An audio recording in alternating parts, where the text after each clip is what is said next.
Rich Dad, Poor Dad. What the rich teach their kids about money that the poor and middle class do not.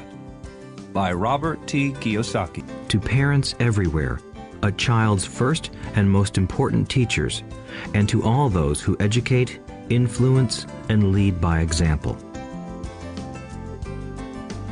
Acknowledgements. How does a person say thank you when there are so many people to thank? Obviously, this book is a thank you to my two fathers, who were powerful role models, and to my mom, who taught me love and kindness. The person most responsible for this book becoming a reality is my wife, Kim, my partner in marriage, business, and in life. She makes my life complete. Introduction. Rich Dad, Poor Dad. Having two dads offered me the choice of contrasting points of view, one of a rich man and one of a poor man. I had two fathers, a rich one and a poor one. One was highly educated and intelligent. He had a PhD and completed 4 years of undergraduate work in less than 2 years. He then went on to Stanford University, the University of Chicago, and Northwestern University to do his advanced studies, all on full financial scholarships. The other father never finished the 8th grade. Both men were successful in their careers, working hard all their lives. Both earned substantial incomes, yet one always struggled financially. The other would become one of the richest men in Hawaii. One died, leaving tens of millions of dollars to his family, charities, and his church. The other left bills to be paid. Both men were strong, charismatic, and influential. Both men offered me advice, but they did not advise the same things. Both men believed strongly in education, but did not recommend the same course of study. If I had had only one dad, I would have had to accept or reject his advice. Having two dads offered me the choice of contrasting points of view, one of a rich man and one of a poor man. Instead of simply accepting or rejecting one or the other, I found myself thinking more, comparing, and then choosing for myself. The problem was that the rich man was not rich yet, and the poor man was not yet poor. Both were just starting out on their careers, and both were struggling with money and families. But they had very different points of view about money. For example, one dad would say, "The love of money is the root of all evil." The other said, "The lack of money is the root of all evil." As a young boy, having two strong fathers, both influencing me, was difficult. I wanted to be a good son and listen, but the two fathers did not say the same things. The contrast in their points of view, particularly about money, was so extreme that I grew curious and intrigued. I began to start thinking for long periods of time about what each was saying. Much of my private time was spent reflecting, asking myself questions such as, "Why does he say that?" and then asking the same question of the other dad's statement. It would have been much easier to simply say, "Yeah, he's right, I agree with that," or to simply reject the point of view by saying, "The old man doesn't know what he's talking about." Instead, having two dads whom I loved forced me to think and ultimately choose a way of thinking for myself. As a process, choosing for myself turned out to be much more valuable in the long run than simply accepting or rejecting a single point of view. One of the reasons the rich get richer, the poor get poorer, and the middle class struggles in debt is that the subject of money is taught at home, not in school. Most of us learn about money from our parents, so what can poor parents tell their child about money? They simply say, "Stay in school and study hard." The child may graduate with excellent grades, but with a poor person's financial programming and mindset. Sadly, money is not taught in schools. Schools focus on scholastic and professional skills, but not on financial skills. This explains how smart bankers, doctors, and accountants who earned excellent grades may struggle financially all of their lives. Our staggering national debt is due in large part to highly educated politicians and government officials making financial decisions with little or no training in the subject of money. Today, I often wonder what will soon happen when we have millions of people who need financial and medical assistance. They will be dependent upon their families or the government for financial support. What will happen when Medicare and Social Security run out of money? How will a nation survive if teaching children about money continues to be left to parents, most of whom will be, or already are, poor? Because I had two influential fathers, I learned from both of them. I had to think about each dad's advice, and in doing so, I gained valuable insight into the power and effect of one's thoughts on one's life. For example, one dad had a habit of saying, "I can't afford it." The other dad forbade those words to be used. He insisted I ask, "How can I afford it?" One is a statement, and the other is a question. One lets you off the hook, and the other forces you to think. My soon-to-be rich dad would explain that by automatically saying the words, "I can't afford it," your brain stops working. By asking the question, "How can I afford it?" your brain is put to work. He did not mean that you should buy everything you want. He was fanatical about exercising your mind, the most powerful computer in the world. He'd say, "My brain gets stronger every day because I exercise it. The stronger it gets, the more money I can make." He believed that automatically saying, "I can't afford it," was a sign of mental laziness. Although both dads worked hard, I noticed that one dad had a habit of putting his brain to sleep when it came to finances, and the other had a habit of exercising his brain. The long-term result was that one dad grew stronger financially, and the other grew weaker. It is not much different from a person who goes to the gym to exercise on a regular basis versus someone who sits on the couch watching television. Proper physical exercise increases your chances for health, and proper mental exercise increases your chances for wealth. My two dads had opposing attitudes, and that affected the way they thought. One dad thought that the rich should pay more in taxes to take care of those less fortunate. The other said, taxes punish those who produce and reward those who don't produce. One dad recommended, study hard so you can find a good company to work for. The other recommended, study hard so you can find a good company to buy. One dad said, the reason I'm not rich is because I have you kids. The other said, the reason I must be rich is because I have you kids. One encouraged talking about money and business at the dinner table, while the other forbade the subject of money to be discussed over a meal. One said, when it comes to money, play it safe, don't take risks. The other said, learn to manage risk.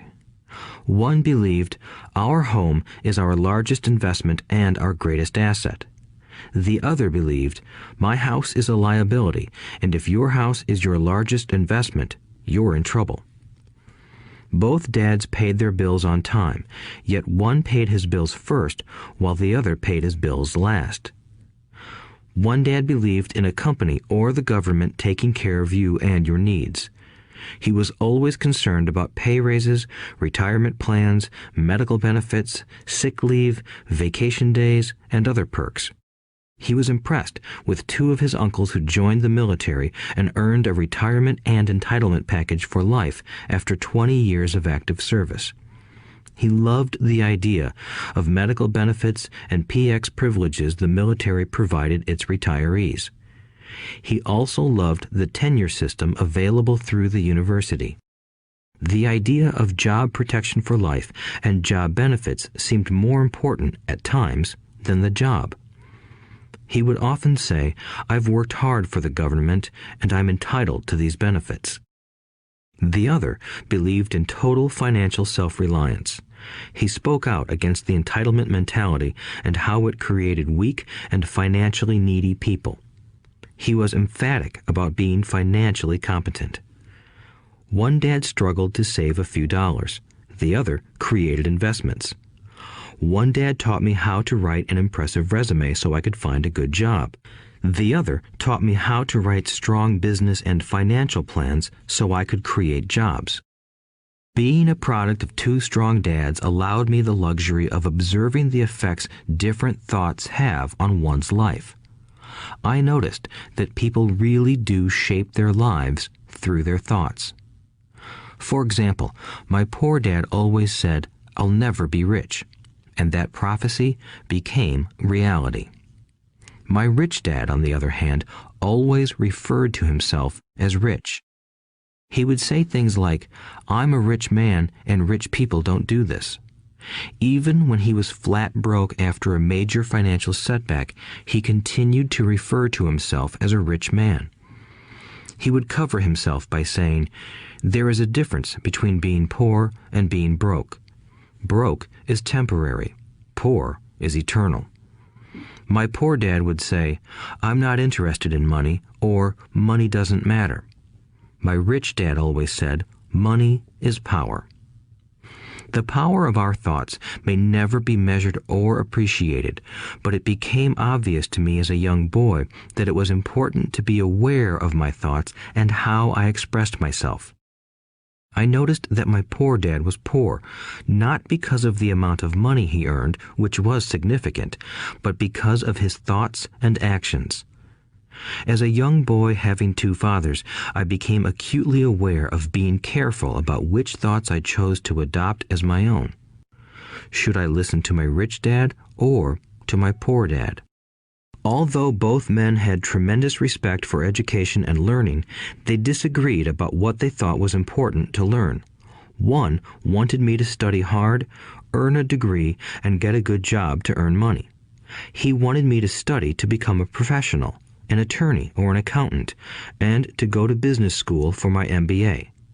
The other encouraged me to study to be rich, to understand how money works, and to learn how to have it work for me. "I don't work for money" were words he would repeat over and over. "Money works for me." At the age of 9, I decided to listen to and learn from my rich dad about money.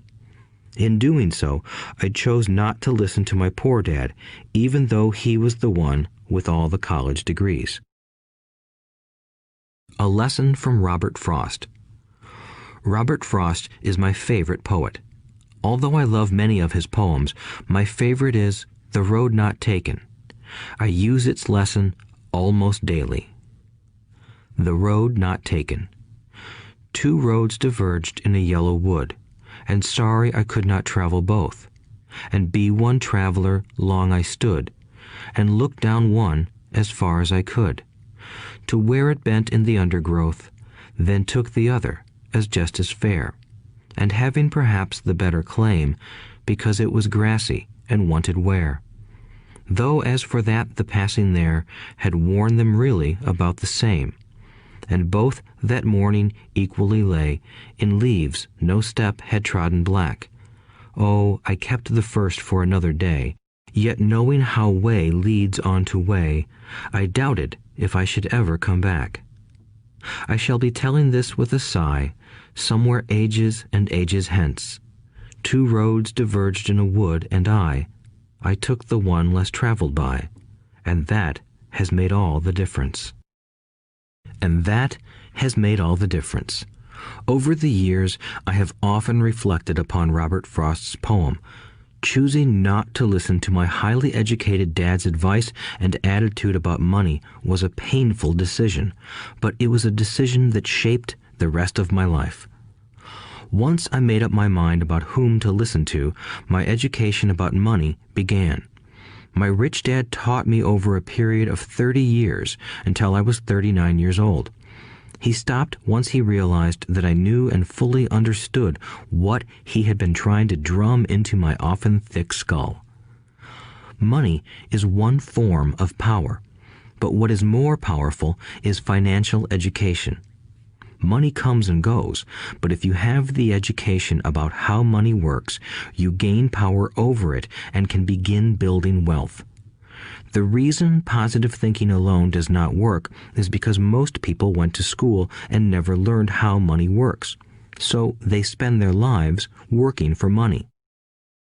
Because I was only 9 years old when I started, the lessons my rich dad taught me were simple, and when it was all said and done, there were only 6 main lessons repeated over 30 years. This audiobook is about those 6 lessons, put as simply as possible, just as simply as my rich dad put forth those lessons to me. The lessons are meant not to be answers, but guideposts that will assist you and your children to grow wealthier no matter what happens in a world of increasing change and uncertainty. Chapter 1. Lesson 1. The rich don't work for money. The poor and the middle class work for money. The rich have money work for them. Dad, can you tell me how to get rich? My dad put down the evening paper. Why do you want to get rich, son? Because today Jimmy's mom drove up in their new Cadillac and they were going to their beach house for the weekend. He took 3 of his friends, but Mike and I weren't invited. They told us we weren't invited because we were poor kids. They did? My dad asked incredulously. Yeah, they did, I replied in a hurt tone. My dad silently shook his head, pushed his glasses up the bridge of his nose, and went back to reading the paper. I stood waiting for an answer. The year was 1956. I was 9 years old. By some twist of fate, I attended the same public school where the rich people sent their kids. We were primarily a sugar plantation town. The managers of the plantation and the other affluent people, such as doctors, business owners, and bankers, sent their children to this elementary school. After grade 6, their children were generally sent off to private schools. Because my family lived on one side of the street, I went to this school. Had I lived on the other side of the street, I would have gone to a different school with kids from families more like mine. After grade 6, these kids and I would go on to the public intermediate and high school. There was no private school for them or for me. My dad finally put down the paper. I could tell he was thinking. Well, son, he began slowly, if you want to be rich, you have to learn to make money. How do I make money? I asked. Well, use your head, son, he said, smiling. Even then, I knew that really meant, that's all I'm going to tell you, or, I don't know the answer, so don't embarrass me. A partnership is formed. The next morning, I told my best friend, Mike, what my dad had said. As best as I could tell, Mike and I were the only poor kids in this school. Mike was also in this school by a twist of fate. Someone had drawn a jog in the line for the school district, and we wound up in school with the rich kids. We weren't really poor, but we felt as if we were because all the other boys had new baseball gloves, new bicycles, new everything. Mom and Dad provided us with the basics, like food and shelter and clothes, but that was about it. My dad used to say, if you want something, work for it. We wanted things, but there was not much work available for 9-year-old boys. So what do we do to make money? Mike asked. I don't know, I said, but do you want to be my partner? He agreed, and so on that Saturday morning, Mike became my first business partner. We spent all morning coming up with ideas on how to make money. Occasionally, we talked about all the cool guys at Jimmy's beach house having fun. It hurt a little, but that hurt was good because it inspired us to keep thinking of a way to make money. Finally, that afternoon, a bolt of lightning struck. It was an idea Mike got from a science book he had read. Excitedly, we shook hands, and the partnership now had a business. For the next several weeks, Mike and I ran around our neighborhood, knocking on doors and asking our neighbors if they would save their toothpaste tubes for us. With puzzled looks, most adults consented with a smile. Some asked us what we were doing, to which we replied, "We can't tell you. It's a business secret." My mom grew distressed as the weeks wore on. We had selected a site next to her washing machine as the place we would stockpile our raw materials. In a brown cardboard box that at one time held ketchup bottles, our little pile of used toothpaste tubes began to grow. Finally, my mom put her foot down. The sight of her neighbor's messy, crumpled used toothpaste tubes had gotten to her. "What are you boys doing?" she asked, "and I don't want to hear again that it's a business secret. Do something with this mess or I'm going to throw it out." Mike and I pleaded and begged, explaining that we would soon have enough and then we would begin production.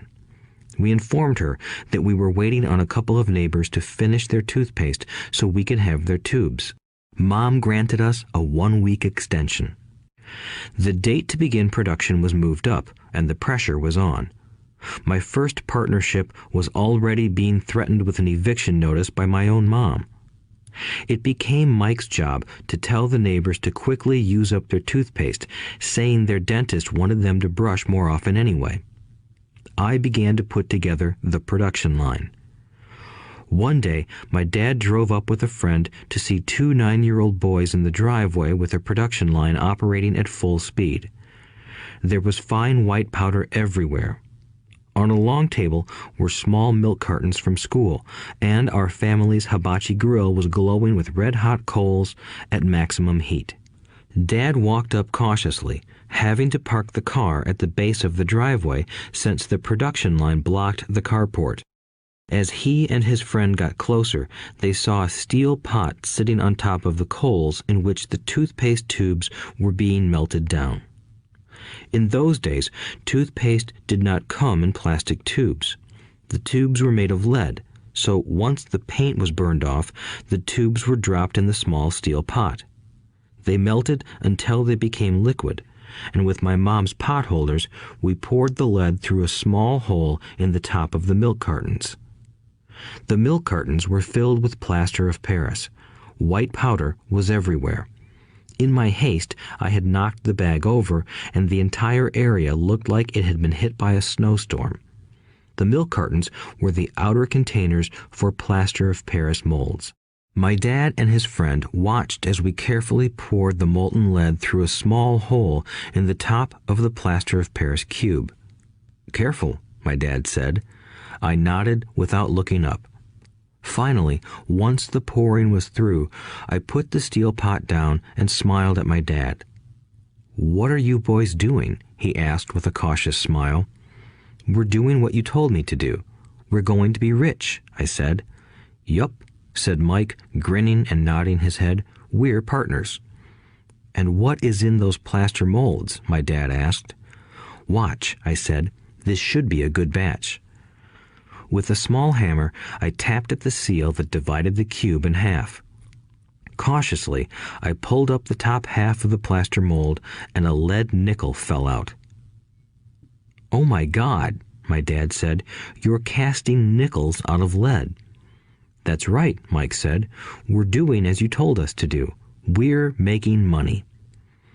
My dad's friend turned and burst into laughter. My dad smiled and shook his head.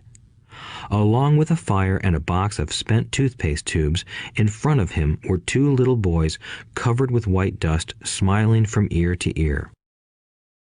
He asked us to put everything down and sit with him on the front step of our house. With a smile, he gently explained what the word counterfeiting meant. Our dreams were dashed. "You mean this is illegal?" asked Mike in a quivering voice. "Let them go," my dad's friend said. "They might be developing a natural talent." My dad glared at him. "Yes, it is illegal," my dad said gently, "but you boys have shown great creativity and original thought. Keep going. I'm really proud of you." Disappointed, Mike and I sat in silence for about 20 minutes before we began cleaning up our mess. The business was over on opening day. Sweeping the powder up, I looked at Mike and said, "I guess Jimmy and his friends are right. We are poor." My father was just leaving as I said that. "Boys," he said, "you're only poor if you give up. The most important thing is that you did something. Most people only talk and dream of getting rich. You've done something. I'm very proud of the two of you. I will say it again. Keep going. Don't quit. Mike and I stood there in silence. They were nice words, but we still did not know what to do. "So how come you're not rich, Dad?" I asked. "Because I chose to be a school teacher. School teachers really don't think about being rich. We just like to teach. I wish I could help you, but I really don't know how to make money." Mike and I turned and continued our cleanup. "I know," said my dad. "If you boys want to learn how to be rich, don't ask me. Talk to your dad, Mike." "My dad?" asked Mike with a scrunched-up face. "Yeah, your dad," repeated my dad with a smile. "Your dad and I have the same banker, and he raves about your father. He's told me several times that your father is brilliant when it comes to making money." "My dad?" Mike asked again in disbelief. "Then how come we don't have a nice car and a nice house like the rich kids at school?" "A nice car and a nice house don't necessarily mean you're rich or you know how to make money," my dad replied. "Jimmy's dad works for the sugar plantation. He's not much different from me. He works for a company and I work for the government. The company buys the car for him. The sugar company is in financial trouble, and Jimmy's dad may soon have nothing. Your dad is different, Mike. He seems to be building an empire, and I suspect in a few years he will be a very rich man." With that, Mike and I got excited again. With new vigor, we began cleaning up the mess caused by our now defunct first business. As we were cleaning, we made plans for how and when to talk to Mike's dad. The problem was that Mike's dad worked long hours and often did not come home until late. His father owned warehouses, a construction company, a chain of stores, and 3 restaurants. It was the restaurants that kept him out late. Mike caught the bus home after we had finished cleaning up. He was going to talk to his dad when he got home that night and ask him if he would teach us how to become rich. Mike promised to call as soon as he had talked to his dad, even if it was late. The phone rang at 8:30 p.m. "Okay," I said, "next Saturday." I put the phone down. Mike's dad had agreed to meet with us. On Saturday, I caught the 7:30 a.m. bus to the poor side of town. The lessons begin. Mike and I met with his dad that morning at 8 o'clock. He was already busy, having been at work for more than an hour. His construction supervisor was just leaving in his pickup truck as I walked up to his simple, small, and tidy home. Mike met me at the door. "Dad's on the phone, and he said to wait on the back porch," Mike said as he opened the door. The old wooden floor creaked as I stepped across the threshold of the aging house. There was a cheap mat just inside the door. The mat was there to hide the years of wear from countless footsteps that the floor had supported. Although clean, it needed to be replaced. I felt claustrophobic as I entered the narrow living room that was filled with old, musty, overstuffed furniture that today would be collector's items. Sitting on the couch were 2 women, both a little older than my mom. Across from the women sat a man in workman's clothes.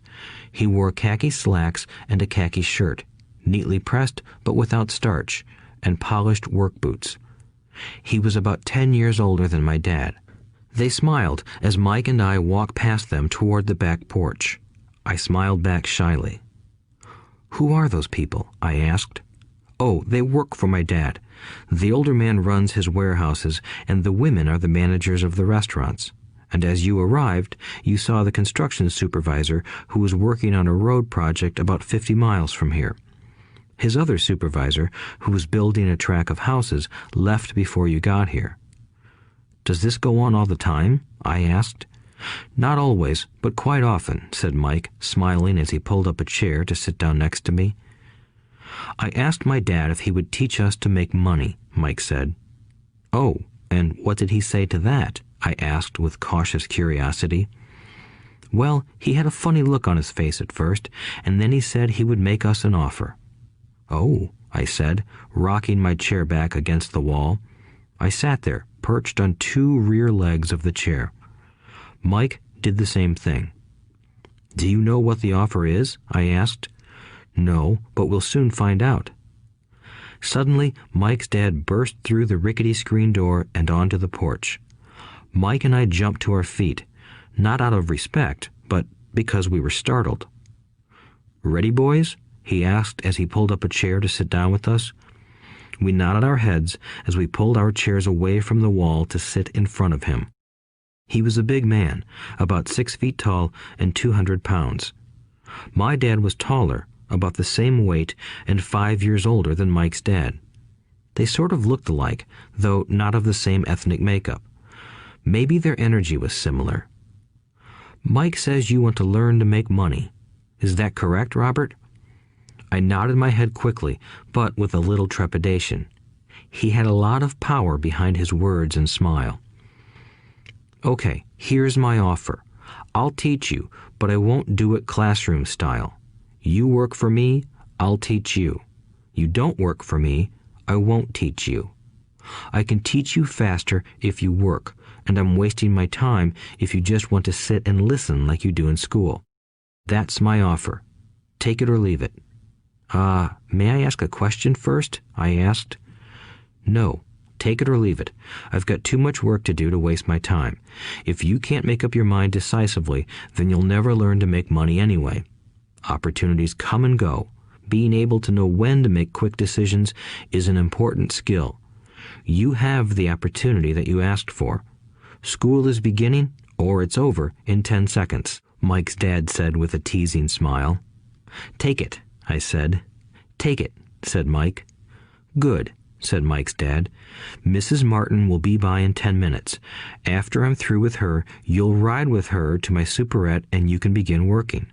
I'll pay you 10 cents an hour and you'll work 3 hours every Saturday."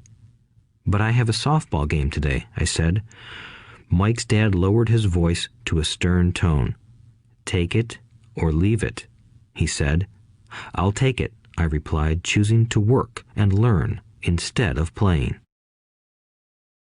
30 cents later. By 9 a.m. that day, Mike and I were working for Mrs. Martin. She was a kind and patient woman. She always said that Mike and I reminded her of her 2 grown sons. Although kind, she believed in hard work and kept us moving. We spent 3 hours taking canned goods off the shelves, brushing each can with a feather duster to get the dust off, and then restacking them neatly. It was excruciatingly boring work. Mike's dad, whom I called my rich dad, owned 9 of these little superettes, each with a large parking lot.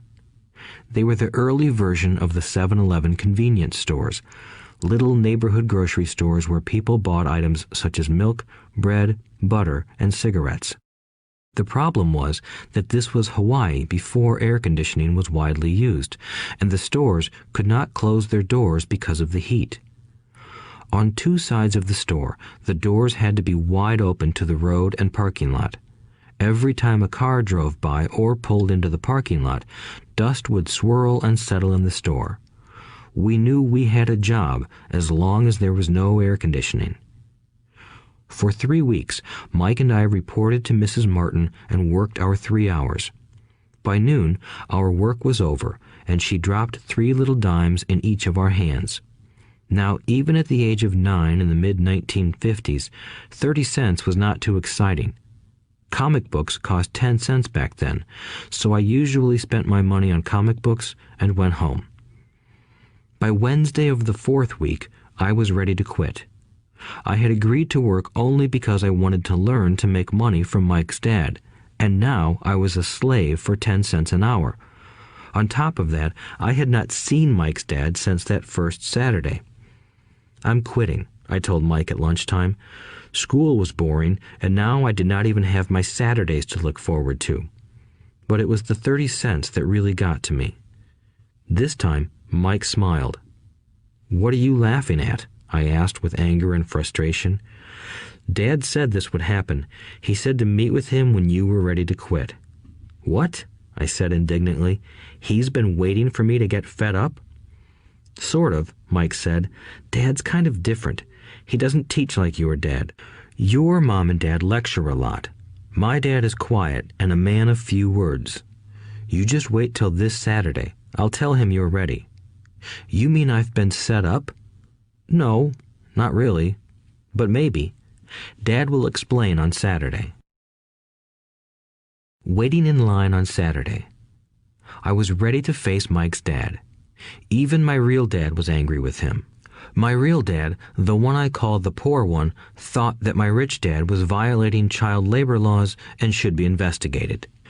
My educated poor dad told me to demand what I deserve, at least 25 cents an hour. My poor dad told me that if I did not get a raise, I was to quit immediately. You don't need that damn job anyway, said my poor dad with indignation.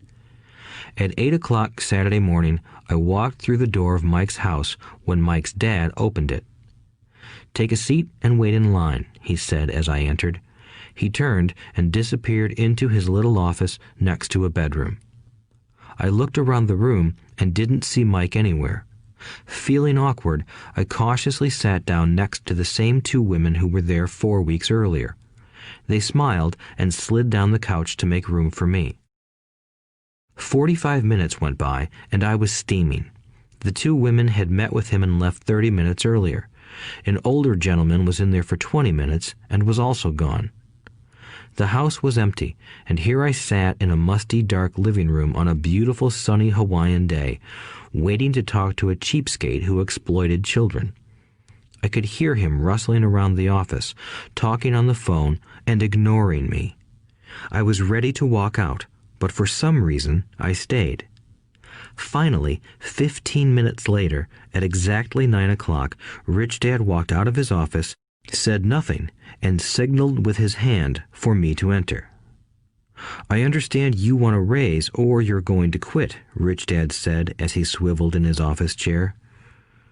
Well, you're not keeping your end of the bargain, I blurted out, nearly in tears. It was really frightening for me to confront a grown-up. You said that you would teach me if I worked for you. Well, I've worked for you. I've worked hard. I've given up my baseball games to work for you, but you haven't kept your word and you haven't taught me anything. You are a crook like everyone in town thinks you are. You're greedy. You want all the money and don't take care of your employees. You made me wait and don't show me any respect. I'm only a little boy, but I deserve to be treated better. Rich Dad rocked back in his swivel chair, hands up to his chin, and stared at me. Not bad, he said. In less than a month, you sound like most of my employees. What? I asked. Not understanding what he was saying, I continued with my grievance. I thought you were going to keep your end of the bargain and teach me. Instead, you want to torture me? That's cruel. That's really cruel. I am teaching you, Rich Dad said quietly. What have you taught me? Nothing, I said angrily. You haven't even talked to me once since I agreed to work for peanuts. 10 cents an hour. Ha! I should notify the government about you. We have child labor laws, you know. My dad works for the government, you know. Wow, said Rich Dad. Now you sound just like most of the people who used to work for me. People I've either fired or who have quit. So, what do you have to say? I demanded, feeling pretty brave for a little kid. You lied to me. I've worked for you, and you have not kept your word. You haven't taught me anything. How do you know that I've not taught you anything? Asked Rich Dad calmly. Well, you've never talked to me. I've worked for 3 weeks, and you have not taught me anything, I said with a pout. Does teaching mean talking or a lecture? Rich Dad asked. Well, yes, I replied. That's how they teach you in school, he said, smiling. But that is not how life teaches you, and I would say that life is the best teacher of all. Most of the time, life does not talk to you. It just sort of pushes you around. Each push is life saying, wake up, there's something I want you to learn. What is this man talking about? I asked myself silently. Life pushing me around was life talking to me? Now I knew I had to quit my job. I was talking to someone who needed to be locked up.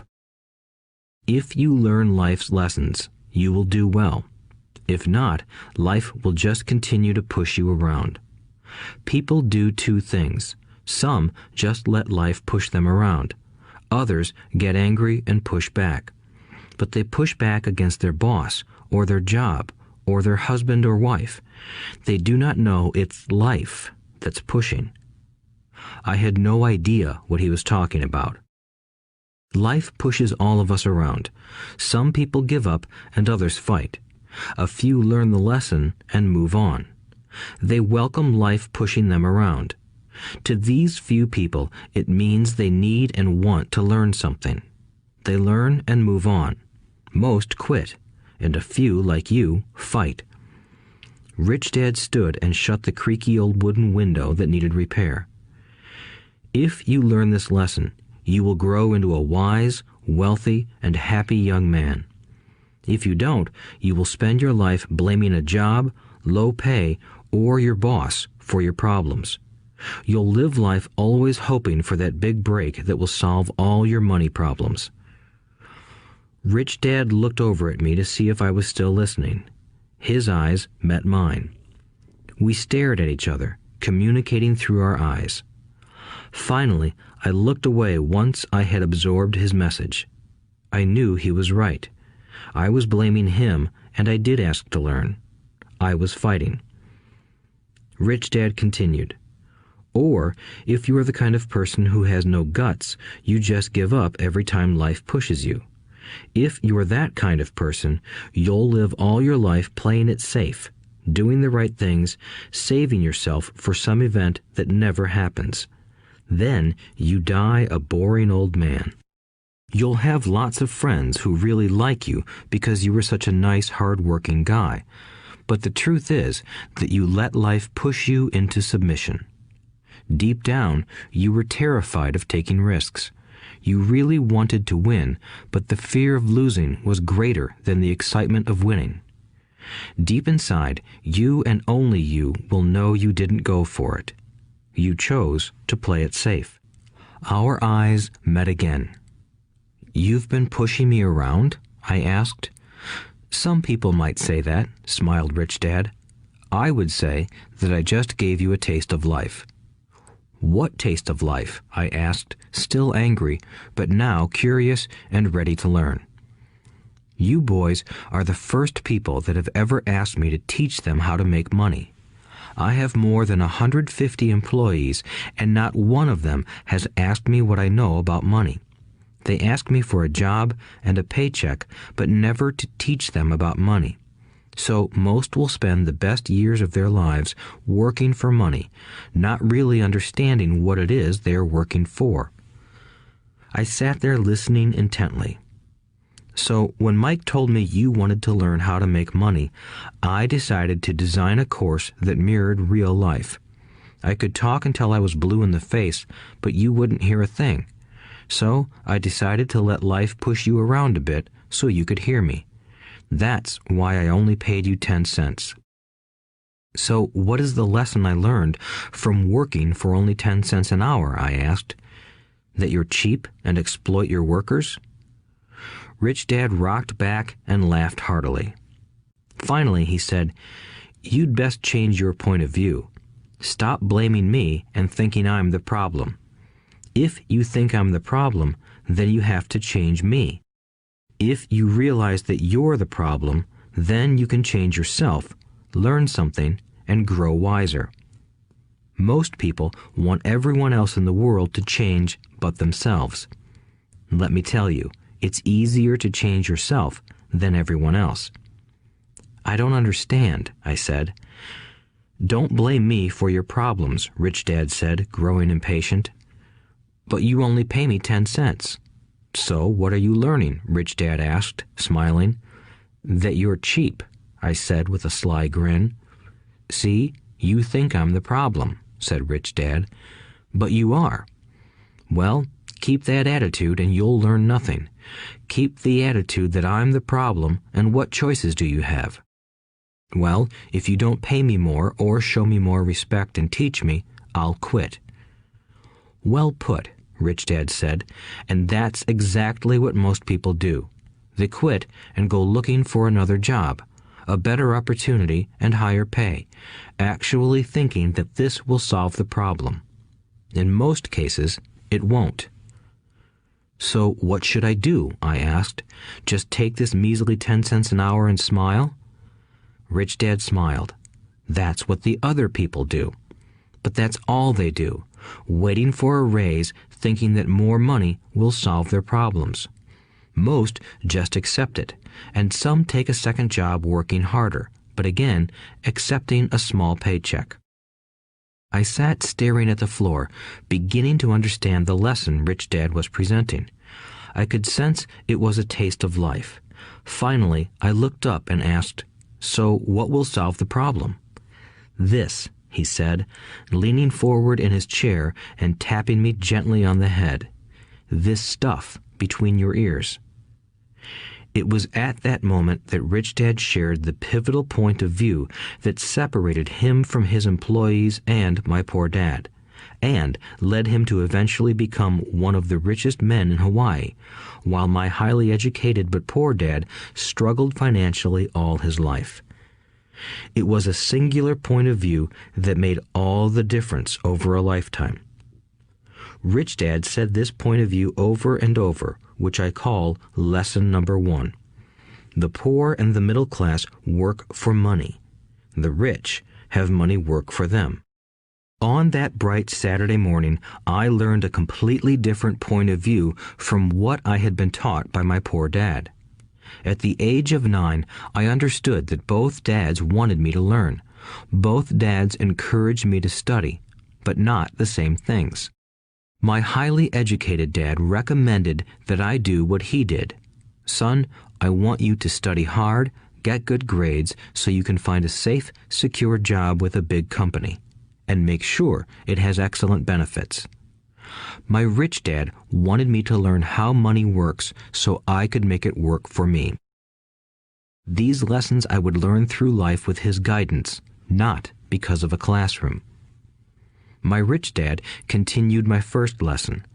"I'm glad you got angry about working for 10 cents an hour. If you hadn't got angry and had simply accepted it, I would have to tell you that I could not teach you. You see, true learning takes energy, passion, and a burning desire. Anger is a big part of that formula, for passion is anger and love combined. When it comes to money, most people want to play it safe and feel secure, so passion does not direct them. Fear does." "So is that why they'll take jobs with low pay?" I asked. "Yes," said Rich Dad. "Some people say I exploit people because I don't pay as much as the sugar plantation or the government. I say the people exploit themselves. It's their fear, not mine." "But don't you feel you should pay them more?" I asked. "I don't have to. And besides, more money will not solve their problems. Just look at your dad. He makes a lot of money, and he still can't pay his bills. Most people, given more money, only get into more debt." "So that's why the 10 cents an hour," I said, smiling. "It's part of the lesson." "That's right," smiled Rich Dad. "You see, your dad went to school and got an excellent education so he could get a high-paying job. But he still has money problems because he never learned anything about money in school. On top of that, he believes in working for money." "And you don't?" I asked. "No, not really," said Rich Dad. "If you want to learn to work for money, then stay in school. That is a great place to learn to do that. But if you want to learn how to have money work for you, then I will teach you that. But only if you want to learn." "Wouldn't everyone want to learn that?" I asked.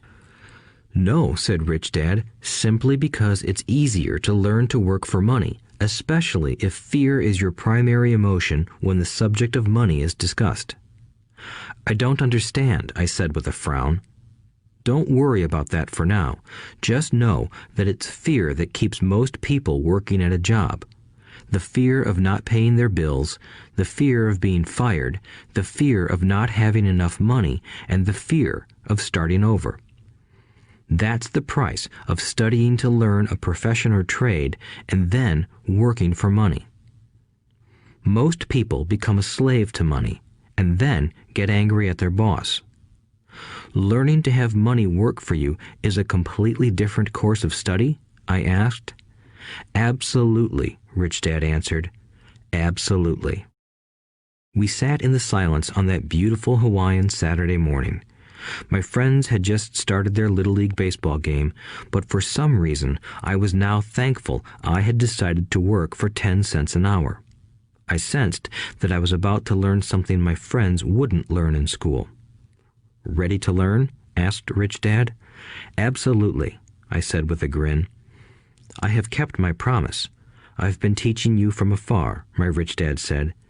At 9 years old, you've gotten a taste of what it feels like to work for money. Just multiply your last month by 50 years, and you will have an idea of what most people spend their life doing. I don't understand, I said. How did you feel waiting in line to see me, once to get hired and once to ask for more money? Terrible, I said. If you choose to work for money, that is what life will be like, said Rich Dad. And how did you feel when Mrs. Martin dropped 3 dimes in your hand for 3 hours of work? I felt like it wasn't enough. It seemed like nothing. I was disappointed, I said. And that is how most employees feel when they look at their paychecks, especially after all the tax and other deductions are taken out. At least you got 100%. You mean most workers don't get paid everything? I asked with amazement. Heavens no, said Rich Dad. The government always takes its share first. How do they do that? I asked. Taxes, said Rich Dad. You're taxed when you earn. You're taxed when you spend. You're taxed when you save. You're taxed when you die. Why do people let the government do that to them? The rich don't, said Rich Dad with a smile. The poor and the middle class do. I'll bet you that I earn more than your dad, yet he pays more in taxes. How can that be? I asked. At my age, that made no sense to me. Why would someone let the government do that to them? Rich Dad rocked slowly and silently in his chair, just looking at me.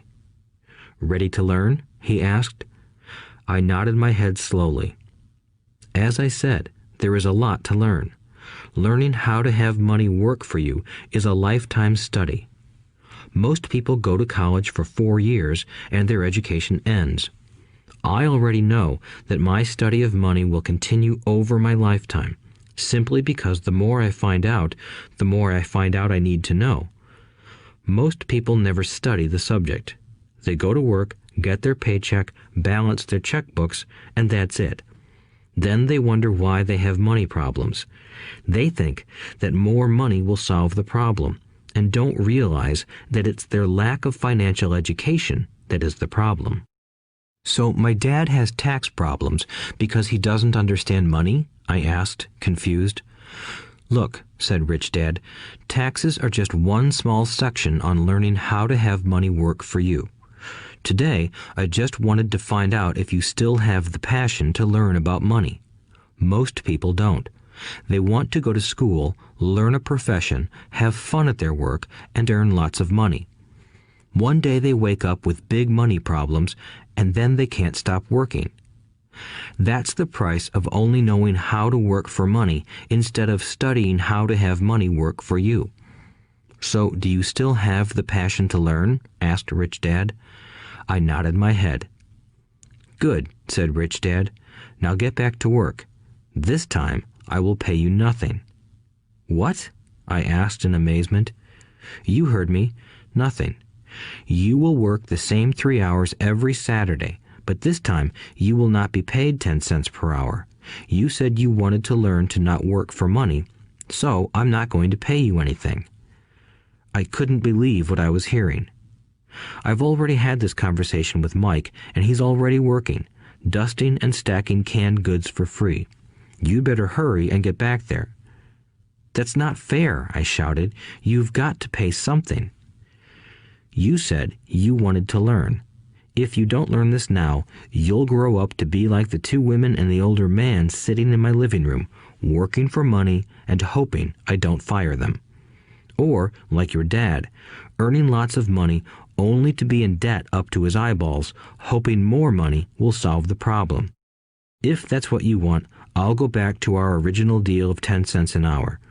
Or you can do what most adults do. Complain that there is not enough pay, quit, and go looking for another job. But what do I do? I asked. Rich Dad tapped me on the head. Use this, he said. If you use it well, you will soon thank me for giving you an opportunity, and you will grow into a rich man. I stood there, still not believing what a raw deal I was handed. I came to ask for a raise, and somehow I was instead working for nothing. Rich Dad tapped me on the head again and said, "Use this. Now, get out of here and get back to work." Lesson number 1. The rich don't work for money.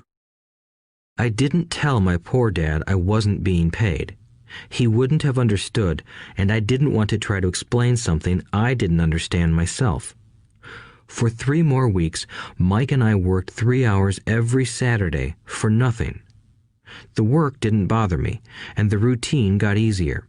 But it was the missed baseball games and not being able to afford to buy a few comic books that got to me. Rich Dad stopped by at noon on the 3rd week. We heard his truck pull up in the parking lot and sputter when the engine was turned off. He entered the store and greeted Mrs. Martin with a hug. After finding out how things were going in the store, he reached into the ice cream freezer, pulled out 2 bars, paid for them, and signaled to Mike and me. "Let's go for a walk, boys."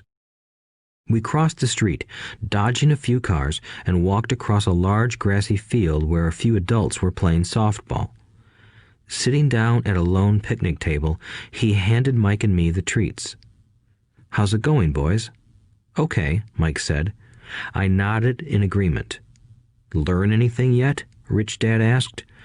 Mike and I looked at each other, shrugged our shoulders, and shook our heads in unison. Avoiding one of life's biggest traps. Well, you boys had better start thinking. You're staring at one of life's biggest lessons. If you learn it, you'll enjoy a life of great freedom and security. If you don't, you'll wind up like Mrs. Martin and most of the people playing softball in this park. They work very hard for little money, clinging to the illusion of job security and looking forward to a 3-week vacation each year and maybe a skimpy pension after 45 years of service. If that excites you, I'll give you a raise to 25 cents an hour. But these are good, hard-working people. Are you making fun of them? I demanded. A smile came over Rich Dad's face. Mrs. Martin is like a mother to me. I would never be that cruel. I may sound unkind because I'm doing my best to point something out to the two of you. I want to expand your point of view so you can see something most people never have the benefit of seeing because their vision is too narrow. Most people never see the trap they are in. Mike and I sat there, uncertain of his message. He sounded cruel, yet we could sense he was trying to drive home a point. With a smile, Rich Dad said, "Doesn't that 25 cents an hour sound good? Doesn't it make your heart beat a little faster?" I shook my head no, but it really did. 25 cents an hour would be big bucks to me. "Okay, I'll pay you $1 an hour," Rich Dad said, with a sly grin. Now my heart started to race. My brain was screaming, "Take it, take it."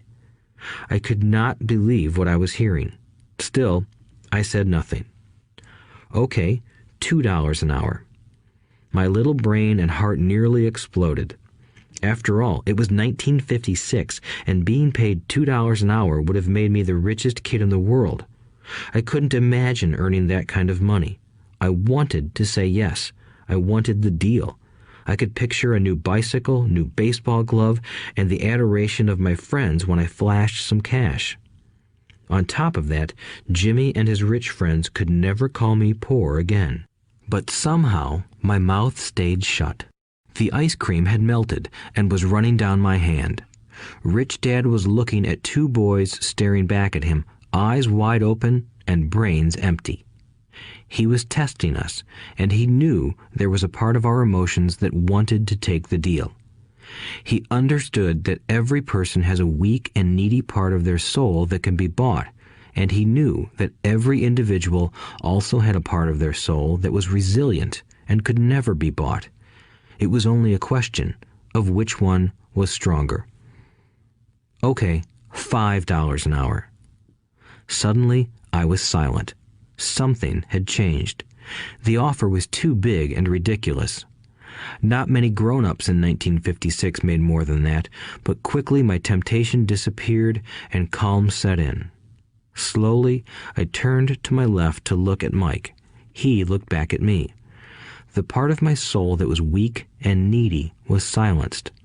The part of me that had no price took over. I knew Mike had gotten to that point too. "Good," said Rich Dad softly. "Most people have a price, and they have a price because of human emotions named fear and greed. First, the fear of being without money motivates us to work hard, and then, once we get that paycheck, greed or desire starts us thinking about all the wonderful things money can buy. The pattern is then set." "What pattern?" I asked. "The pattern of get up, go to work, pay bills, get up, go to work, pay bills." People's lives are forever controlled by two emotions, fear and greed. Offer them more money, and they continue the cycle by increasing their spending. This is what I call the rat race. "There is another way?" Mike asked. "Yes," said Rich Dad slowly, "but only a few people find it." "And what is that way?" Mike asked. "That's what I hope you boys will learn as you work and study with me. That is why I took away all forms of pay." "Any hints?" Mike asked. "We're kind of tired of working hard, especially for nothing." "Well, the first step is telling the truth," said Rich Dad. "We haven't been lying," I said. "I did not say you were lying. I said to tell the truth," Rich Dad retorted. "The truth about what?" I asked. "How you're feeling," Rich Dad said. "You don't have to say it to anyone else. Just admit it to yourself." "You mean the people in this park, the people who work for you, Mrs. Martin, they don't do that?" I asked. "I doubt it," said Rich Dad. "Instead, they feel the fear of not having money. They don't confront it logically. They react emotionally instead of using their heads," Rich Dad said. "Then they get a few bucks in their hands, and again, the emotions of joy, desire, and greed take over. And again they react instead of think." "So their emotions control their brain," Mike said. "That's correct," said Rich Dad. "Instead of admitting the truth about how they feel, they react to their feelings and fail to think. They feel the fear, so they go to work, hoping that money will soothe the fear, but it doesn't. It continues to haunt them, and they return to work, hoping again that money will calm their fears, and again it doesn't. Fear keeps them in this trap of working, earning money, hoping the fear will go away. But every day they get up, and that old fear wakes up with them. For millions of people, that old fear keeps them awake all night, causing a night of turmoil and worry. So they get up and go to work, hoping that a paycheck will kill that fear gnawing at their souls. Money is running their lives, and they refuse to tell the truth about that. Money is in control of their emotions and their souls." Rich Dad sat quietly, letting his words sink in. Mike and I had heard what he said, but didn't understand fully what he was talking about. I just knew that I often wondered why grown-ups hurried off to work. It did not seem like much fun, and they never looked that happy, but something kept them going. Realizing we had absorbed as much as possible of what he was talking about, Rich Dad said, "I want you boys to avoid that trap. That is really what I want to teach you. Not just to be rich, because being rich does not solve the problem." "It doesn't?" I asked, surprised. No, it doesn't. Let me explain the other emotion, desire. Some call it greed, but I prefer desire. It's perfectly normal to desire something better, prettier, more fun, or exciting. So people also work for money because of desire. They desire money for the joy they think it can buy. But the joy that money brings is often short-lived, and they soon need more money for more joy, more pleasure, more comfort, and more security. So they keep working, thinking money will soothe their souls that are troubled by fear and desire. But money can't do that. Even rich people do this? Mike asked. Rich people included, said Rich Dad. In fact, the reason many rich people are rich isn't because of desire, but because of fear. They believe that money can eliminate the fear of being poor, so they amass tons of it, only to find the fear gets worse. Now they fear losing the money. I have friends who keep working even though they have plenty. I know people who have millions who are more afraid now than when they were poor. They're terrified of losing it all. The fears that drove them to get rich got worse. That weak and needy part of their soul is actually screaming louder. They don't want to lose the big houses, the cars, and the high life money has bought them.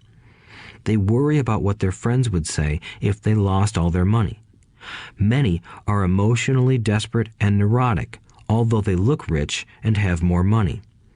So, is a poor man happier? I asked. No, I don't think so, replied Rich Dad.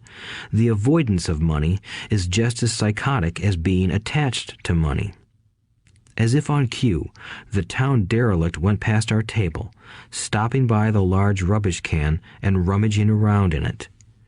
The three of us watched him with great interest, when before we probably would have just ignored him.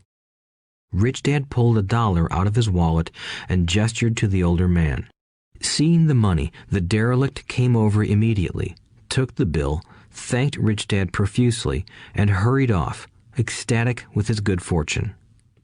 He's not much different from most of my employees, said Rich Dad. I've met so many people who say, "Oh, I'm not interested in money," yet they'll work at a job for 8 hours a day. That's a denial of truth. If they weren't interested in money, then why are they working? That kind of thinking is probably more psychotic than a person who hoards money. As I sat there listening to my Rich Dad, my mind flashed back to the countless times my own dad said, "I'm not interested in money." He said those words often. He also covered himself by always saying, "I work because I love my job." So, what do we do? I asked. Not work for money until all traces of fear and greed are gone? No, that would be a waste of time, said Rich Dad. Emotions are what make us human. The word emotion stands for energy in motion. Be truthful about your emotions and use your mind and emotions in your favor, not against yourself. Whoa, said Mike. Don't worry about what I just said. It will make more sense in years to come. Just be an observer, not a reactor, to your emotions. Most people do not know that it's their emotions that are doing the thinking. Your emotions are your emotions, but you have got to learn to do your own thinking. Can you give me an example? I asked. Sure, replied Rich Dad. When a person says, "I need to find a job," it's most likely an emotion doing the thinking. Fear of not having money generates that thought. But people do need money if they have bills to pay, I said. Sure they do, smiled Rich Dad. All I'm saying is that it's fear that is all too often doing the thinking. I don't understand, said Mike. For example, said Rich Dad, if the fear of not having enough money arises, instead of immediately running out to get a job, they instead might ask themselves this question. Will a job be the best solution to this fear over the long run? In my opinion, the answer is no. A job is really a short-term solution to a long-term problem. But my dad is always saying, stay in school and get good grades so you can find a safe, secure job, I interjected, somewhat confused. Yes, I understand he says that, said Rich Dad, smiling. Most people recommend that, and it's a good path for most people. But people make that recommendation primarily out of fear. You mean my dad says that because he's afraid? Yes, said Rich Dad. He's terrified that you won't earn enough money and won't fit into society. Don't get me wrong. He loves you and wants the best for you. I, too, believe an education and a job are important, but it won't handle the fear. You see, that same fear that makes him get up in the morning to earn a few bucks is the fear that is causing him to be so fanatical about your going to school. So what do you recommend? I asked. I want to teach you to master the power of money instead of being afraid of it. They don't teach that in school, and if you don't learn it, you become a slave to money. It was finally making sense. He wanted us to widen our views and to see what the Mrs. Martins of this world couldn't see. He used examples that sounded cruel at the time, but I've never forgotten them. My vision widened that day, and I began to see the trap that lay ahead for most people. You see, we're all employees ultimately. We just work at different levels, said Rich Dad. I just want you boys to have a chance to avoid the trap caused by those two emotions, fear and desire. Use them in your favor, not against you. That's what I want to teach you. I'm not interested in just teaching you to make a pile of money. That won't handle the fear or desire. If you don't first handle fear and desire, and you get rich, you'll only be a highly paid slave. So how do we avoid the trap? I asked. The main cause of poverty or financial struggle is fear and ignorance, not the economy or the government or the rich. It's self-inflicted fear and ignorance that keep people trapped. So you boys go to school and get your college degrees, and I'll teach you how to stay out of the trap. The pieces of the puzzle were appearing. My highly educated dad had a great education and a great career, but school never told him how to handle money or his fear of it. It became clear that I could learn different and important things from two fathers. So you've been talking about the fear of not having money. How does the desire for money affect our thinking? Mike asked. How did you feel when I tempted you with a pay raise? Did you notice your desires rising? We nodded our heads.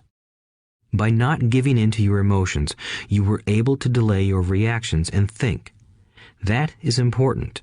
We will always have emotions of fear and greed.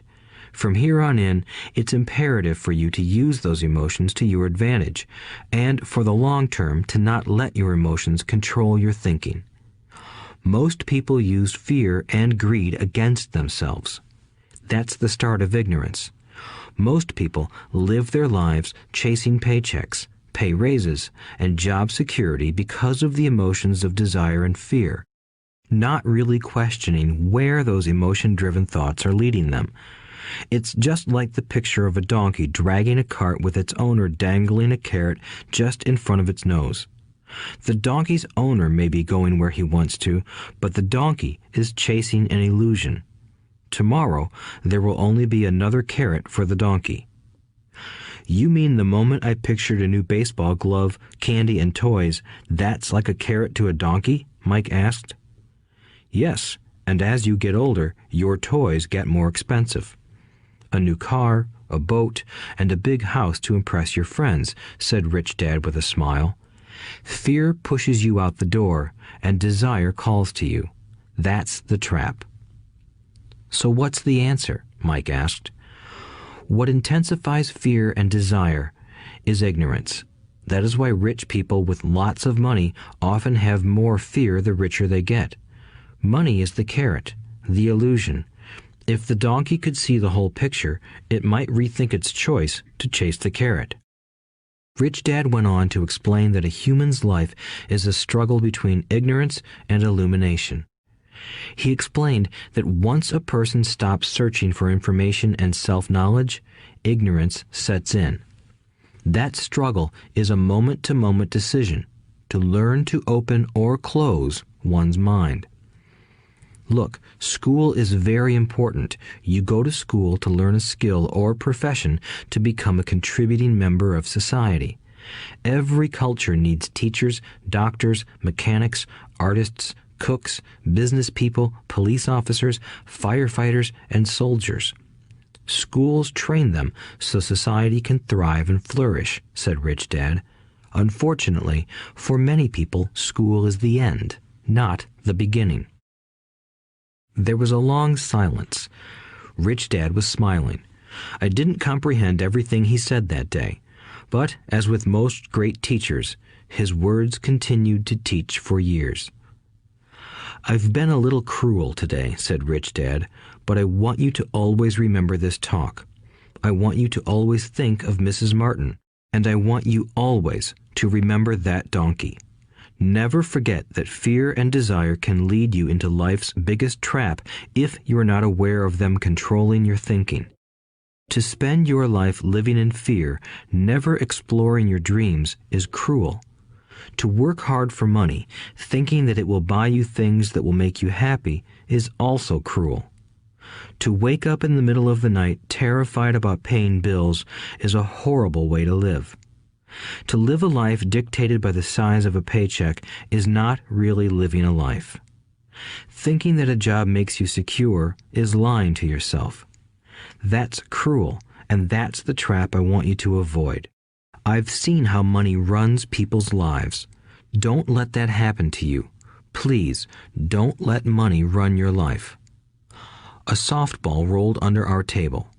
Rich Dad picked it up and threw it back.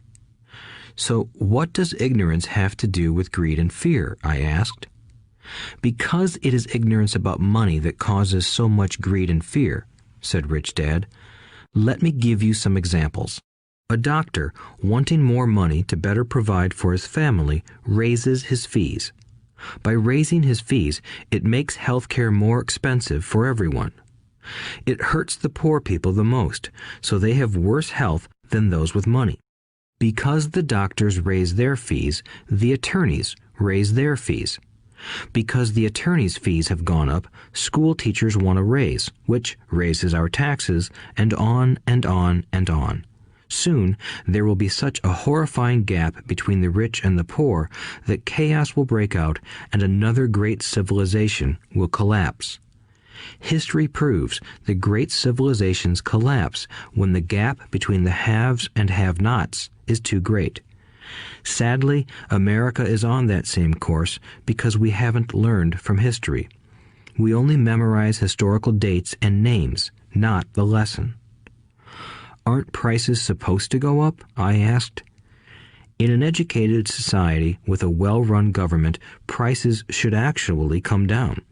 Of course, that is often only true in theory. Prices go up because of greed and fear caused by ignorance. If schools taught people about money, there would be more money and lower prices. But schools focus only on teaching people to work for money, not how to harness money's power. But don't we have business schools? Mike asked. And haven't you encouraged me to go for my MBA?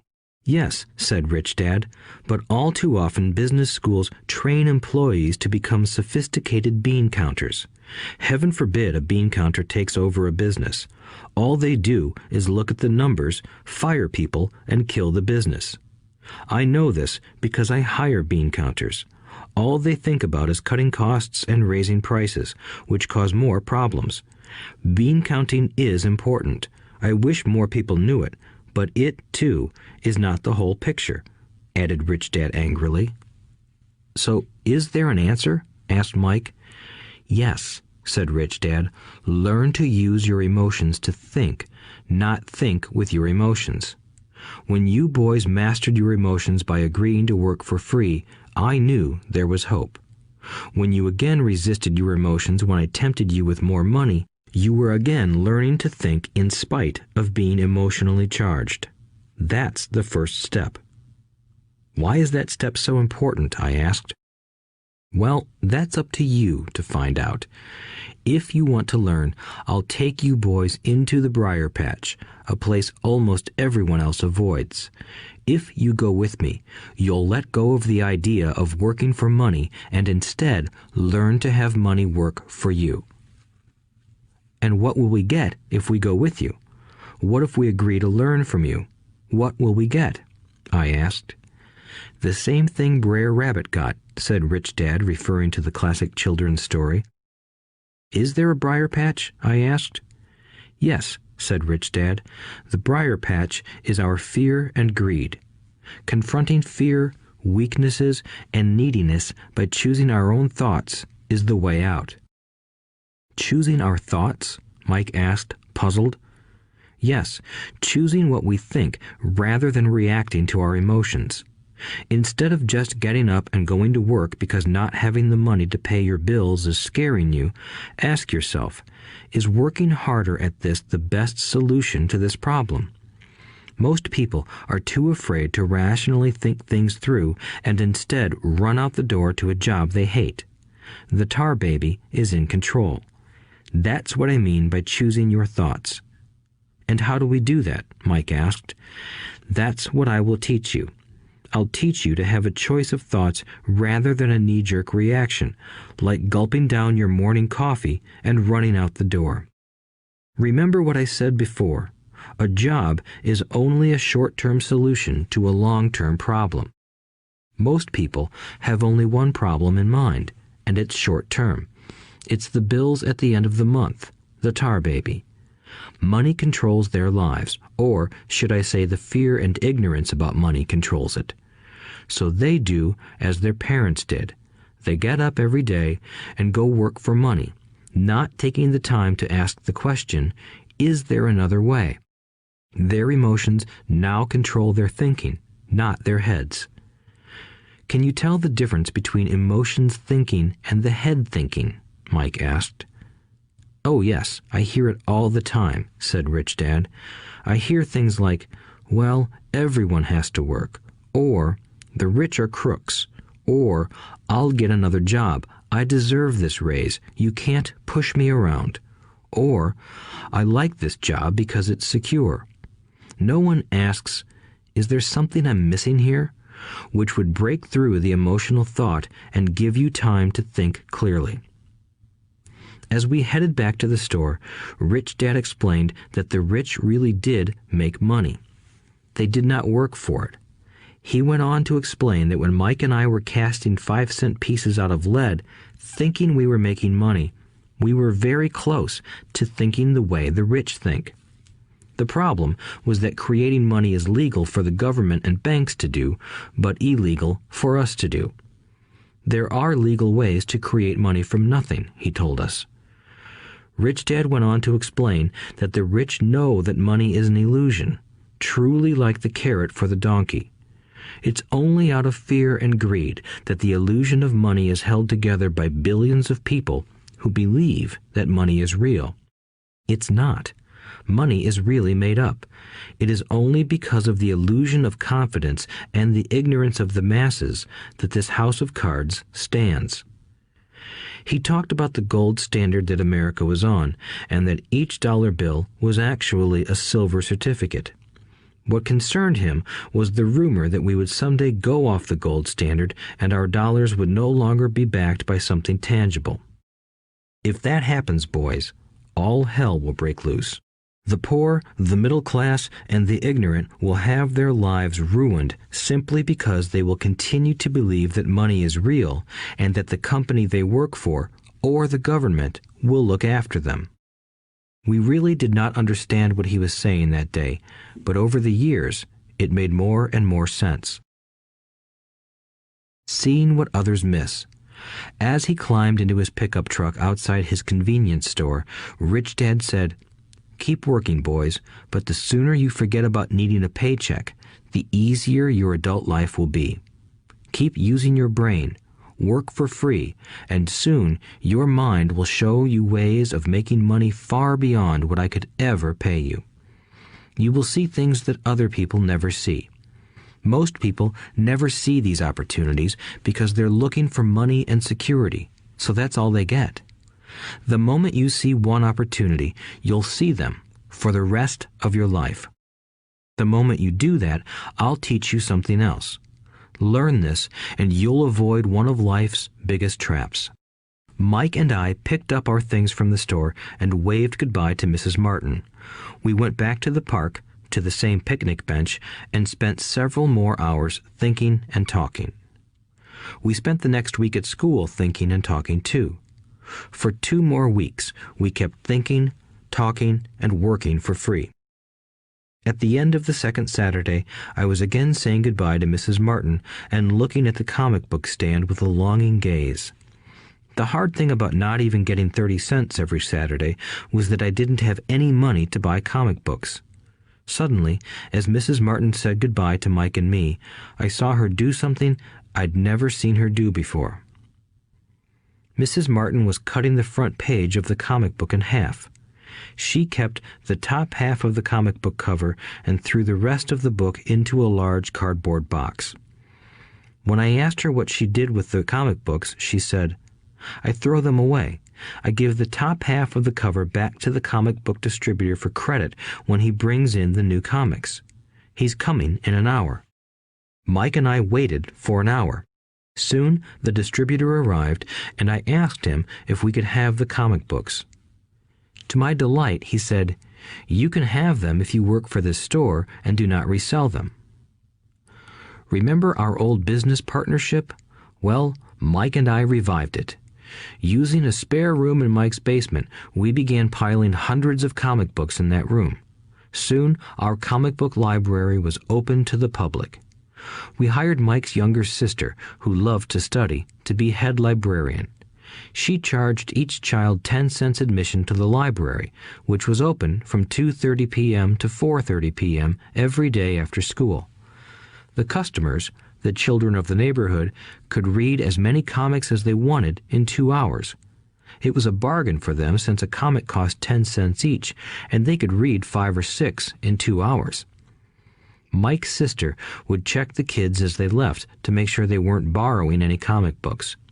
She also kept the books, logging in how many kids showed up each day, who they were, and any comments they might have. Mike and I averaged $9.50 per week over a 3-month period. We paid his sister $1 a week and allowed her to read the comics for free, which she rarely did since she was always studying. Mike and I kept our agreement by working in the store every Saturday and collecting all the comic books from the different stores. We kept our agreement to the distributor by not selling any comic books. We burned them once they got too tattered.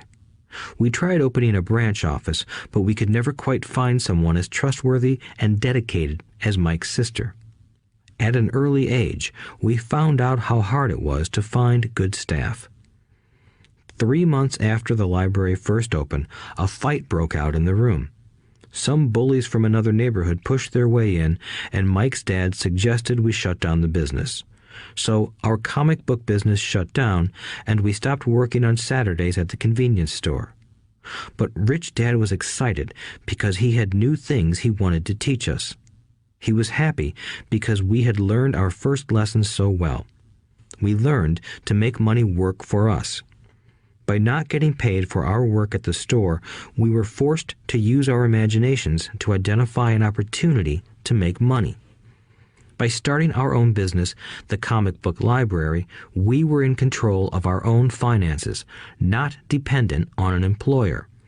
The best part was that our business generated money for us even when we weren't physically there.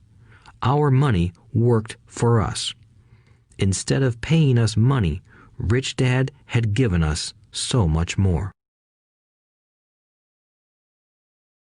Chapter 2. Lesson 2. Why teach financial literacy? It's not how much money you make, it's how much money you keep. In 1990, Mike took over his father's empire and is, in fact, doing a better job than his dad did. We see each other once or twice a year on the golf course. He and his wife are wealthier than you can imagine. Rich Dad's empire is in great hands, and Mike is now grooming his son to take his place, as his dad had groomed us. In 1994, I retired at the age of 47, and my wife Kim was 37. Retirement does not mean not working. For us, it means that, barring unforeseen cataclysmic changes, we can work or not work, and our wealth grows automatically, staying ahead of inflation. Our assets are large enough to grow by themselves. It's like planting a tree. You water it for years, and then one day it doesn't need you anymore. Its roots are implanted deep enough. Then the tree provides shade for your enjoyment. Mike chose to run the empire, and I chose to retire. Whenever I speak to groups of people, they often ask what I would recommend that they do. How do I get started? Is there a book you would recommend? What should I do to prepare my children? What is your secret to success? How do I make millions? Whenever I hear one of these questions, I'm reminded of the following story. The Richest Businessmen. In 1923, a group of our greatest leaders and richest businessmen held a meeting at the Edgewater Beach Hotel in Chicago. Among them were Charles Schwab, head of the largest independent steel company; Samuel Insull, president of the world's largest utility; Howard Hobson, head of the largest gas company; Ivar Kruger, president of International Match Company, one of the world's largest companies at that time; Leon Fraser, president of the Bank of International Settlements; Richard Whitney, president of the New York Stock Exchange; Arthur Cotton and Jesse Livermore, two of the biggest stock speculators; and Albert Fall, a member of President Harding's cabinet. 25 years later, 9 of these titans ended their lives as follows. Schwab died penniless after living for 5 years on borrowed money. Insull died broke in a foreign land, and Kruger and Cotton also died broke. Hobson went insane. Whitney and Albert Fall were released from prison, and Fraser and Livermore committed suicide. I doubt if anyone can say what really happened to these men. If you look at the date, 1923, it was just before the 1929 market crash and the Great Depression, which I suspect had a great impact on these men and their lives. The point is this. Today, we live in times of greater and faster change than these men did. I suspect there will be many booms and busts in the coming years that will parallel the ups and downs these men faced. I am concerned that too many people are too focused on money and not on their greatest wealth, their education. If people are prepared to be flexible, keep an open mind, and learn, they will grow richer and richer despite tough changes. If they think money will solve problems, they will have a rough ride. Intelligence solves problems and produces money. Money without financial intelligence is money soon gone. Most people fail to realize that in life, it's not how much money you make, it's how much money you keep. We've all heard stories of lottery winners who are poor, then suddenly rich, and then poor again. They win millions, yet are soon back where they started. Or stories of professional athletes who at the age of 24 are earning millions, but are sleeping under a bridge 10 years later.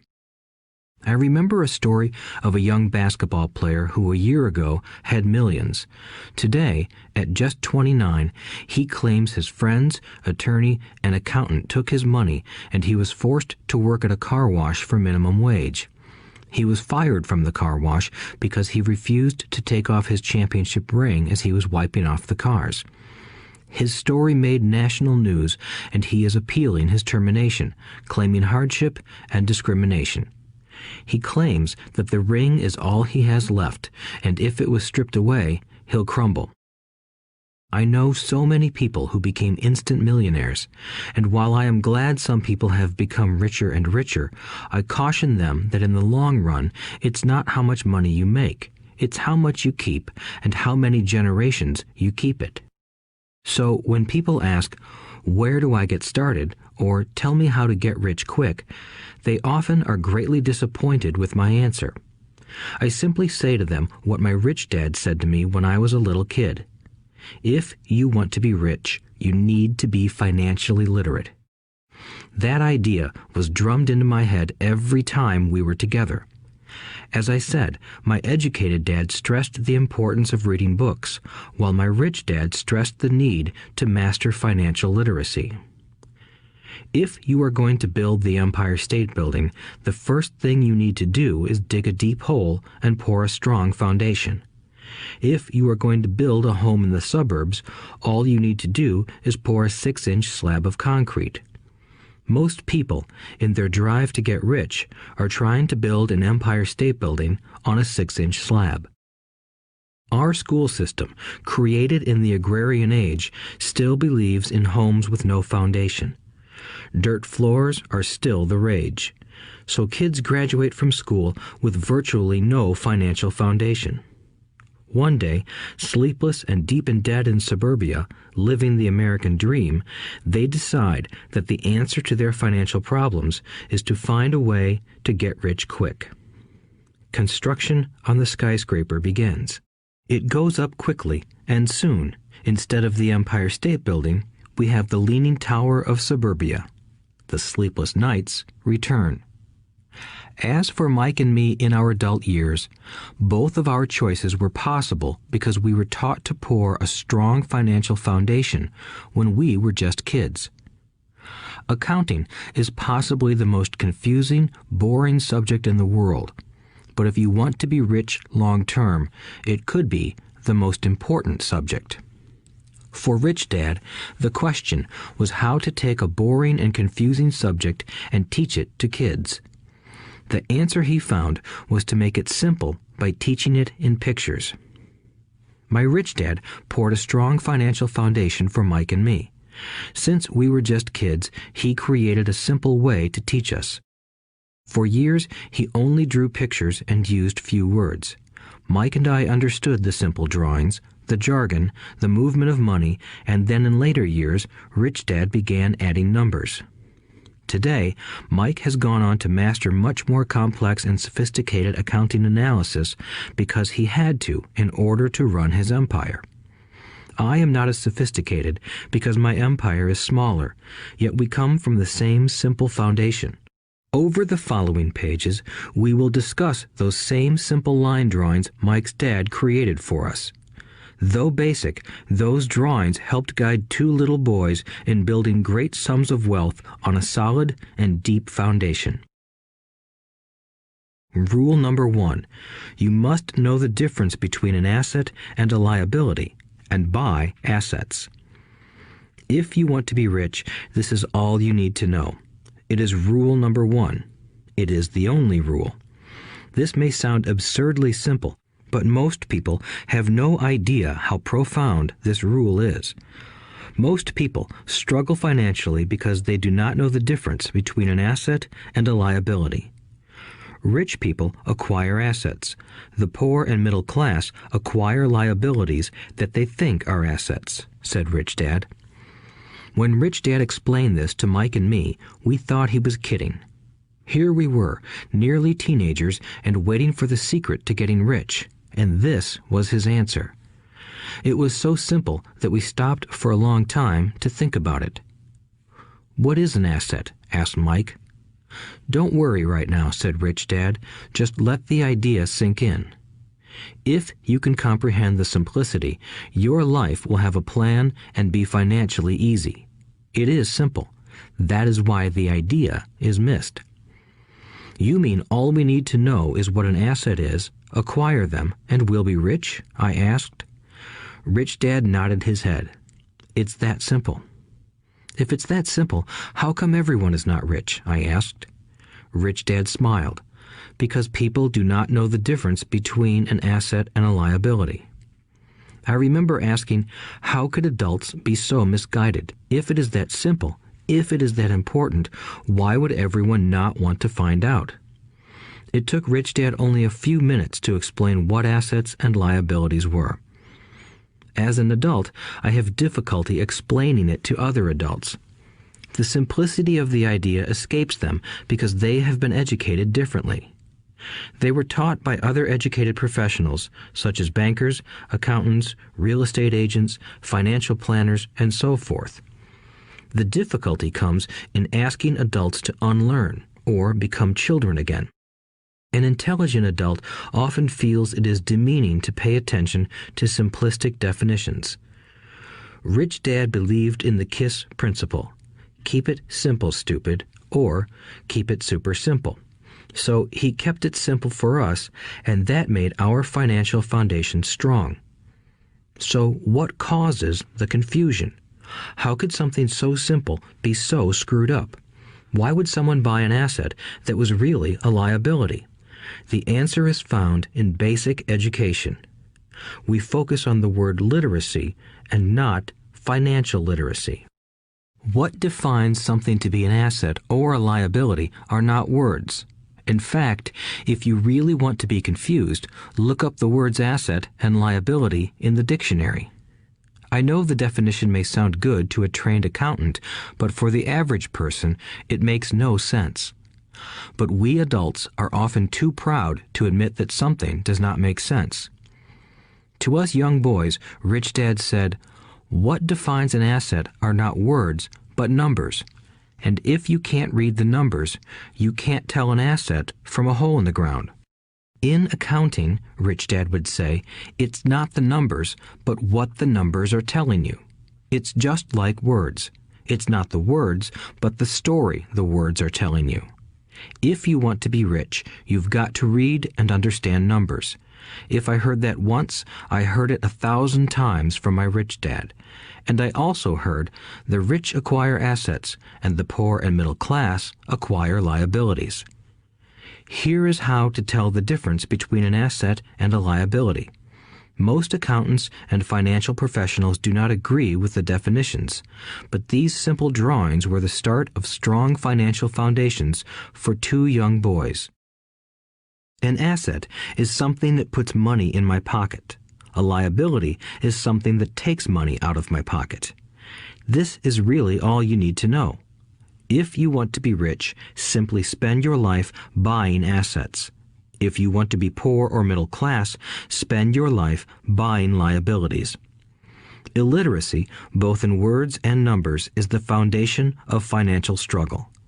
If people are having difficulties financially, there is something that they don't understand, either in words or numbers. The rich are rich because they are more literate in different areas than people who struggle financially.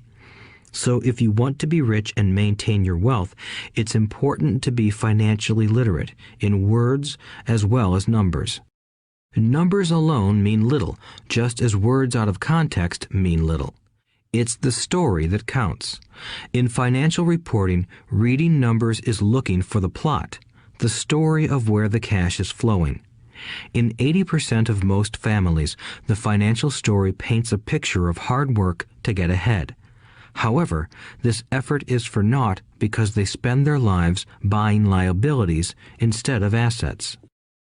Everyone has living expenses, the need for food, shelter, and clothing. It is the cash flow that tells the story of how a person handles their money. The reason I started with the story of the richest men in America is to illustrate the flaw in believing that money will solve all problems. That is why I cringe whenever I hear people ask me how to get rich quicker or where they should start. I often hear, "I'm in debt, so I need to make more money." But more money will often not solve the problem. In fact, it may compound the problem. Money often makes obvious our tragic human flaws, putting a spotlight on what we don't know. That is why, all too often, a person who comes into a sudden windfall of cash, let's say an inheritance, a pay raise, or lottery winnings, soon returns to the same financial mess, if not worse than the mess they were in before. Money only accentuates the cash flow pattern running in your head. If your pattern is to spend everything you get, most likely an increase in cash will just result in an increase in spending. Thus the saying, "A fool and his money is one big party." I have said many times that we go to school to gain scholastic and professional skills, both of which are important. We learn to make money with our professional skills. In the 1960s, when I was in high school, if someone did well academically, people assumed this bright student would go on to be a medical doctor because it was the profession with the promise of the greatest financial reward. Today, doctors face financial challenges I wouldn't wish on my worst enemy. Insurance companies taking control of the business, managed healthcare, government intervention, and malpractice suits. Today, kids want to be famous athletes, movie stars, rock stars, beauty queens, or CEOs because that is where the fame, money, and prestige are. That is the reason it is so hard to motivate kids in school today. They know that professional success is no longer solely linked to academic success, as it once was. Because students leave school without financial skills, millions of educated people pursue their profession successfully, but later find themselves struggling financially. They work harder, but don't get ahead. What is missing from their education is not how to make money, but how to manage money. It's called financial aptitude, what you do with the money once you make it, how to keep people from taking it from you, how to keep it longer, and how to make that money work hard for you. Most people don't understand why they struggle financially because they don't understand cash flow. A person can be highly educated, professionally successful, and financially illiterate. These people often work harder than they need to because they learned how to work hard, but not how to have their money work hard for them. The story of how the quest for a financial dream turns into a financial nightmare. The classic story of hardworking people has set a pattern. Recently married, the happy, highly educated young couple moves into one of their cramped, rented apartments. Immediately, they realize that they are saving money because two can live as cheaply as one. The problem is the apartment is cramped. They decide to save money to buy their dream home so they can have kids. They now have two incomes, and they begin to focus on their careers. Their incomes begin to increase. As their incomes go up, their expenses go up as well. The number one expense for most people is taxes. Many people think it's income tax, but for most Americans, their highest tax is Social Security. As an employee, it appears as if the Social Security tax combined with the Medicare tax rate is roughly 7.5%, but it's really 15% since the employer must match the Social Security amount. In essence, it is money the employer can't pay you. On top of that, you still have to pay income tax on the amount deducted from your wages for Social Security tax. Income you never received because it went directly to Social Security through withholding. Going back to the young couple, as a result of their incomes increasing, they decide to buy the house of their dreams. Once in their house, they have a new tax called property tax. Then they buy a new car, new furniture, and new appliances to match their new house. All of a sudden, they wake up and their liabilities column is full of mortgage and credit card debt. Their liabilities go up. They're now trapped in the rat race. Pretty soon, a baby comes along and they work harder. The process repeats itself. Higher incomes cause higher taxes, also called bracket creep. A credit card comes in the mail. They use it. It maxes out. A loan company calls and says their greatest asset, their home, has appreciated in value. Because their credit is so good, the company offers a bill consolidation loan and tells them the intelligent thing to do is clear off the high-interest consumer debt by paying off their credit card. And besides, interest on their home is a tax deduction. They go for it and pay off those high-interest credit cards. They breathe a sigh of relief. Their credit cards are paid off. They've now folded their consumer debt into their home mortgage. Their payments go down because they extend their debt over 30 years. It is the smart thing to do. Their neighbor calls to invite them to go shopping. The Memorial Day sale is on. They promise themselves they'll just window shop, but they take a credit card, just in case. I run into this young couple all the time. Their names change, but their financial dilemma is the same. They come to one of my talks to hear what I have to say.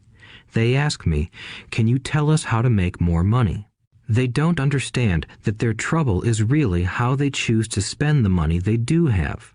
It is caused by financial illiteracy and not understanding the difference between an asset and a liability. More money seldom solves someone's money problems. Intelligence solves problems. There is a saying a friend of mine says over and over to people in debt. If you find you have dug yourself into a hole, stop digging. As a child, my dad often told us that the Japanese were aware of 3 powers: the power of the sword, the jewel, and the mirror. The sword symbolizes the power of weapons. America has spent trillions of dollars on weapons, and because of this is a powerful military presence in the world. The jewel symbolizes the power of money. There is some degree of truth to the saying, "Remember the golden rule. He who has the gold makes the rules." The mirror symbolizes the power of self-knowledge. This self-knowledge, according to Japanese legend, was the most treasured of the 3. All too often, the poor and middle class allow the power of money to control them. By simply getting up and working harder, failing to ask themselves if what they do makes sense, they shoot themselves in the foot as they leave for work every morning. By not fully understanding money, the vast majority of people allow its awesome power to control them. If they used the power of the mirror, they would have asked themselves, "Does this make sense?"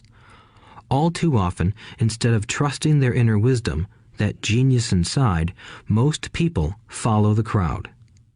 They do things because everybody else does them. They conform rather than question. Often, they mindlessly repeat what they have been told. Diversify. Your home is an asset. Your home is your biggest investment. You get a tax break for going into greater debt. Get a safe job. Don't make mistakes. Don't take risks. It is said that the fear of public speaking is a fear greater than death for most people. According to psychiatrists, the fear of public speaking is caused by the fear of ostracism, the fear of standing out, the fear of criticism, the fear of ridicule, and the fear of being an outcast.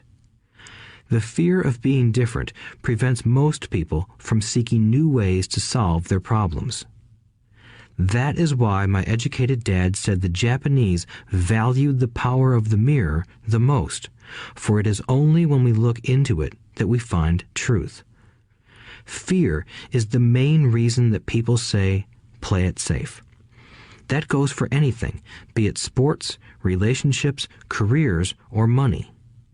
It is that same fear, the fear of ostracism, that causes people to conform to, and not question, commonly accepted opinions or popular trends. Your home is an asset.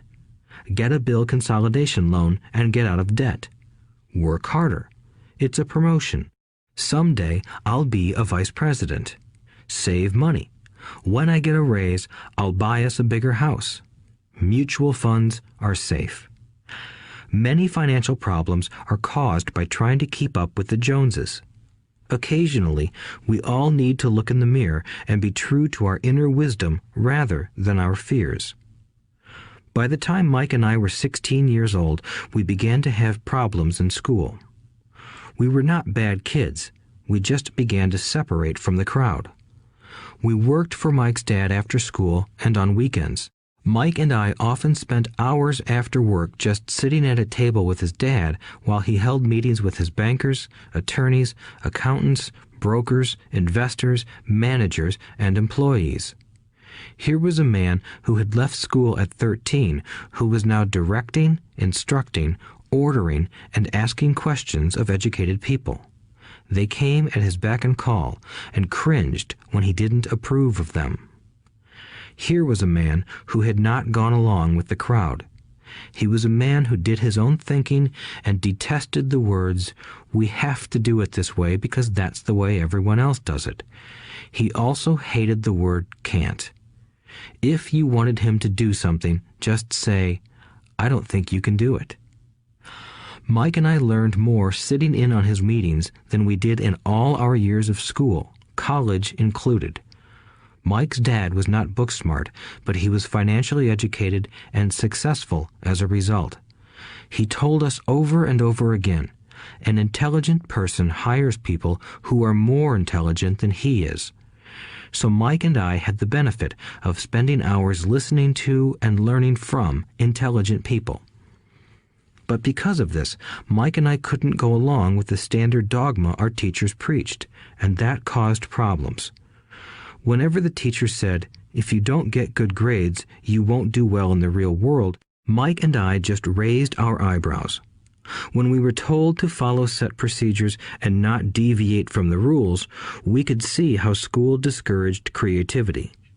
We started to understand why our rich dad told us that schools were designed to produce good employees instead of employers. Occasionally, Mike or I would ask our teachers how what we studied was applicable to the real world, or why we never studied money and how it worked. To the latter question, we often got the answer that money was not important, that if we excelled in our education, the money would follow. The more we knew about the power of money, the more distant we grew from the teachers and our classmates.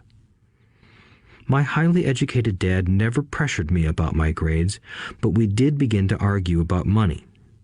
By the time I was 16, I probably had a far better foundation with money than both my parents.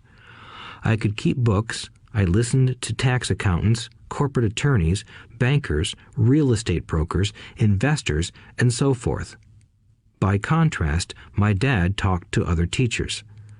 One day, my dad told me that our home was his greatest investment. A not too pleasant argument took place when I showed him why I thought a house was not a good investment. I showed him the ancillary expenses that went along with owning the home.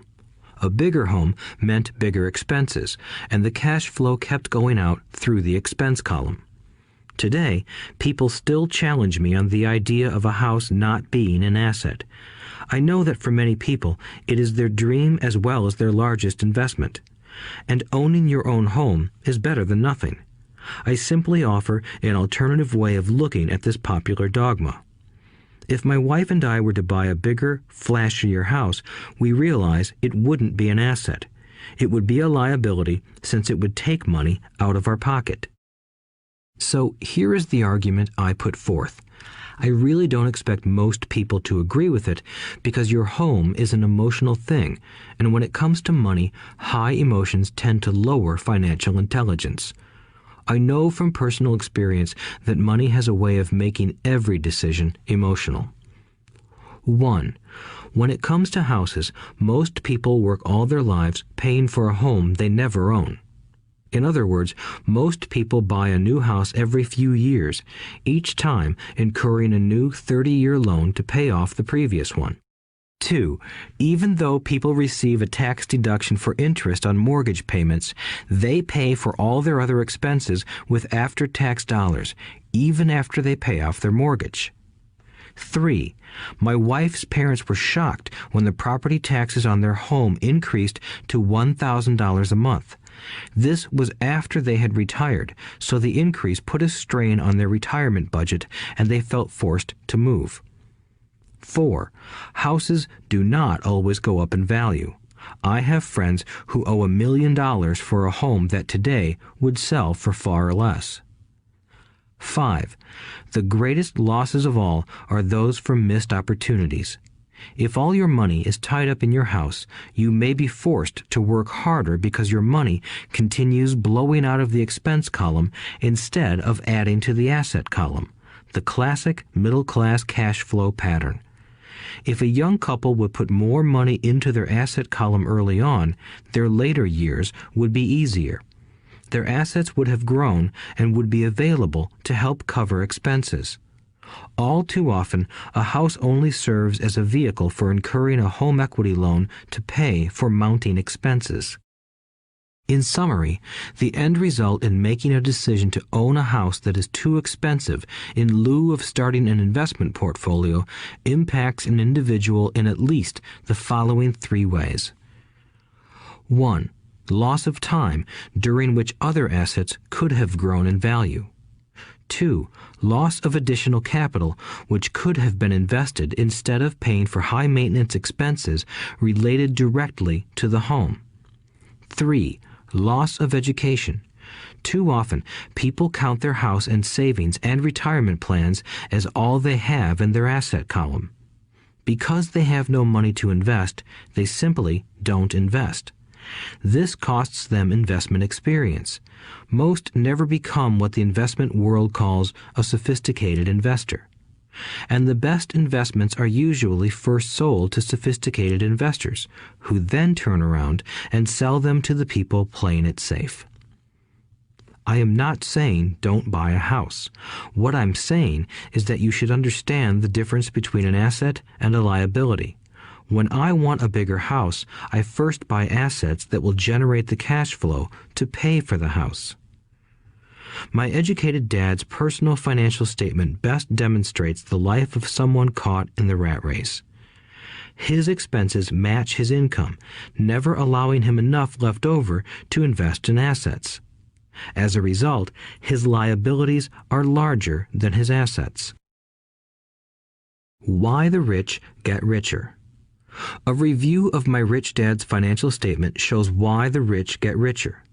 The asset column generates more than enough income to cover expenses, with the balance reinvested into the asset column. The asset column continues to grow, and therefore the income it produces grows with it. The result is that the rich get richer. Why the middle class struggle. The middle class finds itself in a constant state of financial struggle. Their primary income is through their salary. As their wages increase, so do their taxes. Their expenses tend to increase in proportion to their salary increase, hence the phrase, the rat race. They treat their home as their primary asset instead of investing in income-producing assets. This pattern of treating your home as an investment and the philosophy that a pay raise means you can buy a larger home or spend more is the foundation of today's debt-ridden society. Increased spending throws families into greater debt and into more financial uncertainty, even though they may be advancing in their jobs and receiving raises on a regular basis. This is high-risk living caused by weak financial education. The massive loss of jobs in recent times proves how shaky the middle class really is financially. Company pension plans are being replaced by 401k plans. Social Security is obviously in trouble and can't be relied upon as a source for retirement. Panic has set in for the middle class. Today, mutual funds are popular because they supposedly represent safety. Average mutual fund buyers are too busy working to pay taxes and mortgages, save for their children's college, and pay off credit cards. They do not have time to study investing, so they rely on the expertise of the manager of a mutual fund. Also, because the mutual fund includes many different types of investments, they feel their money is safer because it is diversified. This educated middle class subscribes to the dogma put out by mutual fund brokers and financial planners. Play it safe, avoid risk. The real tragedy is that the lack of early financial education is what creates the risk faced by average middle class people. The reason they have to play it safe is because their financial positions are tenuous at best. Their balance sheets are not balanced.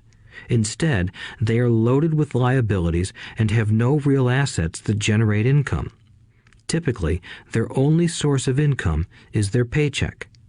Their livelihood becomes entirely dependent on their employer. So when genuine deals of a lifetime come along, these people can't take advantage of them because they are working so hard, are taxed to the max, and are loaded with debt. As I said at the start of this section, the most important rule is to know the difference between an asset and a liability. Once you understand the difference, concentrate your efforts on buying income-generating assets. That's the best way to get started on a path to becoming rich. Keep doing that and your asset column will grow. Keep liabilities and expenses down so more money is available to continue pouring into the asset column. Soon, the asset base will be so deep that you can afford to look at more speculative investments. Investments that may have returns of 100% to infinity. $5,000 investments that are soon turned into $1 million or more. Investments that the middle class calls too risky. The investment is not risky for the financially literate. As an employee who is also a homeowner, your working efforts are generally as follows. 1. You work for the company. Employees make their business owner or the shareholders rich, not themselves. Your efforts and success will help provide for the owner's success and retirement. 2. You work for the government. The government takes its share from your paycheck before you even see it. By working harder, you simply increase the amount of taxes taken by the government. Most people work from January to May just for the government. 3. You work for the bank. After taxes, your next largest expense is usually your mortgage and credit card debt. The problem with simply working harder is that each of these 3 levels takes a greater share of your increased efforts. You need to learn how to have your increased efforts benefit you and your family directly. Once you have decided to concentrate on minding your own business, focusing your efforts on acquiring assets instead of a bigger paycheck, how do you set your goals? Most people must keep their job and rely on their wages to fund their acquisition of assets. As their assets grow, how do they measure the extent of their success? When does someone know that they are rich, that they have wealth? As well as having my own definitions for assets and liabilities, I also have my own definition for wealth. Actually, I borrowed it from a man named R. Buckminster Fuller. Some call him a quack, and others call him a genius. Years ago, he got architects buzzing because he applied for a patent for something he called a geodesic dome. But in the application, Fuller also said something about wealth. It was pretty confusing at first, but after reading it, it began to make some sense. Wealth is a person's ability to survive so many number of days forward, or, if I stopped working today, how long could I survive? Unlike net worth, the difference between your assets and liabilities, which is often filled with a person's expensive junk and opinions of what things are worth, this definition creates the possibility for developing a truly accurate measurement. I could now measure and know where I was in terms of my goal to become financially independent. Although net worth often includes non-cash producing assets, like stuff you bought that now sits in your garage, wealth measures how much money your money is making and, therefore, your financial survivability. Wealth is the measure of the cash flow from the asset column compared with the expense column. Let's use an example. Let's say I have cash flow from my asset column of $1,000 a month, and I have monthly expenses of $2,000 a month. What is my wealth? Let's go back to Buckminster Fuller's definition. Using his definition, how many days forward can I survive? Assuming a 30-day month, I have enough cash flow for half a month. When I achieve $2,000 a month cash flow from my assets, then I will be wealthy. So, while I'm not yet rich, I am wealthy. I now have income generated from assets each month that fully cover my monthly expenses. If I want to increase my expenses, I first must increase my cash flow to maintain this level of wealth. Also note that it is at this point that I'm no longer dependent on my wages. I have focused on and been successful in building an asset column that has made me financially independent. If I quit my job today, I would be able to cover my monthly expenses with the cash flow from my assets. My next goal would be to have the excess cash flow from my assets reinvested into the asset column. The more money that goes into my asset column, the more my asset column grows. The more my assets grow, the more my cash flow grows. And as long as I keep my expenses less than the cash flow from these assets, I grow richer with more and more income from sources other than my physical labor. As this reinvestment process continues, I am well on my way to becoming rich. Just remember this simple observation. The rich buy assets.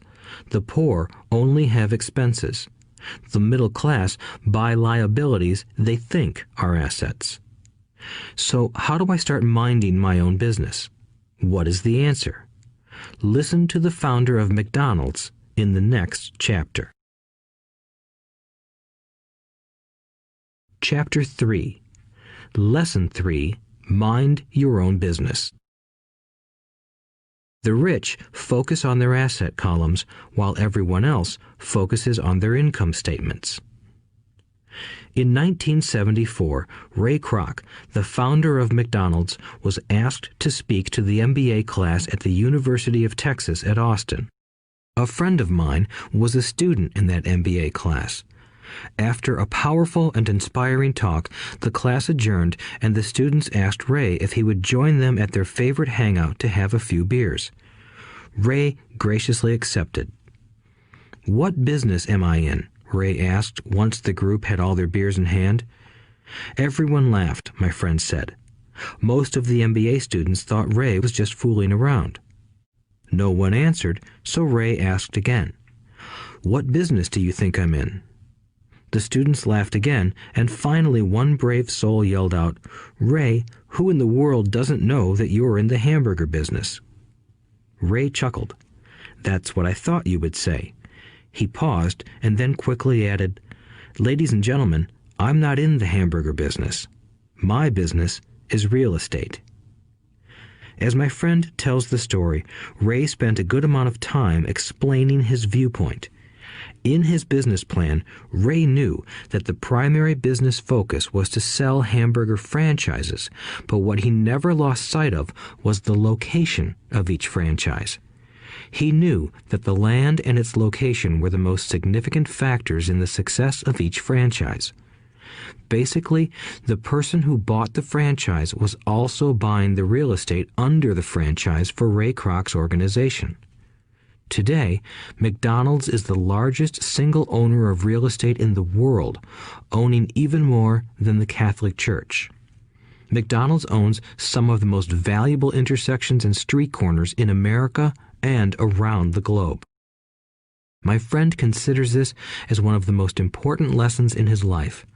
Today, he owns car washes, but his business is the real estate under those car washes.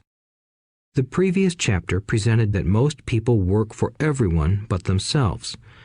They work first for the owners of the company, then for the government through taxes, and finally for the bank that owns their mortgage. When I was a young boy, we did not have a McDonald's nearby. Yet my rich dad was responsible for teaching Mike and me the same lesson that Ray Kroc talked about at the University of Texas. It is secret number 3 of the rich. The secret is mind your own business. Financial struggle is often directly the result of people working all their lives for someone else. Many people will simply have nothing at the end of their working days to show for their efforts. Our current educational system focuses on preparing today's youth to get good jobs by developing scholastic skills. Their lives will revolve around their wages or, as described earlier, their income column. Many will study further to become engineers, scientists, cooks, police officers, artists, writers, and so on. These professional skills allow them to enter the workforce and work for money. But there is a big difference between your profession and your business. Often I ask people, "What is your business?" And they will say, "Oh, I'm a banker." Then I ask them if they own the bank, and they usually respond, "No, I work there." In that instance, they have confused their profession with their business. Their profession may be a banker, but they still need their own business. A problem with school is that you often become what you study. So if you study cooking, you become a chef. If you study the law, you become an attorney. And a study of auto mechanics makes you a mechanic. The mistake in becoming what you study is that too many people forget to mind their own business.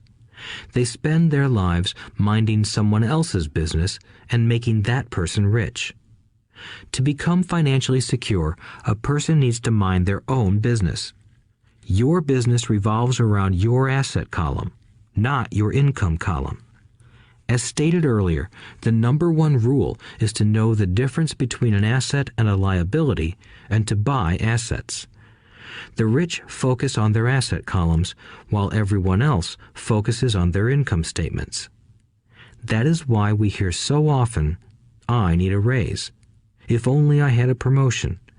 I am going back to school to get more training so I can get a better job. I am going to work overtime. Maybe I can get a second job." In some circles, these are sensible ideas, but you are still not minding your own business. These ideas all still focus on the income column and will only help a person become more financially secure if the additional money is used to purchase income-generating assets. The primary reason the majority of the poor and middle class are fiscally conservative, which means I can't afford to take risks, is that they have no financial foundation. They have to cling to their jobs and play it safe. When downsizing became the in thing to do, millions of workers found out their largest so-called asset, their home, was eating them alive.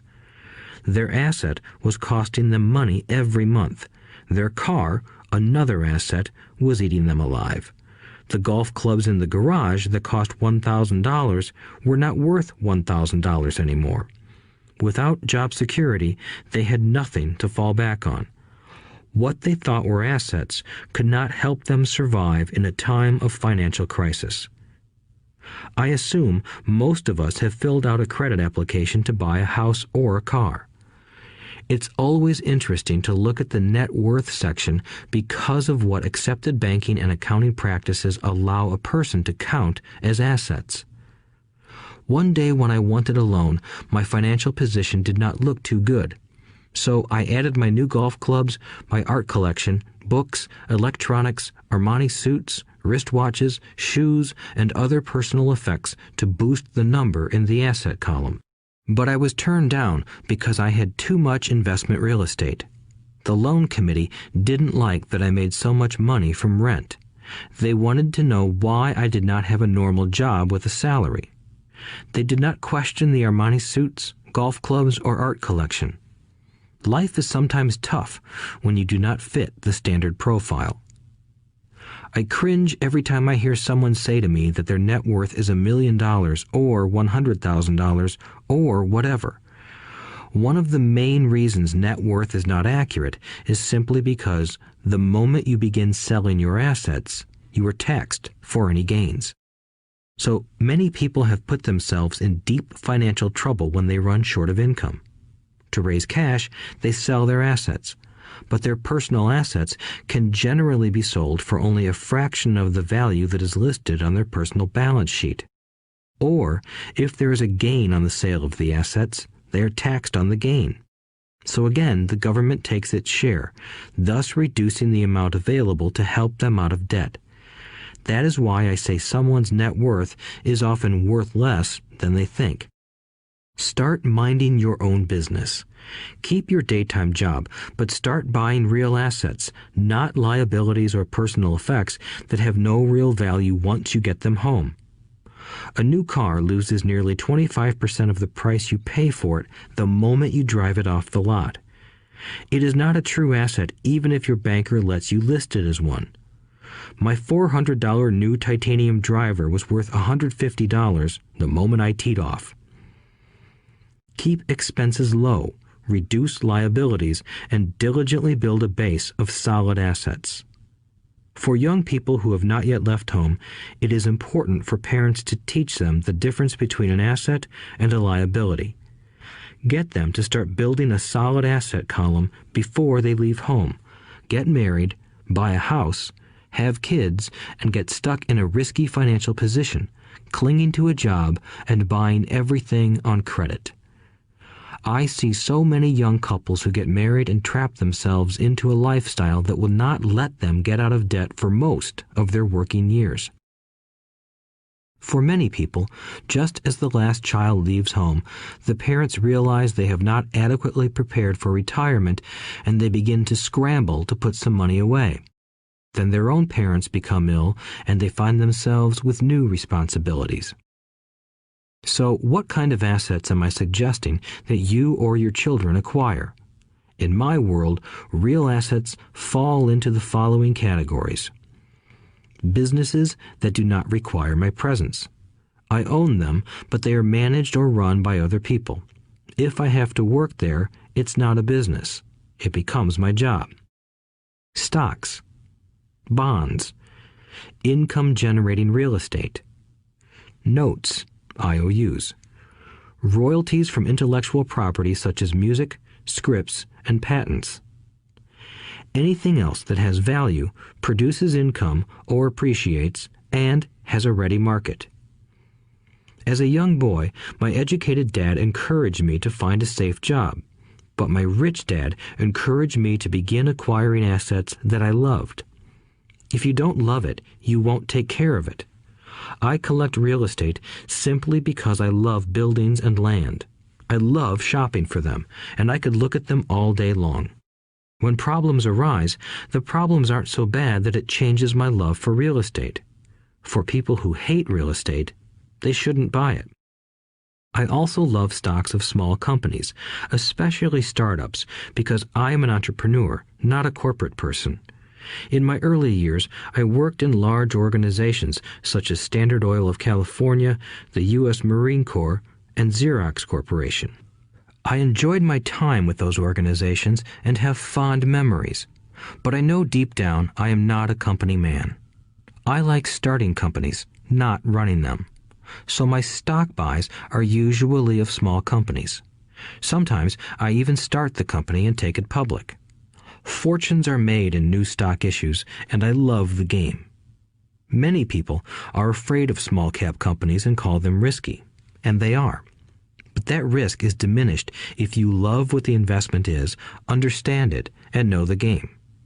With small companies, my investment strategy is to be out of the stock in a year. On the other hand, my real estate strategy is to start small and keep trading up for bigger properties, and, therefore, delay paying taxes on the gain. This allows the value to increase dramatically. I generally hold real estate less than 7 years. For years, even while I was with the Marine Corps and Xerox, I did what my rich dad recommended. I kept my day job, but I still minded my own business. I was active in my asset column trading real estate and small stocks. Rich Dad always stressed the importance of financial literacy. The better I was at understanding the accounting and cash management, the better I would be at analyzing investments and eventually starting and building my own company. I don't encourage anyone to start a company unless they really want to. Knowing what I know about running a company, I wouldn't wish that task on anyone. There are times when people can't find employment and starting a company seems like the best solution. But the odds are against success. 9 out of 10 companies fail in 5 years. Of those that survive the first 5 years, 9 out of every 10 of those eventually fail as well. So only if you really have the desire to own your own company do I recommend it. Otherwise, keep your day job and mind your own business. When I say mind your own business, I mean to build and keep your asset column strong. Once a dollar goes into it, never let it come out. Think of it this way. Once a dollar goes into your asset column, it becomes your employee. The best thing about money is that it works 24 hours a day and can work for generations. Keep your day job, be a great hard-working employee, but keep building that asset column. As your cash flow grows, you can indulge in some luxuries. An important distinction is that rich people buy luxuries last, while the poor and middle class tend to buy luxuries first. The poor and the middle class often buy luxury items like big houses, diamonds, furs, jewelry, or boats because they want to look rich. They look rich, but in reality they just get deeper in debt on credit. The old money people, the long-term rich, build their asset column first. Then the income generated from the asset column buys their luxuries.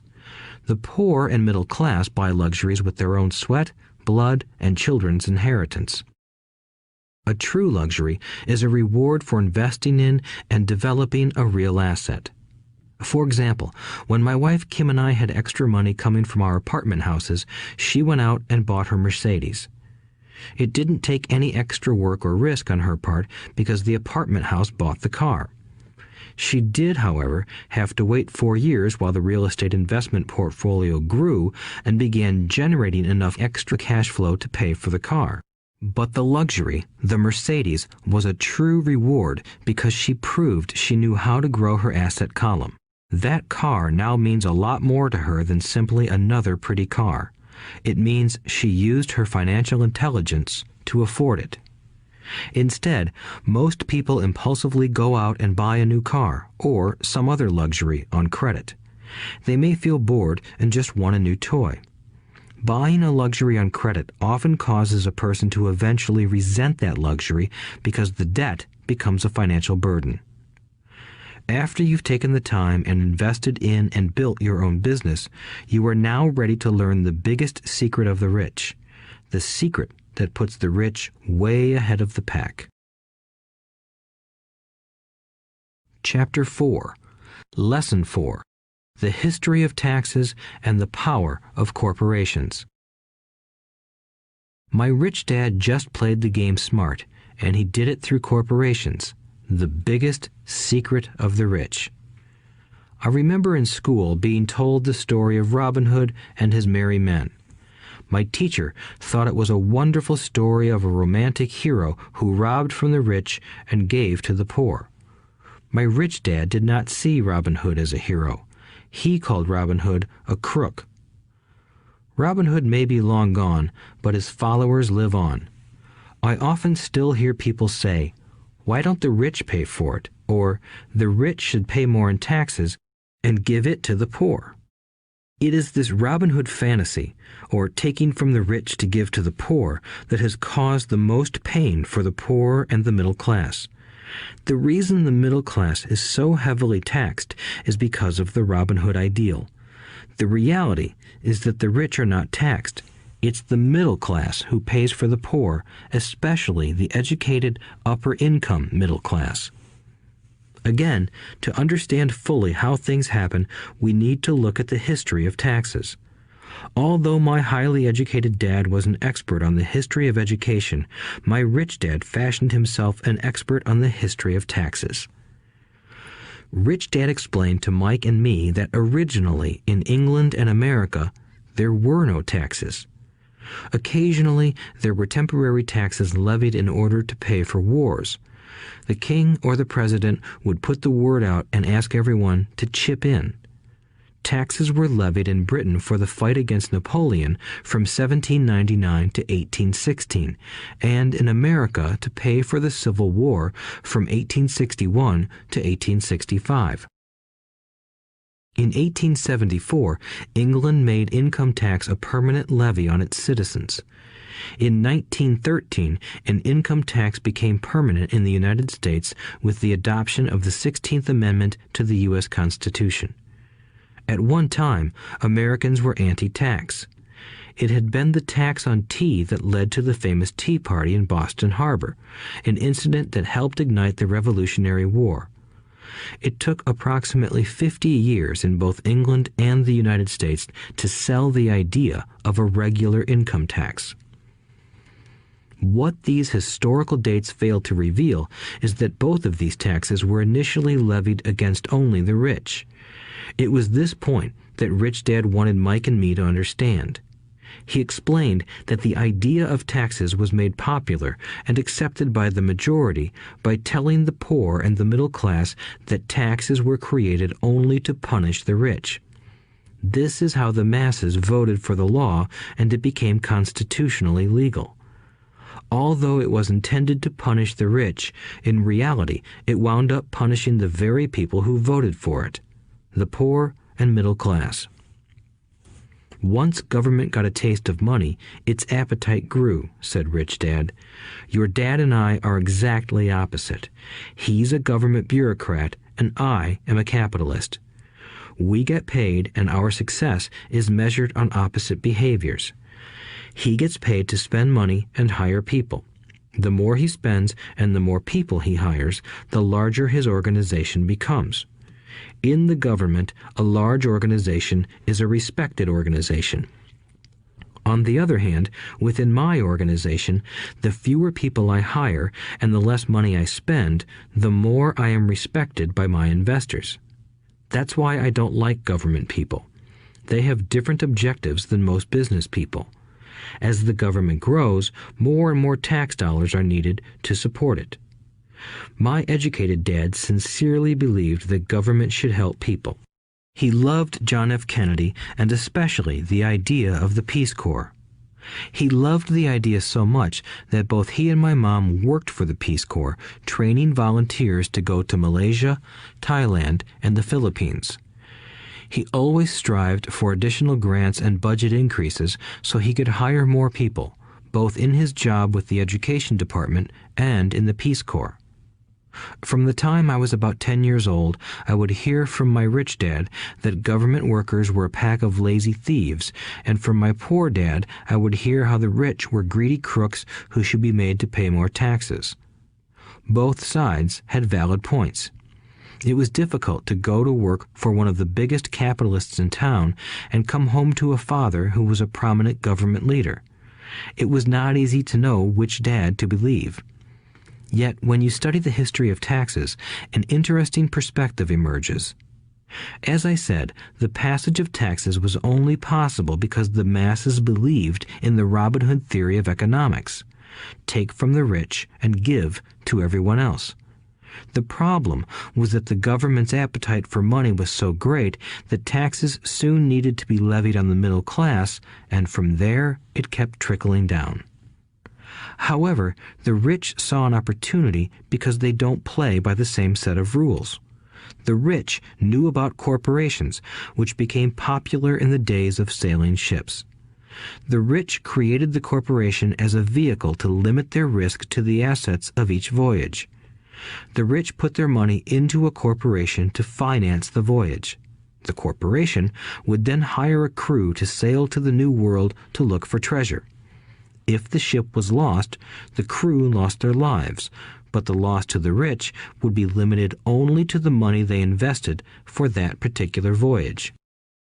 It is the knowledge of the legal corporate structure that really gives the rich a vast advantage over the poor and middle class. Having two fathers teaching me, one a socialist and the other a capitalist, I quickly began to realize that the philosophy of the capitalist made more financial sense to me. It seemed to me that the socialists ultimately penalized themselves due to their lack of financial education. No matter what the take from the rich crowd came up with, the rich always found a way to outsmart them. That is how taxes were eventually levied on the middle class. The rich outsmarted the intellectuals solely because they understood the power of money, a subject not taught in schools. How did the rich outsmart the intellectuals?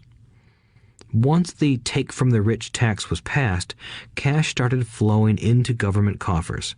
Initially, people were happy. Money was handed out to government workers and the rich. It went to government workers in the form of jobs and pensions, and it went to the rich via their factories receiving government contracts. The government received a large pool of money, but the problem was the fiscal management of that money. The government ideal is to avoid having excess money. If you fail to spend your allotted funds, you risk losing it in the next budget. You would certainly not be recognized for being efficient. Business people, on the other hand, are rewarded for having excess money and are applauded for their efficiency. As this cycle of growing government spending continued, the demand for money increased, and the tax the rich idea was adjusted to include lower income levels down to the very people who voted it in, the poor and the middle class. True capitalists used their financial knowledge to simply find an escape. They headed back to the protection of a corporation. But what many people who have never formed a corporation don't know is that a corporation is not really a thing. A corporation is merely a file folder with some legal documents in it, sitting in some attorney's office and registered with a state government agency. It's not a big building or a factory or a group of people. A corporation is merely a legal document that creates a legal body without a soul. Using it, the wealth of the rich was once again protected. It was popular because the income tax rate of a corporation is less than the individual income tax rates. In addition, certain expenses could be paid by a corporation with pre-tax dollars. This war between the haves and have-nots has raged for hundreds of years. The battle is waged whenever and wherever laws are made, and it will go on forever. The problem is that the people who lose are the uninformed, the ones who get up every day and diligently go to work and pay taxes. If they only understood the way the rich play the game, they could play it too. Then they would be on their way to their own financial independence. This is why I cringe every time I hear a parent advise their children to go to school so they can find a safe, secure job. An employee with a safe, secure job without financial aptitude has no escape. Average Americans today work 5 to 6 months for the government just to cover their taxes. In my opinion, that is simply too long. The harder you work, the more you pay the government. That is why I believe that the idea of take from the rich backfired on the very people who voted it in. Every time people try to punish the rich don't simply comply. They react. They have the money, power, and intent to change things. They don't just sit there and voluntarily pay more taxes. Instead, they search for ways to minimize their tax burden. They hire smart attorneys and accountants and persuade politicians to change laws or create legal loopholes. They use their resources to effect change. The tax code of the United States also allows other ways to reduce taxes. Most of these vehicles are available to anyone, but it is the rich who find them because they are minding their own business. For example, 1031 is jargon for Section 1031 of the Internal Revenue Code, which allows a seller to delay paying taxes on a piece of real estate that is sold for a capital gain through an exchange for a more expensive piece of real estate. Real estate is one investment vehicle that has a great tax advantage. As long as you keep trading up in value, you will not be taxed on the gains until you liquidate. People who don't take advantage of these legal tax savings are missing a great opportunity to build their asset columns. The poor and middle class don't have the same resources. They sit there and let the government's needles enter their arm and allow the blood donation to begin. Today, I am constantly shocked at the number of people who pay more taxes or take fewer deductions simply because they are afraid of the government. I have friends who have had their businesses shut down and destroyed, only to find out it was a mistake on the part of the government. I realize all that, but the price of working from January to May is a high price to pay for that intimidation. My poor dad never fought back. My rich dad didn't either. He just played the game smarter, and he did it through corporations, the biggest secret of the rich. You may remember the first lesson I learned from my rich dad. I was a little boy of 9 who had to sit and wait for him to choose to talk to me. I sat in his office waiting for him to get to me. He was ignoring me on purpose. He wanted me to recognize his power and to desire to have that power for myself one day. During all the years I studied and learned from him, he always reminded me that knowledge is power. and with money comes great power that requires the right knowledge to keep it and make it multiply. Without that knowledge, the world pushes you around. Rich Dad constantly reminded Mike and me that the biggest bully was not the boss or the supervisor, but the tax man. The tax man will always take more if you let him. The first lesson of having money work for you, as opposed to you working for money, is all about power. If you work for money, you give the power to your employer. If money works for you, you keep the power and control it.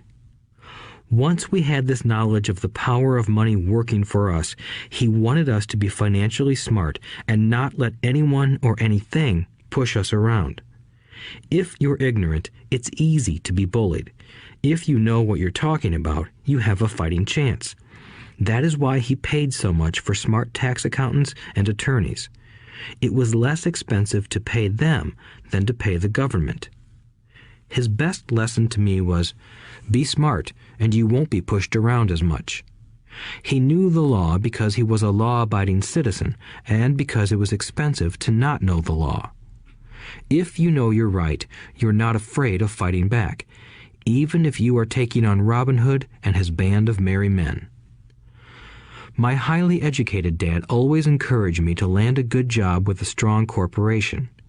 He spoke of the virtues of working your way up the corporate ladder. He didn't understand that, by relying solely on a paycheck from a corporate employer, I would be a docile cow ready for milking. When I told my rich dad of my father's advice, he only chuckled. "Why not own the ladder?" was all he said. As a young boy, I did not understand what Rich Dad meant by owning my own corporation. It was an idea that seemed impossible and intimidating. Although I was excited by the idea, my inexperience wouldn't let me envision the possibility that grown-ups would someday work for a company I would own. The point is that, if not for my rich dad, I would have probably followed my educated dad's advice. It was merely the occasional reminder of my rich dad that kept the idea of owning my own corporation alive and kept me on a different path. By the time I was 15 or 16, I knew I wasn't going to continue down the path my educated dad recommended. I didn't know how I was going to do it, but I was determined not to head in the direction most of my classmates were heading. That decision changed my life. It was not until my mid-20s that my rich dad's advice began to make more sense to me. I was just out of the Marine Corps and working for Xerox. I was making a lot of money, but every time I looked at my paycheck, I was disappointed. The deductions were so large, and the more I worked, the greater they became. As I became more successful, my bosses talked about promotions and raises. It was flattering, but I could hear my rich dad asking in my ear, "Who are you working for? Who are you making rich?" In 1974, while still an employee for Xerox, I formed my first corporation and began minding my own business. There were already a few assets in my asset column, but now I was determined to focus on making it bigger. Those paychecks, with all the deductions, made all the years of my rich dad's advice make total sense. I could see the future if I followed my educated dad's advice. Many employers feel that advising their workers to mind their own business is bad for business. But for me, focusing on my own business and developing assets made me a better employee because I now had a purpose. I came in early and worked diligently, amassing as much money as possible so I could invest in real estate. Hawaii was just set to boom, and there were fortunes to be made. The more I realized that we were in the beginning stages of a boom, the more Xerox machines I sold. The more I sold, the more money I made, and, of course, the more deductions came out of my paycheck. It was inspiring. I wanted out of the employee trap so badly that I worked even harder so I could invest more. By 1978, I was consistently one of the top 5 salespeople at the company. I badly wanted out of the rat race. In less than 3 years, I was making more in my real estate holding corporation than I was making at Xerox, and the money I was making in my asset column in my own corporation was money working for me, not me pounding on doors selling copiers.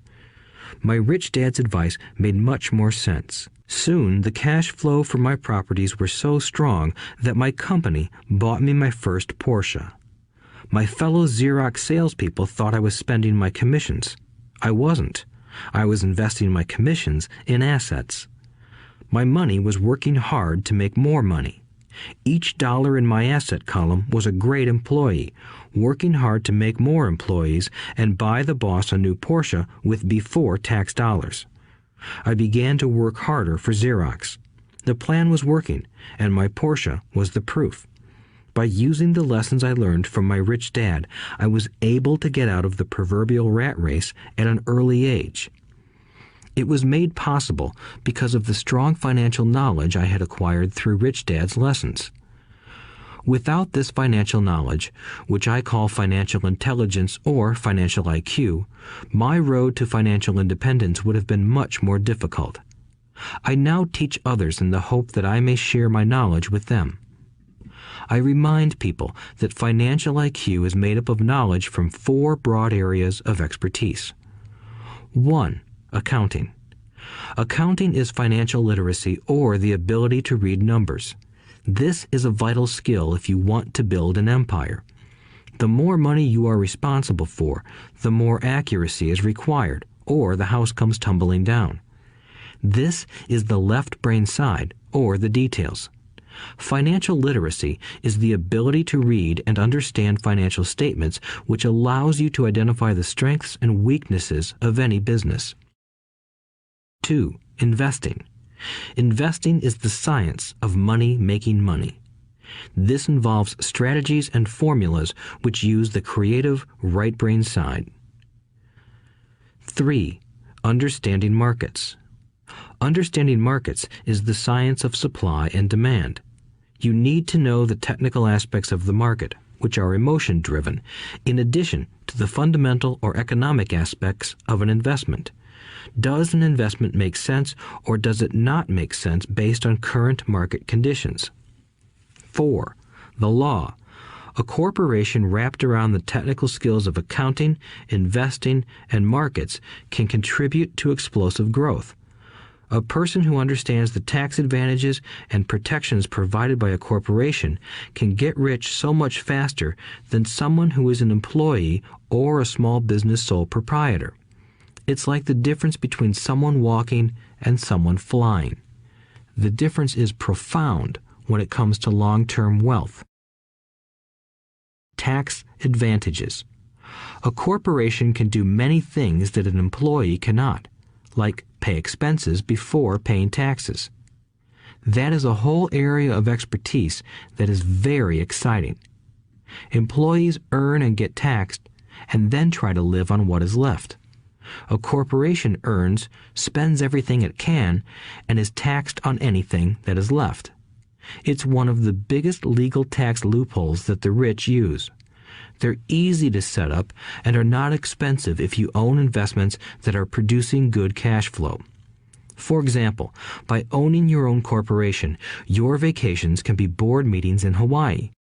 Car payments, insurance, repairs, and health club memberships are company expenses. Most restaurant meals are partial expenses and on. But it's done legally with pre-tax dollars. Protection from lawsuits. We live in a litigious society. Everybody wants a piece of your action. The rich hide much of their wealth using vehicles such as corporations and trusts to protect their assets from creditors. When someone sues a wealthy individual, they are often met with layers of legal protection and often find that the wealthy person actually owns nothing. They control everything, but own nothing.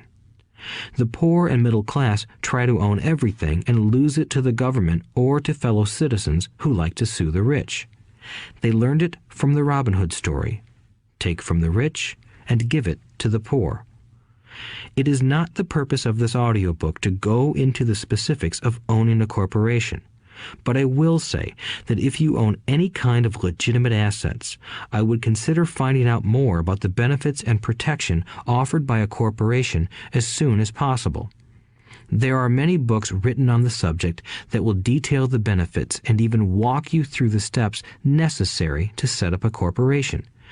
Garrett Sutton's books on corporations provide wonderful insight into the power of personal corporations. Financial IQ is actually the synergy of many skills and talents. I would say it is the combination of the 4 technical skills listed above that make up basic financial intelligence. If you aspire to great wealth, it is the combination of these skills that will greatly amplify your financial intelligence. In summary, business owners with corporations 1. Earn, 2. Spend, 3. Pay taxes. Employees who work for corporations 1. Earn, 2. Pay taxes, 3. Spend. As part of your overall financial strategy, I recommend that you learn about the protection that legal entities can provide for businesses and assets. Chapter 5. Lesson 5. The rich invent money. Often in the real world, it's not the smart who get ahead, but the bold.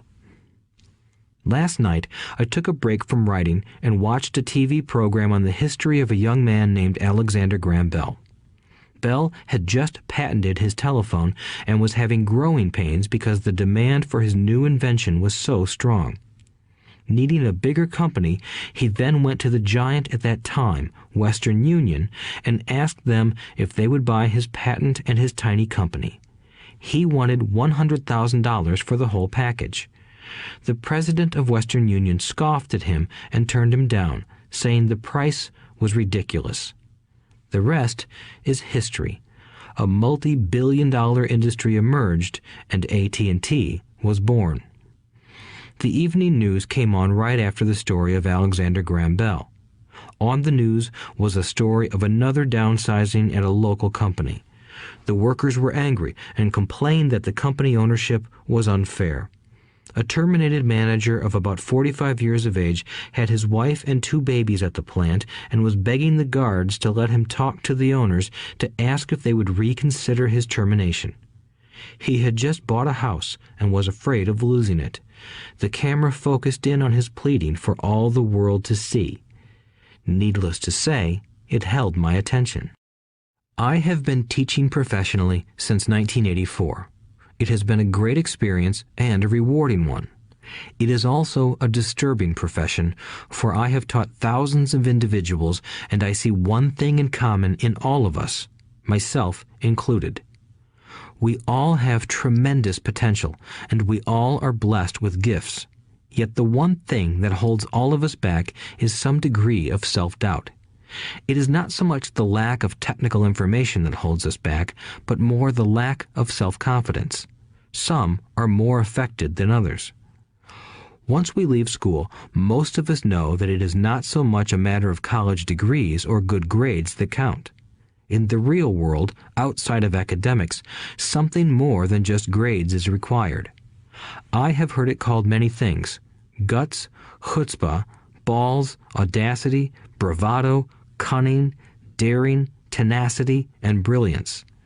This factor, whatever it is labeled, ultimately decides one's future much more than school grades do. Inside each of us is one of these brave, brilliant, and daring characters. There is also the flip side of that character, people who could get down on their knees and beg if necessary. After a year in Vietnam as a Marine Corps pilot, I got to know both of those characters inside of me intimately. One is not better than the other. Yet, as a teacher, I recognized that it was excessive fear and self-doubt that were the greatest detractors of personal genius. It broke my heart to see students know the answers, yet lack the courage to act on the answer. Often in the real world, it's not the smart who get ahead, but the bold. In my personal experience, your financial genius requires both technical knowledge as well as courage. If fear is too strong, the genius is suppressed. In my classes, I strongly urge students to learn to take risks, to be bold, and to let their genius convert that fear into power and brilliance. It works for some and just terrifies others. I have come to realize that for most people, when it comes to the subject of money, they would rather play it safe. I have had to field questions such as, why take risks? Why should I bother developing my financial IQ? Why should I become financially literate? And I answer, just to have more options.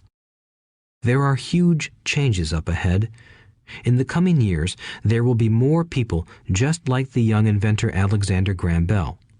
There will be 100 people like Bill Gates and hugely successful companies like Microsoft created every year all over the world.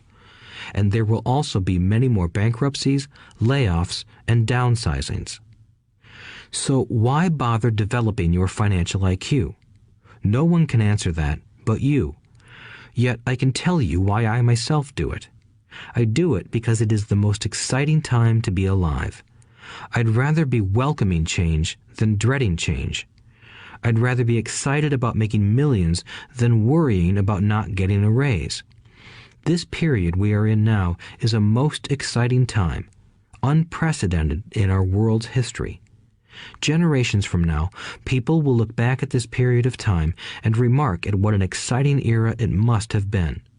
It was the death of the old and birth of the new. It was full of turmoil, and it was exciting. So why bother developing your financial IQ? Because if you do, you will prosper greatly.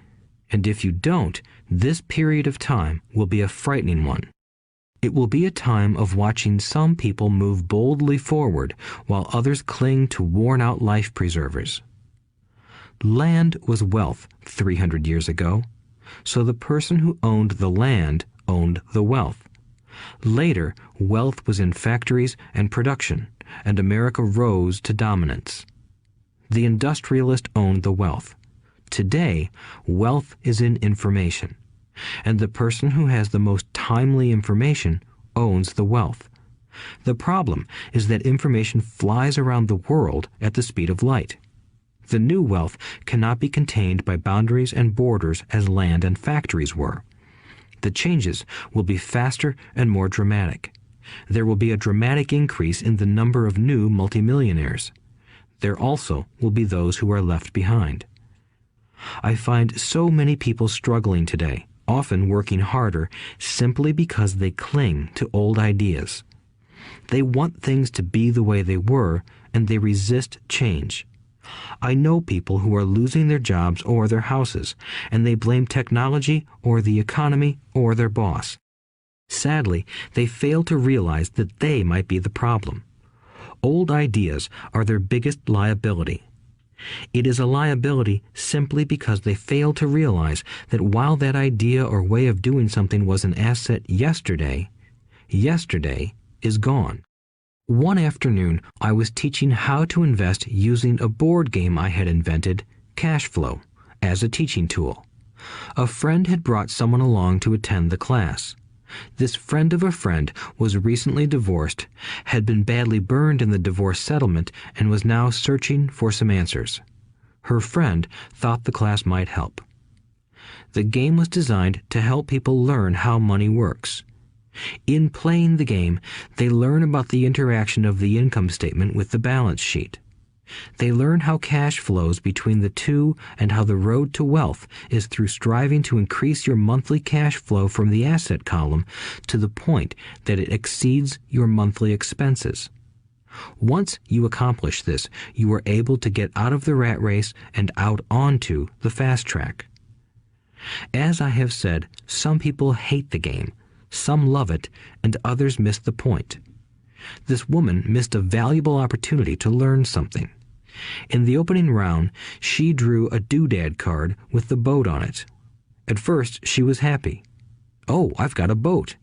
Then, as her friend tried to explain how the numbers worked on her income statement and balance sheet, she got frustrated because she had never liked math.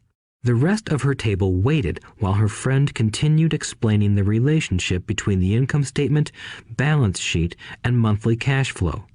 Suddenly, when she realized how the numbers worked, it dawned on her that her boat was eating her alive. Later on in the game, she was also downsized and had a child. It was a horrible game for her. After the class, her friend came by and told me that she was upset. She had come to the class to learn about investing and did not like the idea that it took so long to play a silly game.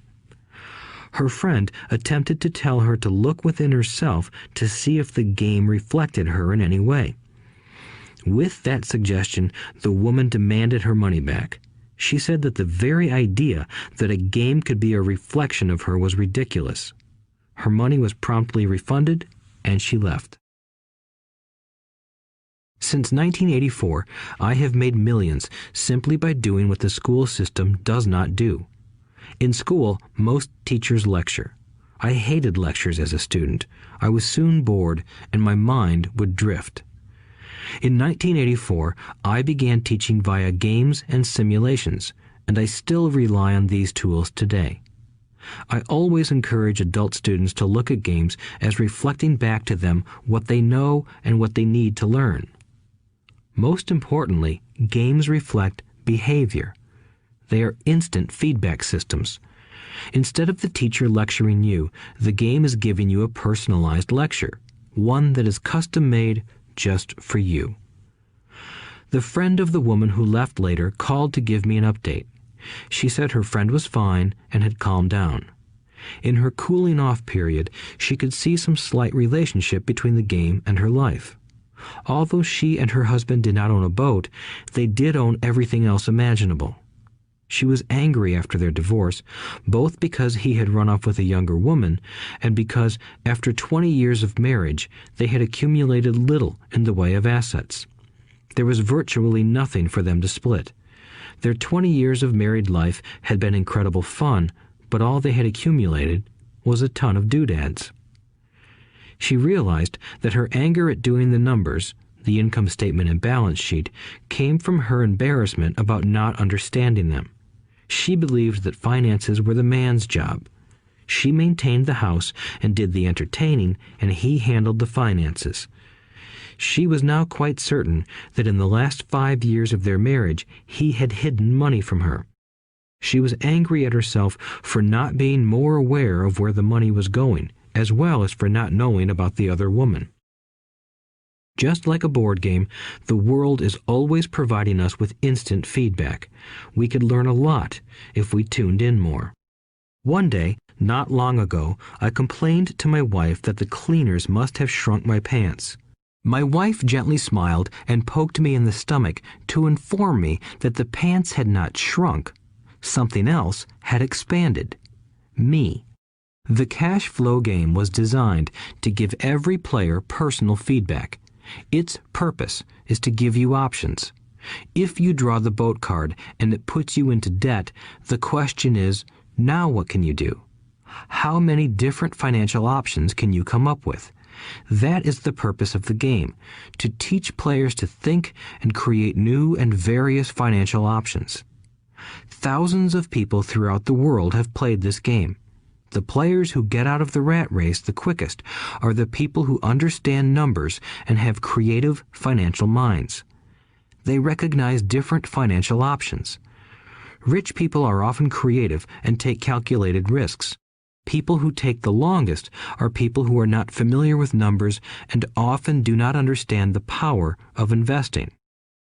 Some people playing cash flow gain lots of money in the game, but they don't know what to do with it.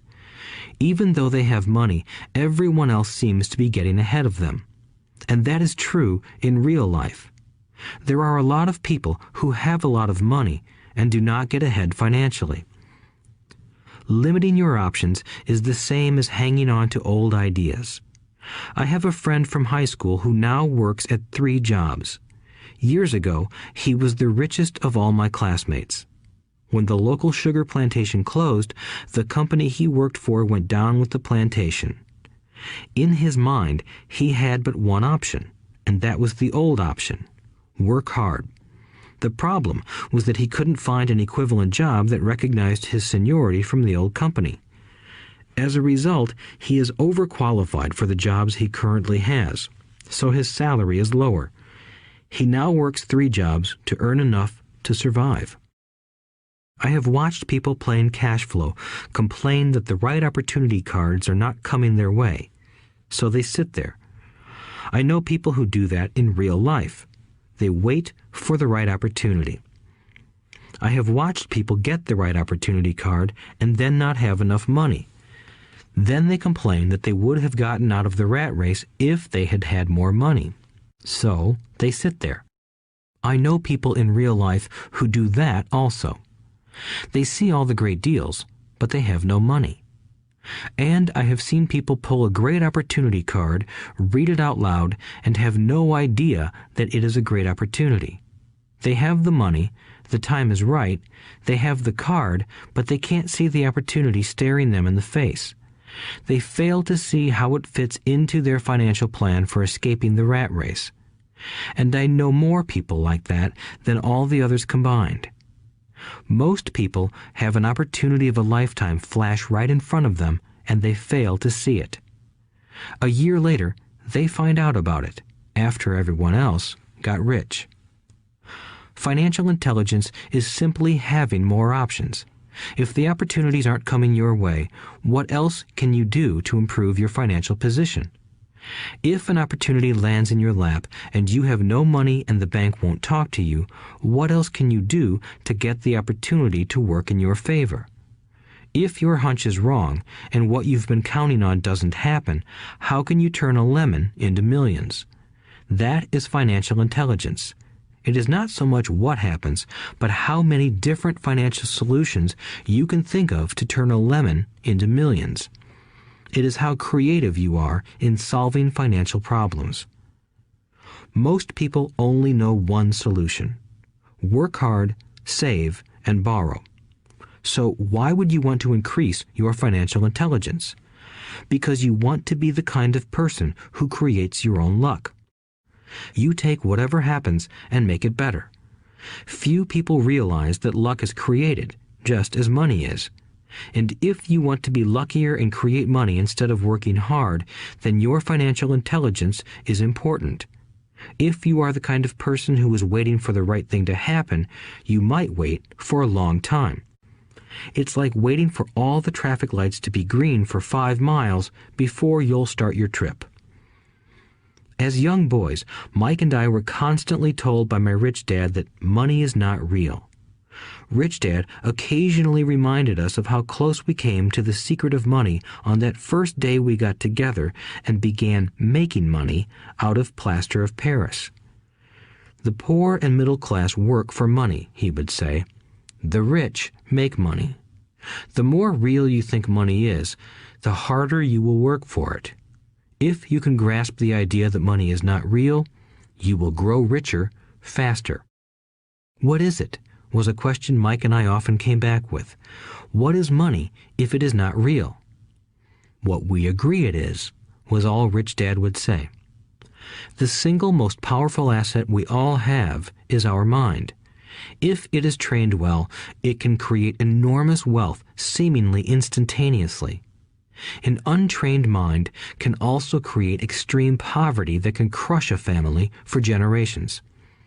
In the information age, money is increasing exponentially. A few individuals are getting ridiculously rich from nothing, just ideas and agreements. If you ask many people who trade stocks or other investments for a living, they see it done all the time. Often, millions can be made instantaneously from nothing. And by nothing, I mean no money was exchanged. It is done via agreement, a hand signal in a trading pit, a blip on a trader's screen in Lisbon from a trader's screen in Toronto and back to Lisbon, a call to my broker to buy and a moment later to sell. Money did not change hands. Agreements did. So why develop your financial genius? Only you can answer that. I can tell you why I have been developing this area of my intelligence. I do it because I want to make money fast. Not because I need to, but because I want to. It is a fascinating learning process. I develop my financial IQ because I want to participate in the fastest game and biggest game in the world.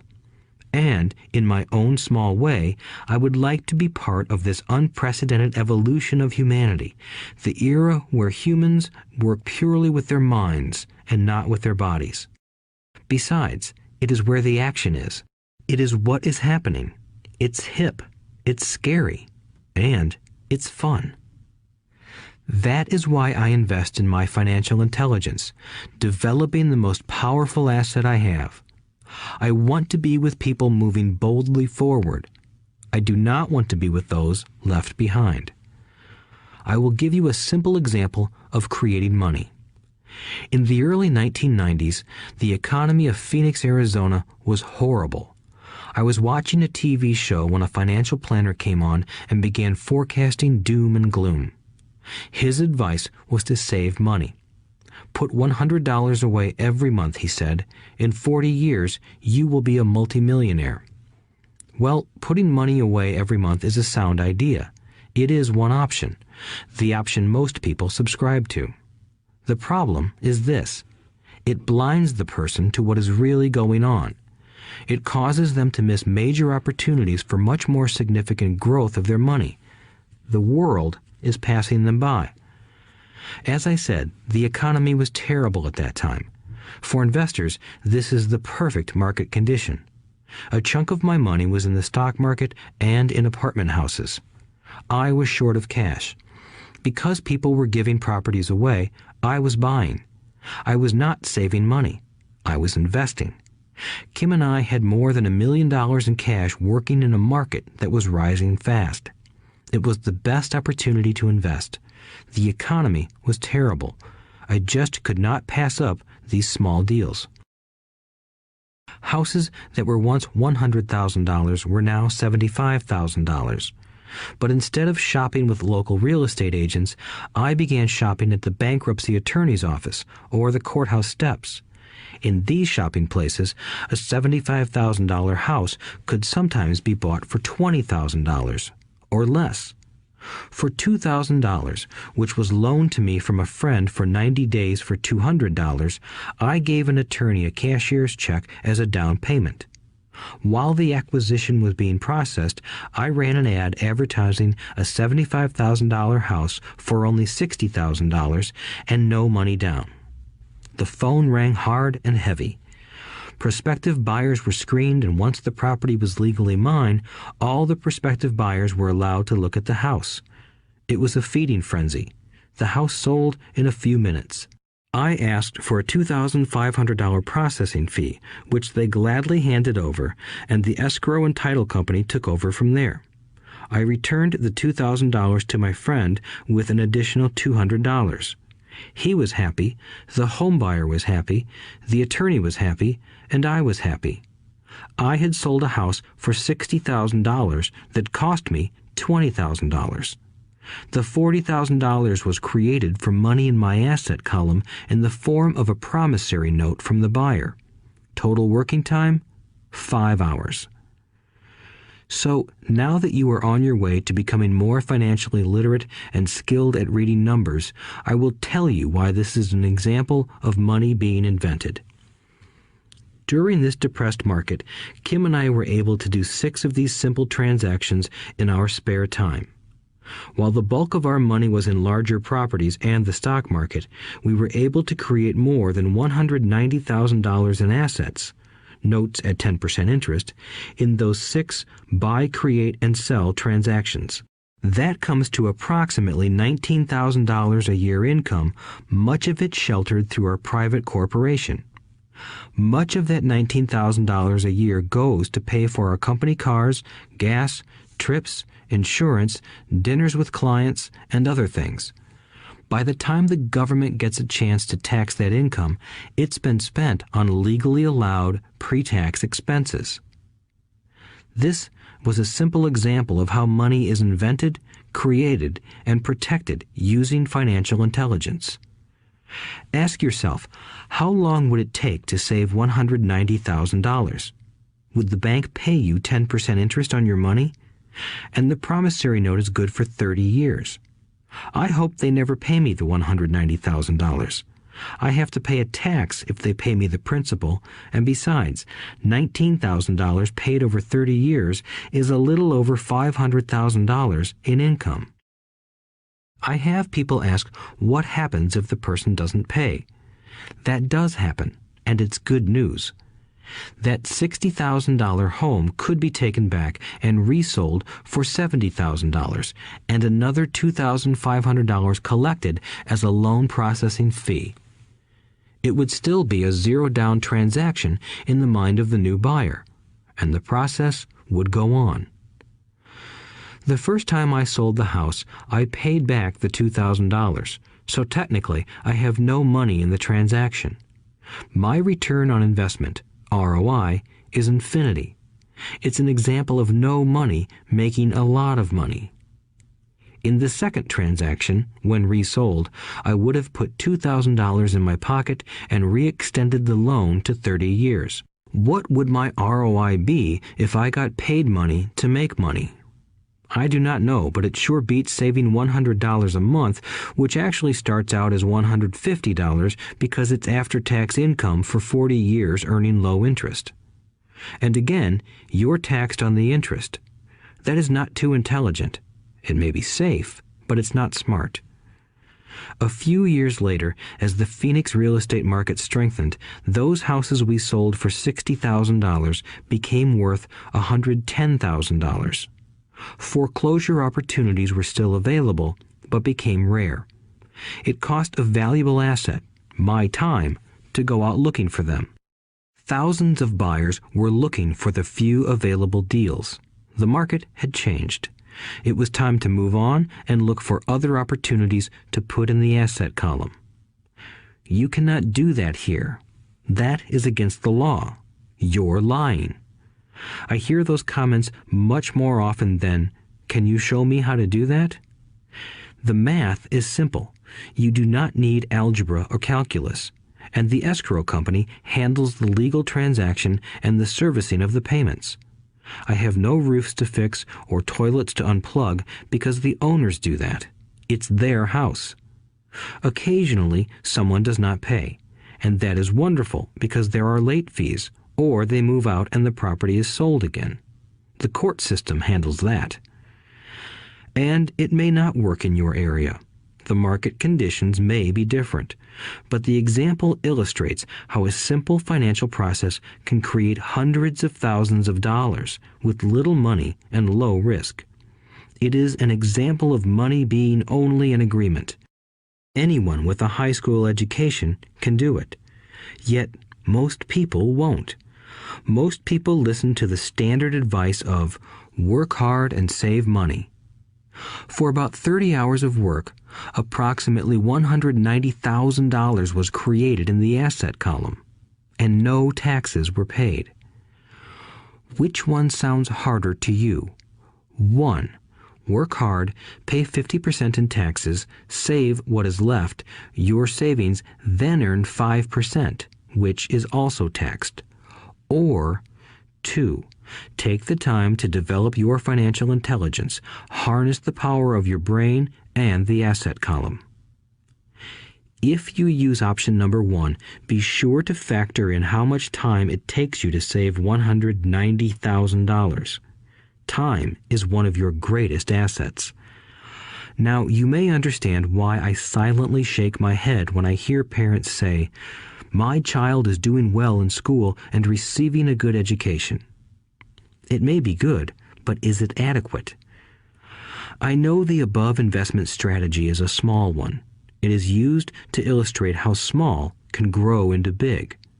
Again, my success reflects the importance of a strong financial foundation, which starts with a strong financial education. I have said it before, but it's worth repeating. Financial intelligence is made up of these 4 main technical skills. 1. Accounting. Accounting is financial literacy, or the ability to read numbers. This is a vital skill if you want to build businesses or investments. 2. Investing. Investing is the science of money making money. 3. Understanding markets. Understanding markets is the science of supply and demand. Alexander Graham Bell gave the market what it wanted. So did Bill Gates. A $75,000 house offered for $60,000 that cost $20,000 was also the result of seizing an opportunity created by the market. Somebody was buying, and someone was selling. 4. The law. The law is the awareness of accounting, corporate, state, and federal regulations. I recommend playing by the rules. It is this basic foundation, or the combination of these skills, that is needed to be successful in the pursuit of wealth, whether it be through the buying of small homes, apartment buildings, companies, stocks, bonds, precious metals, baseball cards, or the like. A few years later, the real estate market rebounded and everyone else was getting in. The stock market was booming and everyone was getting in. The U.S. economy was getting back on its feet. I began selling and was now traveling to Peru, Norway, Malaysia, and the Philippines. The investment landscape had changed. We were no longer buying real estate. Now I just watch the values climb inside the asset column and will probably begin selling. I suspect that some of those 6 little house deals will sell and the $40,000 note will be converted to cash. I need to call my accountant to be prepared for cash and seek ways to shelter it. The point I would like to make is that investments come and go. The market goes up and comes down. Economies improve and crash. The world is always handing you opportunities of a lifetime, every day of your life, but all too often we fail to see them. But they are there. And the more the world changes and the more technology changes, the more opportunities there will be to allow you and your family to be financially secure for generations to come. So why bother developing your financial intelligence? Again, only you can answer that. I know why I continue to learn and develop. I do it because I know there are changes coming. I'd rather welcome change than cling to the past. I know there will be market booms and market crashes. I want to continually develop my financial intelligence because at each market change, some people will be on their knees begging for their jobs. Others, meanwhile, will take the lemons that life hands them, and we are all handed lemons occasionally, and turn them into millions. That's financial intelligence. I am often asked about the lemons I have turned into millions. I hesitate using many more examples of personal investments because I am afraid it comes across as bragging or tooting my own horn. That is not my intention. I use the examples only as numerical and chronological illustrations of actual and simple cases. I use the examples because I want you to know that it is easy. And the more familiar you become with the 4 pillars of financial intelligence, the easier it becomes.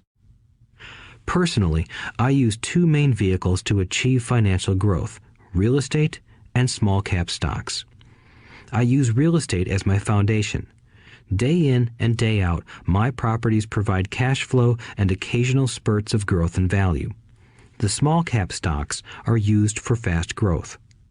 I do not recommend anything that I do.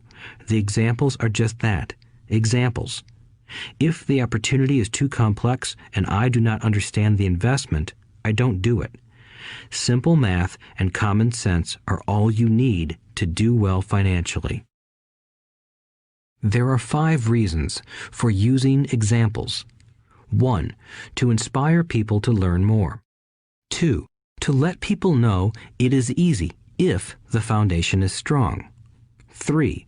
To show that anyone can achieve great wealth. 4. To show that there are millions of ways to achieve your goals. 5. To show that it's not rocket science. In 1989, I used to jog through a lovely neighborhood in Portland, Oregon. It was a suburb that had little gingerbread houses. They were small and cute. I almost expected to see Little Red Riding Hood skipping down the sidewalk on her way to Granny's. There were for sale signs everywhere. The timber market was terrible. The stock market had just crashed, and the economy was depressed. On one street, I noticed a for sale sign that was up longer than most. It looked old. Jogging past it one day, I ran into the owner, who looked troubled. "What are you asking for your house?" I asked. The owner turned and smiled weakly. "Make me an offer," he said. "It's been for sale for over a year. Nobody even comes by anymore to look at it." "I'll look," I said, and I bought the house a half hour later for $20,000 less than his asking price. It was a cute little 2-bedroom home with gingerbread trim on all the windows. It was light blue with gray accents and had been built in 1930. Inside, there was a beautiful rock fireplace, as well as 2 tiny bedrooms.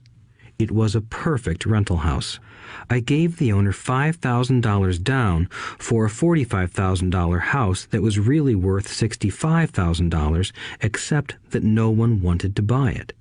The owner moved out in a week, happy to be free, and my first tenant moved in, a local college professor. After the mortgage, expenses, and management fees were paid, I put a little less than $40 in my pocket at the end of each month. Hardly exciting. A year later, the depressed Oregon real estate market had begun to pick up. California investors, flush with money from their still booming real estate market, were moving north and buying up Oregon and Washington. I sold that little house for $95,000 to a young couple from California who thought it was a bargain. My capital gains of approximately $40,000 were placed into a 1031 tax-deferred exchange, and I went shopping for a place to put my money. In about a month, I found a 12-unit apartment house right next to the Intel plant in Beaverton, Oregon. The owners lived in Germany, had no idea what the place was worth, and again, just wanted to get out of it.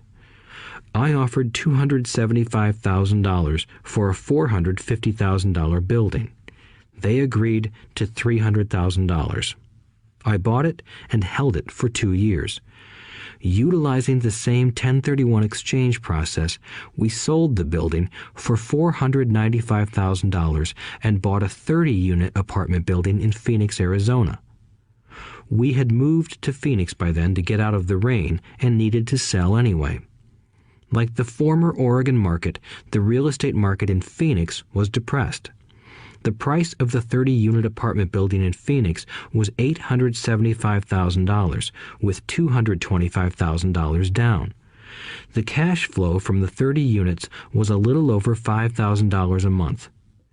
The Arizona market began moving up, and a few years later, a Colorado investor offered us $1.2 million for the property. The point of this example is how a small amount can grow into a large amount. Again, it is a matter of understanding financial statements, investment strategies, a sense of the market, and the laws. If people are not versed in these subjects, then obviously they must follow standard dogma, which is to play it safe, diversify, and only invest in secure investments. The problem with secure investments is that they are often sanitized, that is, made so safe that the gains are less. Most large brokerage houses will not touch speculative transactions in order to protect themselves and their clients, and that is a wise policy. The really hot deals are not offered to people who are novices. Often, the best deals that make the rich even richer are reserved for those who understand the game. It is technically illegal to offer speculative deals to someone who is considered not sophisticated, but of course, it happens. The more sophisticated I get, the more opportunities come my way. Another case for developing your financial intelligence over a lifetime is simply that more opportunities are presented to you. And the greater your financial intelligence, the easier it is to tell whether a deal is good. It's your intelligence that can spot a bad deal or make a bad deal good. The more I learn, and there is a lot to learn, the more money I make simply because I gain experience and wisdom as the years go on. I have friends who are playing it safe, working hard at their profession and failing to gain financial wisdom, which does take time to develop. My overall philosophy is to plant seeds inside my asset column. That is my formula. I start small and plant seeds. Some grow, some don't. Inside our real estate corporation, we have property worth several $1 million. It is our own right, or real estate investment trust. The point I'm making is that most of those millions started out as little $5,000 to $10,000 investments. All of those down payments were fortunate to catch a fast-rising market and increase tax-free. We traded in and out several times over a number of years. We also own a stock portfolio, surrounded by a corporation that Kim and I call our personal mutual fund. We have friends who deal specifically with investors like us who have extra money each month to invest. We buy high-risk, speculative private companies that are just about to go public on a stock exchange in the United States or Canada. An example of how fast gains can be made are 100,000 shares purchased for 25 cents each before the company goes public. 6 months later, the company is listed, and the 100,000 shares now are worth $2 each. If the company is well managed, the price keeps going up, and the stock may go to $20 or more per share. There are years when our $25,000 has gone to $1 million in less than a year. It is not gambling if you know what you're doing. It is gambling if you're just throwing money into a deal and praying. The idea in anything is to use your technical knowledge, wisdom, and love of the game to cut the odds down, to lower the risk. Of course, there is always risk. It is financial intelligence that improves the odds.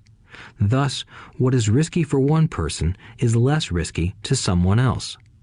That is the primary reason I constantly encourage people to invest more in their financial education than in stocks, real estate, or other markets. The smarter you are, the better chance you have of beating the odds.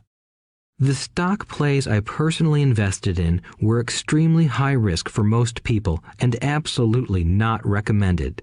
I have been playing that game since 1979 and have paid more than my share in dues. But if you will review why investments such as these are high risk for most people, you may be able to set your life up differently, so that the ability to take $25,000 and turn it into $1 million in a year is low risk for you. As stated earlier, nothing I have written is a recommendation. It is only used as an example of what is simple and possible. What I do is small potatoes in the grand scheme of things. Yet, for the average individual, a passive income of more than $100,000 a year is nice and not hard to achieve.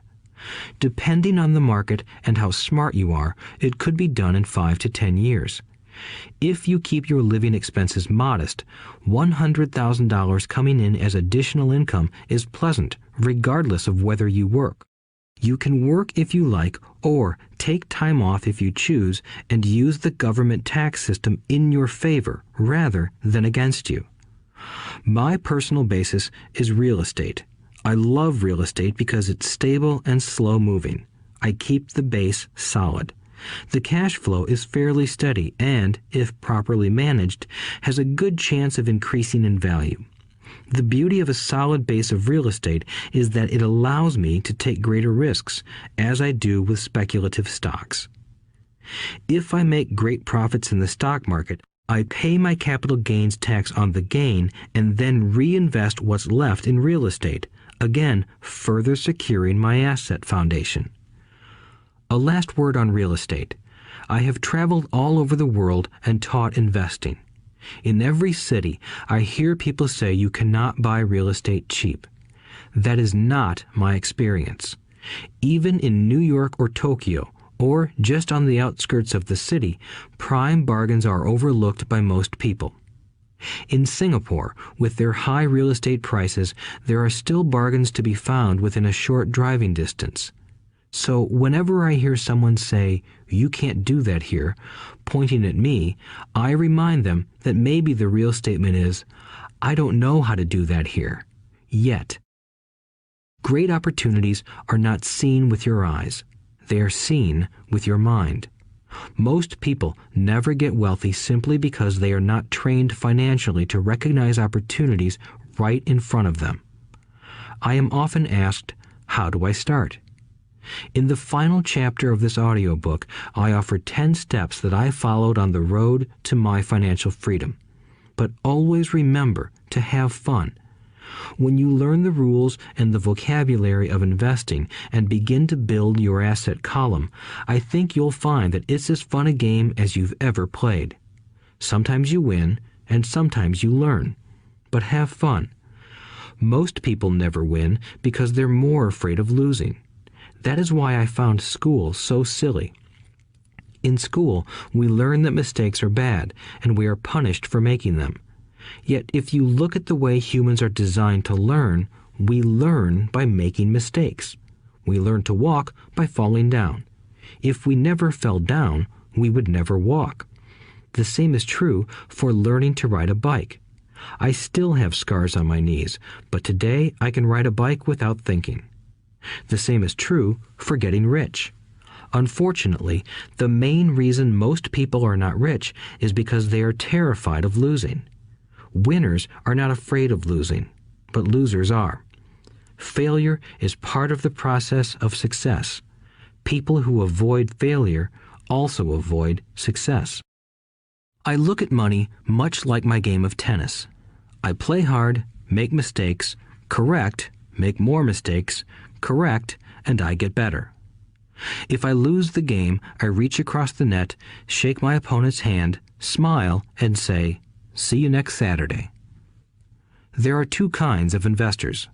One, the first and most common type is a person who buys a packaged investment.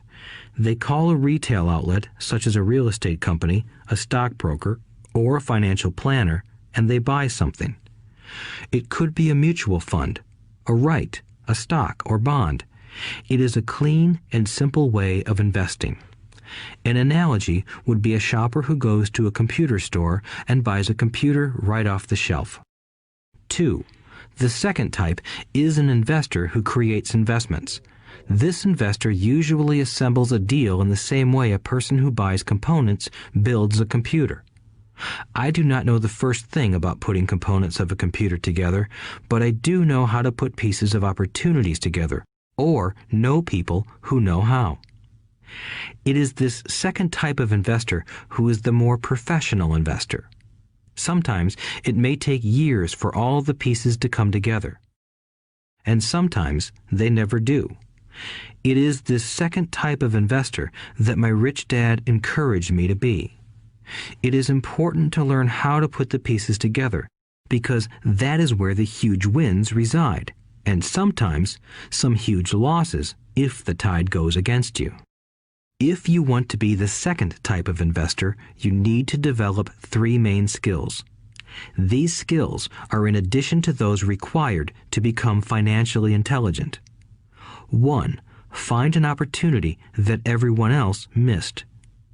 You see with your mind what others miss with their eyes. For example, a friend bought this run-down old house. It was spooky to look at.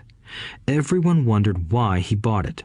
What he saw that we did not was that the house came with 4 extra empty lots. He discovered that after going to the title company. After buying the house, he tore the house down and sold the 5 lots to a builder for 3 times what he paid for the entire package. He made $75,000 for 2 months of work. It's not a lot of money, but it sure beats minimum wage, and it's not technically difficult. 2. Raise money. The average person only goes to the bank. This second type of investor needs to know how to raise capital, and there are many ways that don't require a bank. To get started, I learned how to buy houses without a bank. It was the learned skill of raising money more than the houses themselves that was priceless. All too often, I hear people say, "The bank won't lend me money," or "I don't have the money to buy it." If you want to be a Type 2 investor, you need to learn how to do that which stops most people. In other words, a majority of people let their lack of money stop them from making a deal. If you can avoid that obstacle, you will be millions ahead of those who don't learn those skills. There have been many times I have bought a house, a stock, or an apartment building without a penny in the bank. I once bought an apartment house for $1.2 million. I did what is called tying it up with a written contract between seller and buyer. I then raised the $100,000 deposit, which bought me 90 days to raise the rest of the money. Why did I do it? Simply because I knew it was worth $2 million. I never raised the money. Instead, the person who put up the $100,000 gave me $50,000 for finding the deal, took over my position, and I walked away. Total working time? 3 days. Again, it's what you know more than what you buy. Investing is not buying. It's more a case of knowing. 3. Organize smart people. Intelligent people are those who work with or hire a person who is more intelligent than they are. When you need advice, make sure you choose your advisor wisely. There is a lot to learn, but the rewards can be astronomical. If you do not want to learn those skills, then being a Type 1 investor is highly recommended. It is what you know that is your greatest wealth. It is what you do not know that is your greatest risk.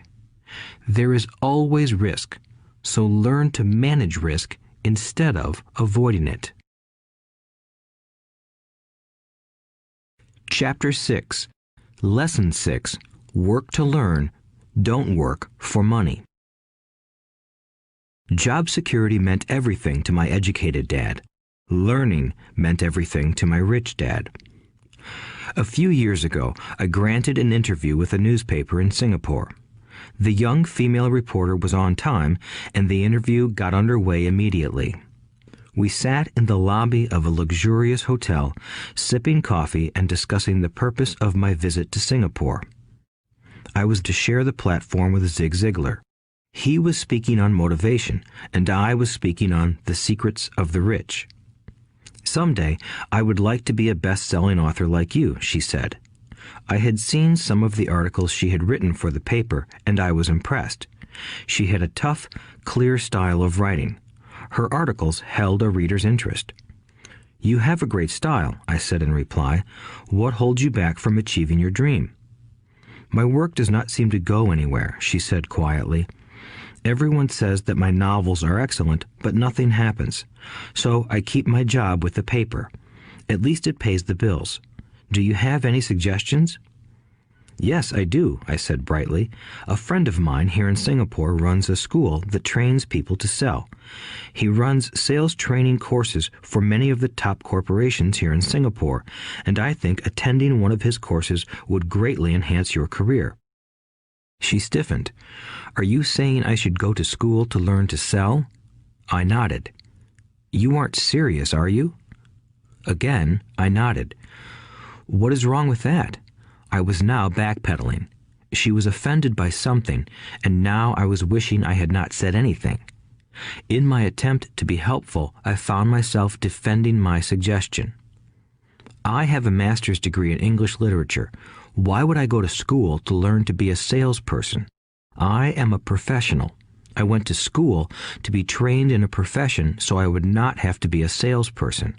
I hate salespeople. All they want is money. So tell me why I should study sales. She was packing her briefcase. The interview was over. On the coffee table sat a copy of an earlier best-selling book I wrote. I picked it up as well as the notes she had jotted down on her legal pad. Do you see this? I said, pointing to her notes.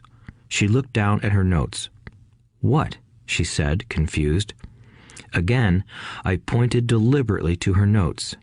On her pad she had written, Robert Kiyosaki, best-selling author. It says best-selling author, not best writing author, I said quietly. Her eyes widened. I am a terrible writer, I said. You are a great writer. I went to sales school. You have a master's degree. Put them together, and you get a best-selling author and a best writing author. Anger flared from her eyes. I'll never stoop so low as to learn how to sell. People like you have no business writing. I'm a professionally trained writer, and you are a salesman. It is not fair, she fumed. She put the rest of her notes away and hurried out through the large glass doors into the humid Singapore morning. At least she gave me a fair and favorable write-up the next morning. The world is filled with smart, talented, educated, and gifted people. We meet them every day. They are all around us. A few days ago, my car was not running well.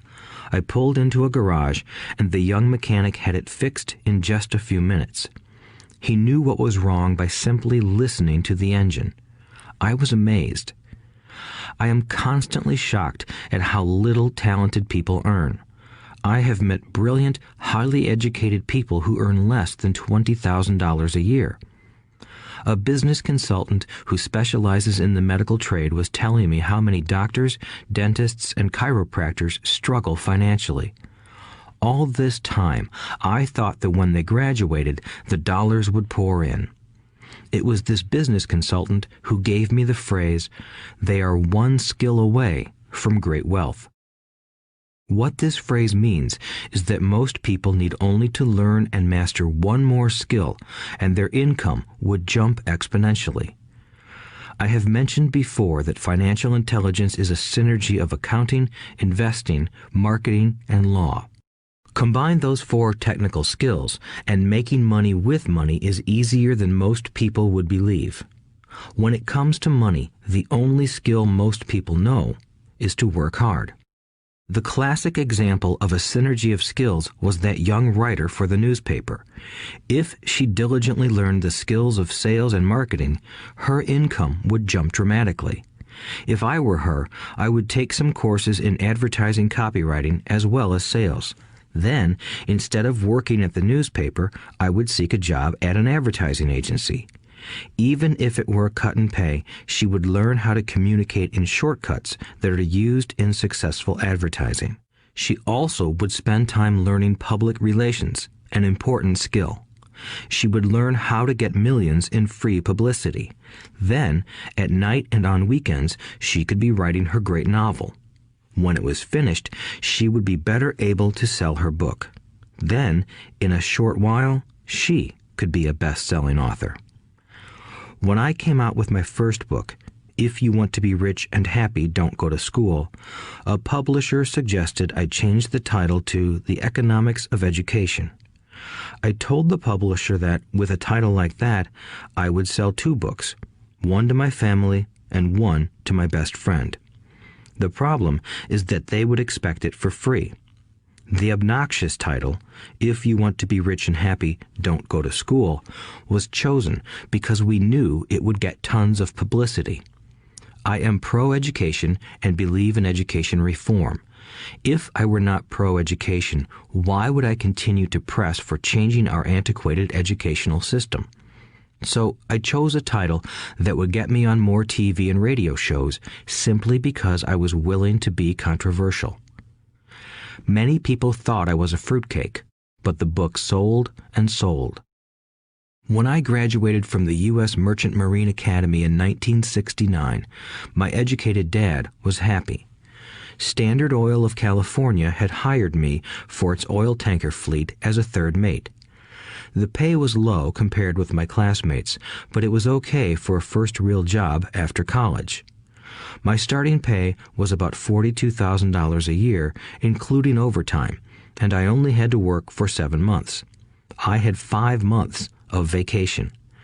If I had wanted to, I could have taken the run to Vietnam with a subsidiary shipping company and easily doubled my pay instead of taking 5 months of vacation.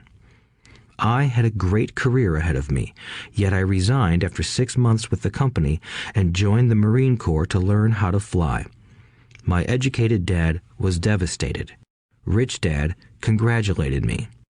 In school and in the workplace, the popular opinion is the idea of specialization. That is, in order to make more money or get promoted, you need to specialize.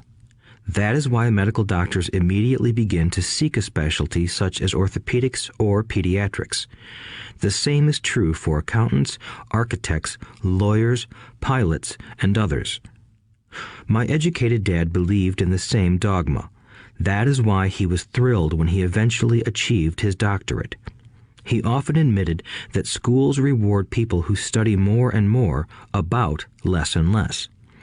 Rich Dad encouraged me to do exactly the opposite. You want to know a little about a lot, was his suggestion. That is why for years I worked in different areas of his companies. For a while, I worked in his accounting department. Although I would probably never have been an accountant, he wanted me to learn via osmosis. Rich Dad knew I would pick up jargon and a sense of what is important and what is not. I also worked as a busboy and construction worker as well as in sales, reservations, and marketing. He was grooming Mike and me. That is why he insisted we sit in on the meetings with his bankers, lawyers, accountants, and brokers. He wanted us to know a little about every aspect of his empire. When I quit my high-paying job with Standard Oil, my educated dad had a heart-to-heart talk with me. He was bewildered. He could not understand my decision to resign from a career that offered high pay, great benefits, lots of time off, and opportunity for promotion. When he asked me one evening, "Why did you quit?" I could not explain it to him, though I tried hard to. My logic did not fit his logic. The big problem was that my logic was my rich dad's logic. Job security meant everything to my educated dad. Learning meant everything to my rich dad. Educated dad thought I went to school to learn to be a ship's officer. Rich dad knew that I went to school to study international trade. So as a student, I made cargo runs, navigating large freighters, oil tankers, and passenger ships to the Far East and the South Pacific. Rich Dad emphasized that I should stay in the Pacific instead of taking ships to Europe because he knew that the emerging nations were in Asia, not Europe. While most of my classmates, including Mike, were partying at their fraternity houses, I was studying trade, people, business styles, and cultures in Japan, Taiwan, Thailand, Singapore, Hong Kong, Vietnam, Korea, Tahiti, Samoa, and the Philippines. I was partying also, but it was not in any frat house. I grew up rapidly. Educated Dad just could not understand why I decided to quit and join the Marine Corps. I told him I wanted to learn to fly, but really I wanted to learn to lead troops.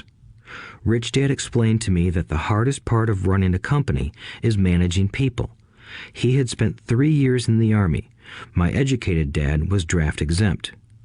Rich Dad valued learning to lead men into dangerous situations. Leadership is what you need to learn next, he said. If you're not a good leader, you'll get shot in the back, just like they do in business. Returning from Vietnam in 1973, I resigned my commission, even though I loved flying. I found a job with Xerox Corporation. I joined it for one reason, and it was not for the benefits. I was a shy person, and the thought of selling was the most frightening subject in the world. Xerox has one of the best sales trainings programs in America. Rich Dad was proud of me. My educated dad was ashamed. Being an intellectual, he thought that salespeople were below him. I worked with Xerox for 4 years until I overcame my fear of knocking on doors and being rejected. Once I could consistently be in the top 5 in sales, I again resigned and moved on, leaving behind another great career with an excellent company. In 1977, I formed my first company. Rich Dad had groomed Mike and me to take over companies, so I now had to learn to form them and put them together. My first product, the nylon and Velcro wallet, was manufactured in the Far East and shipped to a warehouse in New York, near where I had gone to school. My formal education was complete, and it was time to test my wings. If I failed, I would go broke. Rich Dad thought it best to go broke before 30. You still have time to recover, was his advice. On the eve of my 30th birthday, my first shipment left Korea for New York. Today, I still do business internationally, and as my rich dad encouraged me to do, I keep seeking the emerging nations. Today, my investment company invests in South American countries and Asian countries, as well as in Norway and Russia. There is an old cliche that goes, "Job is an acronym for just over broke." Unfortunately, I would say that applies to millions of people. Because school does not think financial intelligence is an intelligence, most workers live within their means. They work and they pay bills. There is another horrible management theory that goes, workers work hard enough to not be fired, and owners pay just enough so that workers won't quit. And if you look at the pay scales of most companies, again, I would say there is a degree of truth to that statement. The net result is that most workers never get ahead. They do what they've been taught to do, get a secure job. Most workers focus on working for pay and benefits that reward them in the short term, but are often disastrous in the long run. Instead, I recommend to young people to seek work for what they will learn more than what they will earn. Look down the road at what skills they want to acquire before choosing a specific profession and before getting trapped in the rat race.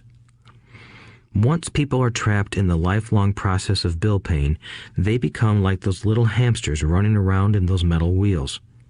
Their little furry legs are spinning furiously, the wheel is turning furiously, but come tomorrow morning, they'll still be in the same cage. Great job. In the movie Jerry Maguire, starring Tom Cruise, there are many great one-liners. Probably the most memorable is, "Show me the money." But there is one line I thought most truthful. It comes from the scene where Tom Cruise is leaving the firm. He has just been fired, and he is asking the entire company, "Who wants to come with me?" And the whole place is silent and frozen. Only one woman speaks up and says, "I'd like to, but I'm due for a promotion in 3 months." That statement is probably the most truthful statement in the whole movie. It is the type of statement that people use to keep themselves busy, working away to pay bills. I know my educated dad looked forward to his pay raise every year, and every year he was disappointed. So he would go back to school to earn more qualifications so he could get another raise. Then, once again, there would be another disappointment. The question I often ask people is, where is this daily activity taking you? Just like the little hamster, I wonder if people look at where their hard work is taking them. What does the future hold? In his book, The Retirement Myth, Craig S. Carpel writes, "I visited the headquarters of a major national pension consulting firm and met with a managing director who specializes in designing lush retirement plans for top management. When I asked her what people who don't have corner offices will be able to expect in the way of pension income, she said with a confident smile, 'The silver bullet.'" "What," I asked, "is the silver bullet?" She shrugged and said, "If baby boomers discover they don't have enough money to live on when they're older, they can always blow their brains out." Carpel goes on to explain the difference between the old defined benefit retirement plans and the new 401k plans that are riskier. It is not a pretty picture for most people working today, and that is just for retirement. Add medical fees and long-term nursing home care, and the picture is frightening. Already, many hospitals in countries with socialized medicine need to make tough decisions such as who will live and who will die. They make those decisions purely on how much money they have and how old the patients are. If the patient is old, they often will give the medical care to someone younger. The older, poor patient gets put to the back of the line. Just as the rich can afford better education, the rich will be able to keep themselves alive, while those who have little wealth will die. So I wonder, are workers looking into the future or just until their next paycheck, never questioning where they are headed? When I speak to adults who want to earn more money, I always recommend the same thing. I suggest taking a long view of their life. Instead of simply working for the money and security, which I admit are important, I suggest they take a second job that will teach them a second skill. Often I recommend joining a network marketing company, also called multi-level marketing, if they want to learn sales skills. Some of these companies have excellent training programs that help people get over their fear of failure and rejection, which are the main reasons people are unsuccessful. Education is more valuable than money in the long run. When I offer this suggestion, I often hear in response, "Oh, that is too much hassle," or "I only want to do what I am interested in." If they say it's too much of a hassle, I ask, so you would rather work all your life giving 50% of what you earn to the government? If they tell me, I only do what I am interested in, I say, I'm not interested in going to the gym, but I go because I want to feel better and live longer. Unfortunately, there is some truth to the old statement, you can't teach an old dog new tricks. Unless a person is used to changing, it's hard to change. But for those of you who might be on the fence when it comes to the idea of working to learn something new, I offer this word of encouragement. Life is much like going to the gym. The most painful part is deciding to go. Once you get past that, it's easy. There have been many days I have dreaded going to the gym, but once I am there and in motion, it is a pleasure. After the workout is over, I am always glad I talked myself into going. If you are unwilling to work to learn something new and instead insist on becoming highly specialized within your field, make sure the company you work for is unionized. Labor unions are designed to protect specialists. My educated dad, after falling from grace with the governor, became the head of the teachers' union in Hawaii. He told me that it was the hardest job he ever held. My rich dad, on the other hand, spent his life doing his best to keep his companies from becoming unionized. He was successful. Although the unions came close, Rich Dad was always able to fight them off. Personally, I take no sides because I can see the need for and the benefits of both sides. If you do as school recommends, become highly specialized, then seek union protection. For example, had I continued with my flying career, I would have sought a company that had a strong pilots union. Why? Because my life would be dedicated to learning a skill that was valuable in only one industry. If I were pushed out of that industry, my life's skills would not be as valuable to another industry. A displaced senior pilot with 100,000 hours of heavy airline transport time, earning $150,000 a year, would have a hard time finding an equivalent high-paying job teaching in school. Skills do not necessarily transfer from industry to industry. Skills the pilots are paid for in the airline industry are not as important in, say, the school system. The same is true even for doctors today. With all the changes in medicine, many medical specialists are needing to conform to medical organizations such as HMOs. School teachers definitely need to be union members. Today in America, the teachers' union is the largest and the richest labor union of all. The NEA, the National Education Association, has tremendous political clout. Teachers need the protection of their union because their skills are also of limited value to an industry outside of education. So the rule of thumb is highly specialized, then unionize. It's the smart thing to do. When I ask the classes I teach, how many of you can cook a better hamburger than McDonald's, almost all the students raise their hands. I then ask, so if most of you can cook a better hamburger, how come McDonald's makes more money than you? The answer is obvious. McDonald's is excellent at business systems. The reason so many talented people are poor is because they focus on building a better hamburger and know little to nothing about business systems. A friend of mine in Hawaii is a great artist. He makes a sizable amount of money. One day, his mother's attorney called to tell him that she had left him $35,000. That is what was left of her estate after the attorney and the government took their shares. Immediately, he saw an opportunity to increase his business by using some of this money to advertise.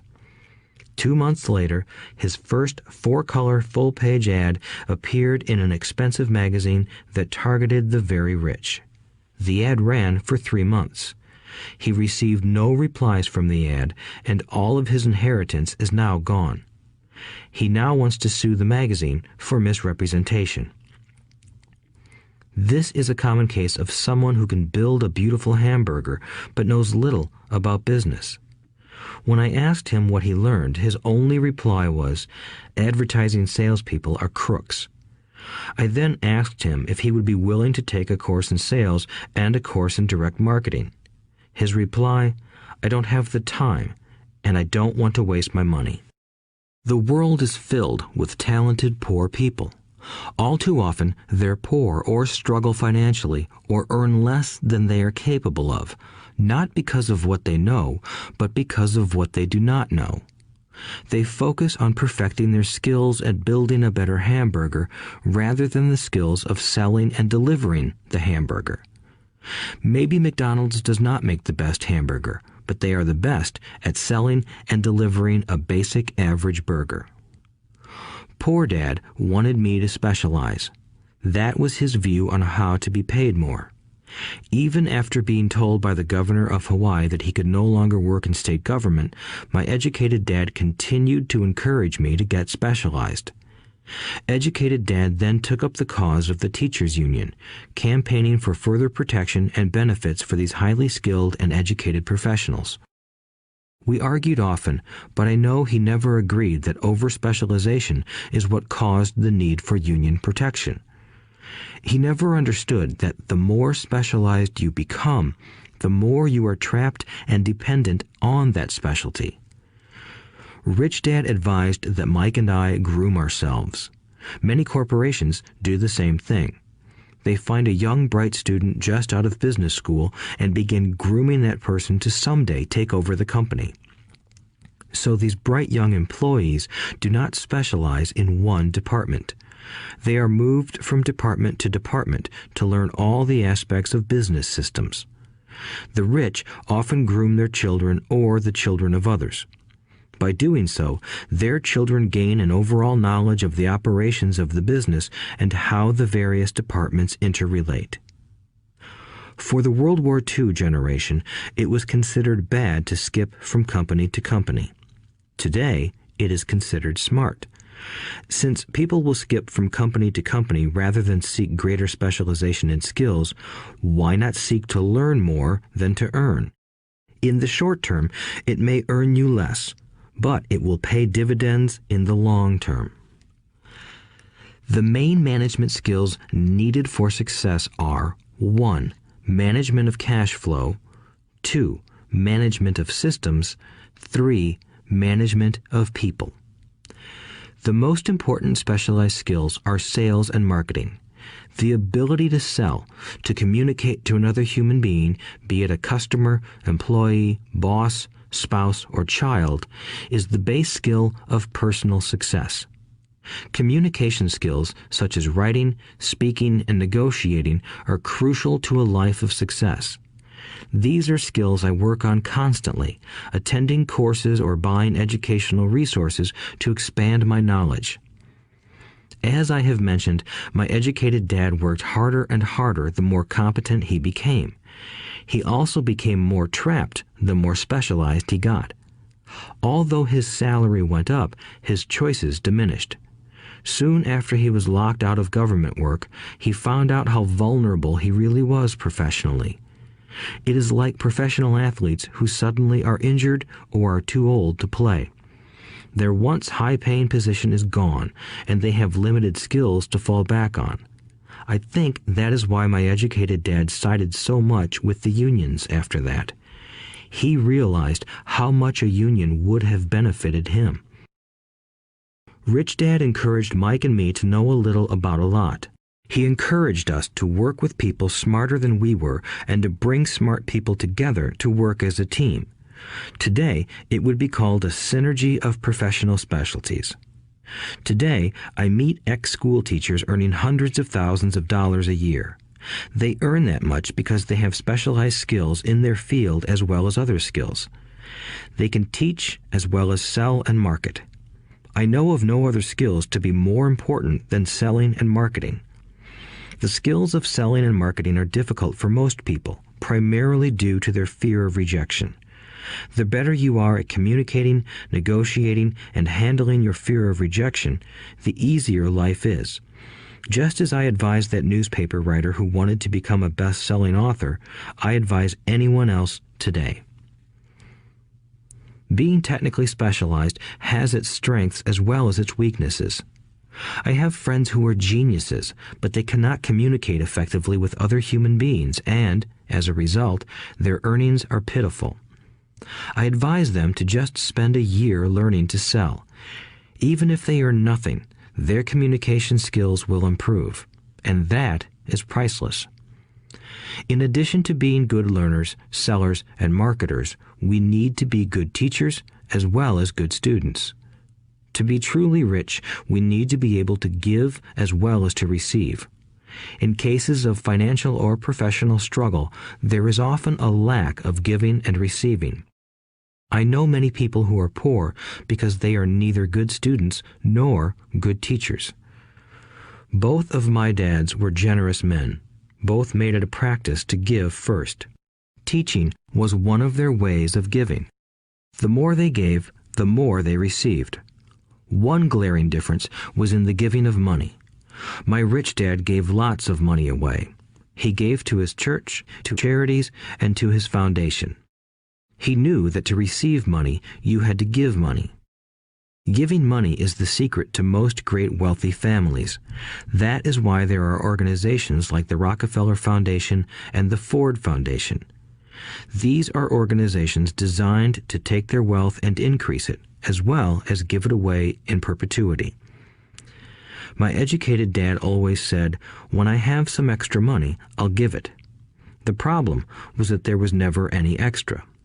So he worked harder to draw more money in rather than focus on the most important law of money. Give and you shall receive. Instead, he believed in receive and then you give. In conclusion, I became both dads. One part of me is a hardcore capitalist who loves the game of money making money. The other part is a socially responsible teacher who is deeply concerned with this ever-widening gap between the haves and have-nots. I personally hold the archaic educational system primarily responsible for this growing gap. Chapter 7. Overcoming Obstacles. The primary difference between a rich person and a poor person is how they manage fear. Once people have studied and become financially literate, they may still face roadblocks to becoming financially independent. There are 5 main reasons why financially literate people may still not develop abundant asset columns that could produce a large cash flow. The 5 reasons are: 1. Fear. 2. Cynicism. 3. Laziness. 4. Bad habits. 5. Arrogance. Overcoming fear. I have never met anyone who really likes losing money. And in all my years, I have never met a rich person who has never lost money. But I have met a lot of poor people who have never lost a dime. Investing, that is. The fear of losing money is real. Everyone has it, even the rich. But it's not having fear that is the problem. It's how you handle fear. It's how you handle losing. It's how you handle failure that makes the difference in one's life. The primary difference between a rich person and a poor person is how they manage that fear. It's okay to be fearful. It's okay to be a coward when it comes to money. You can still be rich. We're all heroes at something and cowards at something else. My friend's wife is an emergency room nurse. When she sees blood, she flies into action. When I mention investing, she runs away. When I see blood, I don't run. I pass out. My rich dad understood phobias about money. Some people are terrified of snakes. Some people are terrified about losing money. Both are phobias, he would say. So his solution to the phobia of losing money was this little rhyme.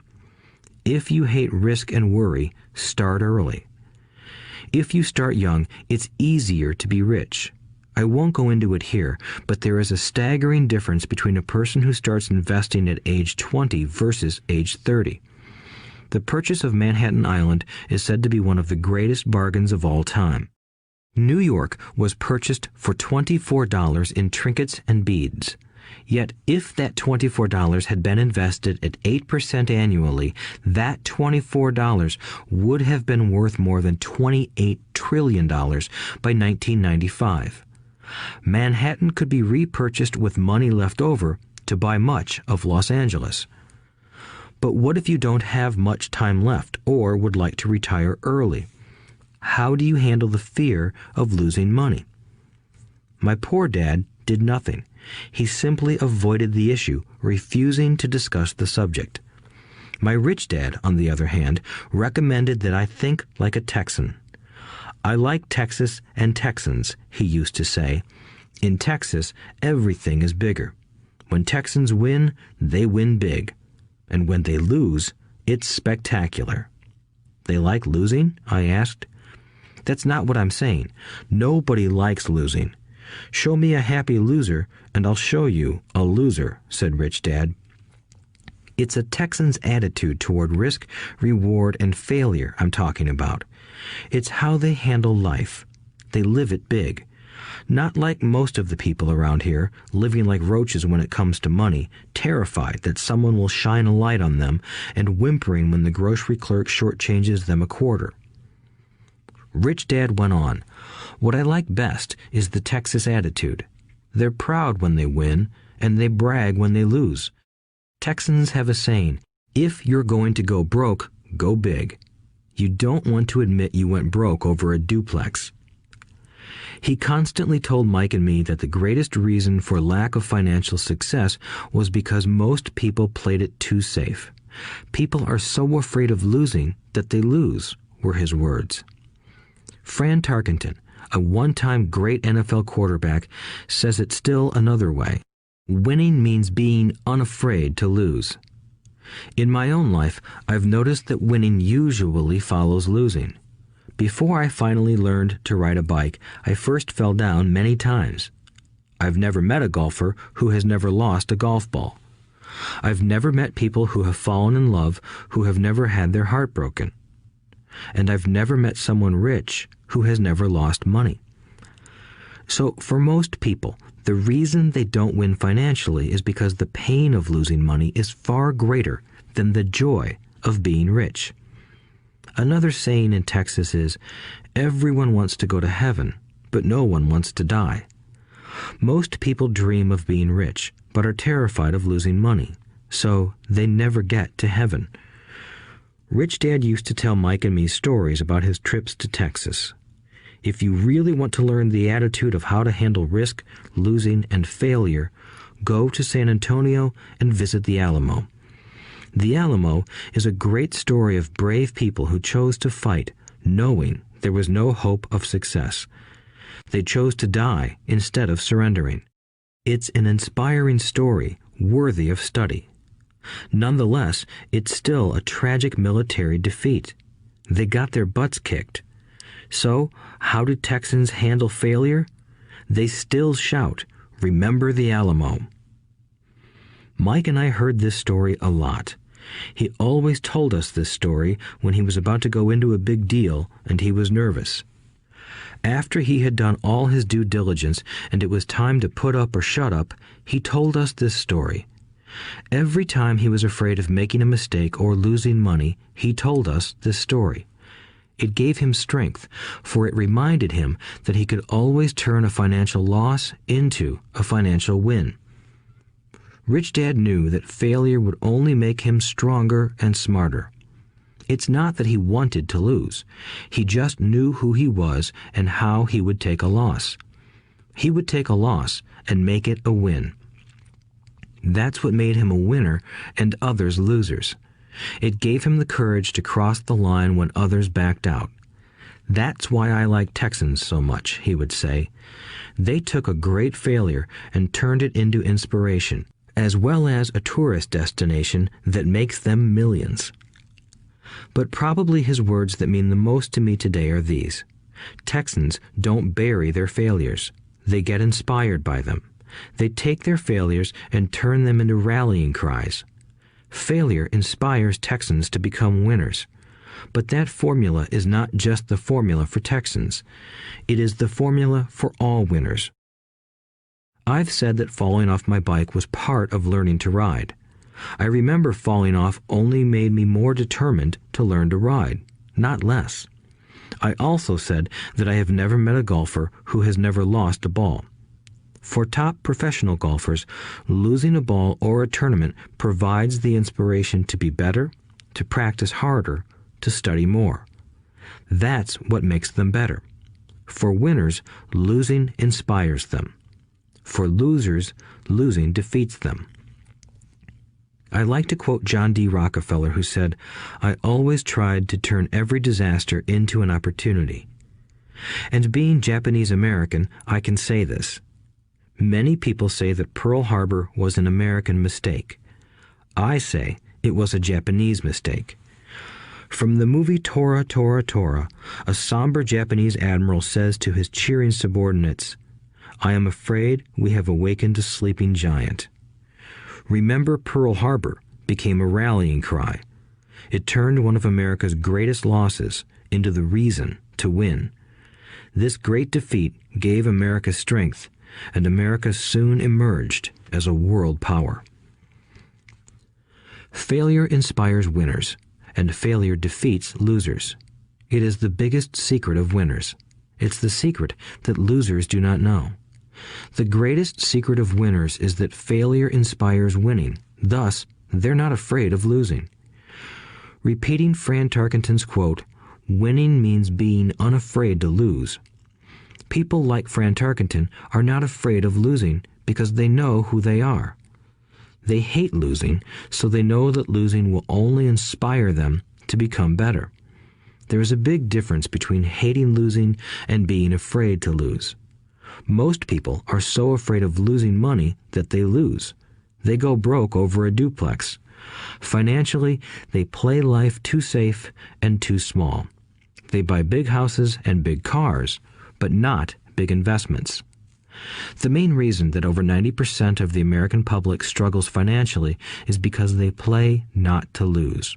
They don't play to win. They go to their financial planners or accountants or stockbrokers and buy a balanced portfolio. Most have lots of cash in CDs, low-yield bonds, mutual funds that can be traded within a mutual fund family, and a few individual stocks. It is a safe and sensible portfolio, but it is not a winning portfolio. It is a portfolio of someone playing not to lose. Don't get me wrong, it's probably a better portfolio than more than 70% of the population has, and that's frightening. It's a great portfolio for someone who loves safety. But playing it safe and balanced on your investment portfolio is not the way successful investors play the game. If you have little money and you want to be rich, you must first be focused, not balanced. If you look at any successful person, at the start they were not balanced. Balanced people go nowhere. They stay in one spot. To make progress, you must first go unbalanced. Just look at how you make progress walking. Thomas Edison was not balanced. He was focused. Bill Gates was not balanced. He was focused. Donald Trump is focused. George Soros is focused. George Patton did not take his tanks wide. He focused them and blew through the weak spots in the German line. The French went wide with the Maginot Line, and you know what happened to them. If you have any desire to be rich, you must focus. Do not do what poor and middle-class people do, put their few eggs in many baskets. Put a lot of your eggs in a few baskets and focus. Follow one course until successful. If you hate losing, play it safe. If losing makes you weak, play it safe. Go with balanced investments. If you're over 25 years old and are terrified of taking risks, don't change. Play it safe, but start early. Start accumulating your nest egg early because it will take time. But if you have dreams of freedom, of getting out of the rat race, the first question to ask yourself is, how do I respond to failure? If failure inspires you to win, maybe you should go for it, but only maybe. If failure makes you weak or causes you to throw temper tantrums, like spoiled brats who call attorneys to file lawsuits every time something doesn't go their way, then play it safe. Keep your daytime job, or buy bonds or mutual funds. But remember, there is risk in those financial instruments also, even though they may appear safe. I say all this, mentioning Texas and Fran Tarkenton, because stacking the asset column is easy. It's really a low-aptitude game. It doesn't take much education. Fifth-grade math will do. But building your asset column is a game in which attitude plays a major role. It takes guts, patience, and a great attitude toward failure. Losers avoid failing, and failure turns losers into winners. Just remember the Alamo. Overcoming cynicism. The sky is falling. The sky is falling. Most of us know the story of Chicken Little, who ran around warning the barnyard of impending doom. We all know people who are that way. There's a Chicken Little inside each of us. As I stated earlier, the cynic is really a little chicken. We all get a little chicken when fear and doubt cloud our thoughts. All of us have doubts. I'm not smart. I'm not good enough. So-and-so is better than me. Our doubts often paralyze us. We play the what-if game. What if the economy crashes right after I invest? What if I lose control and I can't pay the money back? What if things don't go as I planned? Or we have friends or loved ones who will remind us of our shortcomings. They often say, "What makes you think you can do that? If it's such a good idea, how come someone else hasn't done it? That will never work. You don't know what you're talking about." These words of doubt often get so loud that we fail to act. A horrible feeling builds in our stomach. Sometimes we can't sleep. We fail to move forward. So we stay with what is safe, and opportunities pass us by. We watch life passing by as we sit immobilized with a cold knot in our body. We have all felt this at one time in our lives, some more than others. Peter Lynch of Fidelity Magellan Mutual Fund fame refers to warnings about the sky falling as noise, and we all hear it. Noise is either created inside our heads or comes from outside, often from friends, family, co-workers, and the media.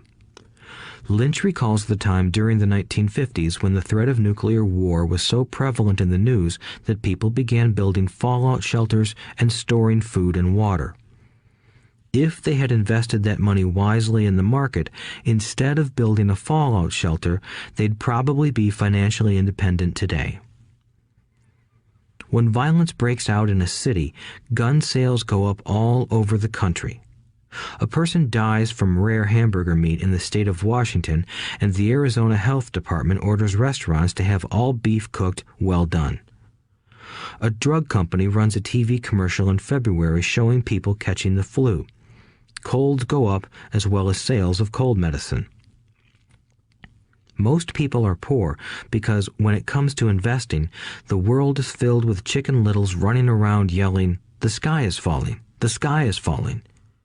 And Chicken Littles are effective because every one of us is a little chicken. It often takes great courage to not let rumors and talk of doom and gloom affect your doubts and fears. But a savvy investor knows that the seemingly worst of times is actually the best of times to make money. When everyone else is too afraid to act, they pull the trigger and are rewarded. Some time ago, a friend named Richard came from Boston to visit Kim and me in Phoenix. He was impressed with what we had done through stocks and real estate. The Phoenix real estate prices were depressed. We spent 2 days showing him what we thought were excellent opportunities for cash flow and capital appreciation.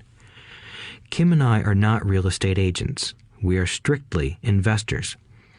After identifying a unit in a resort community, we called an agent who sold it to him that afternoon.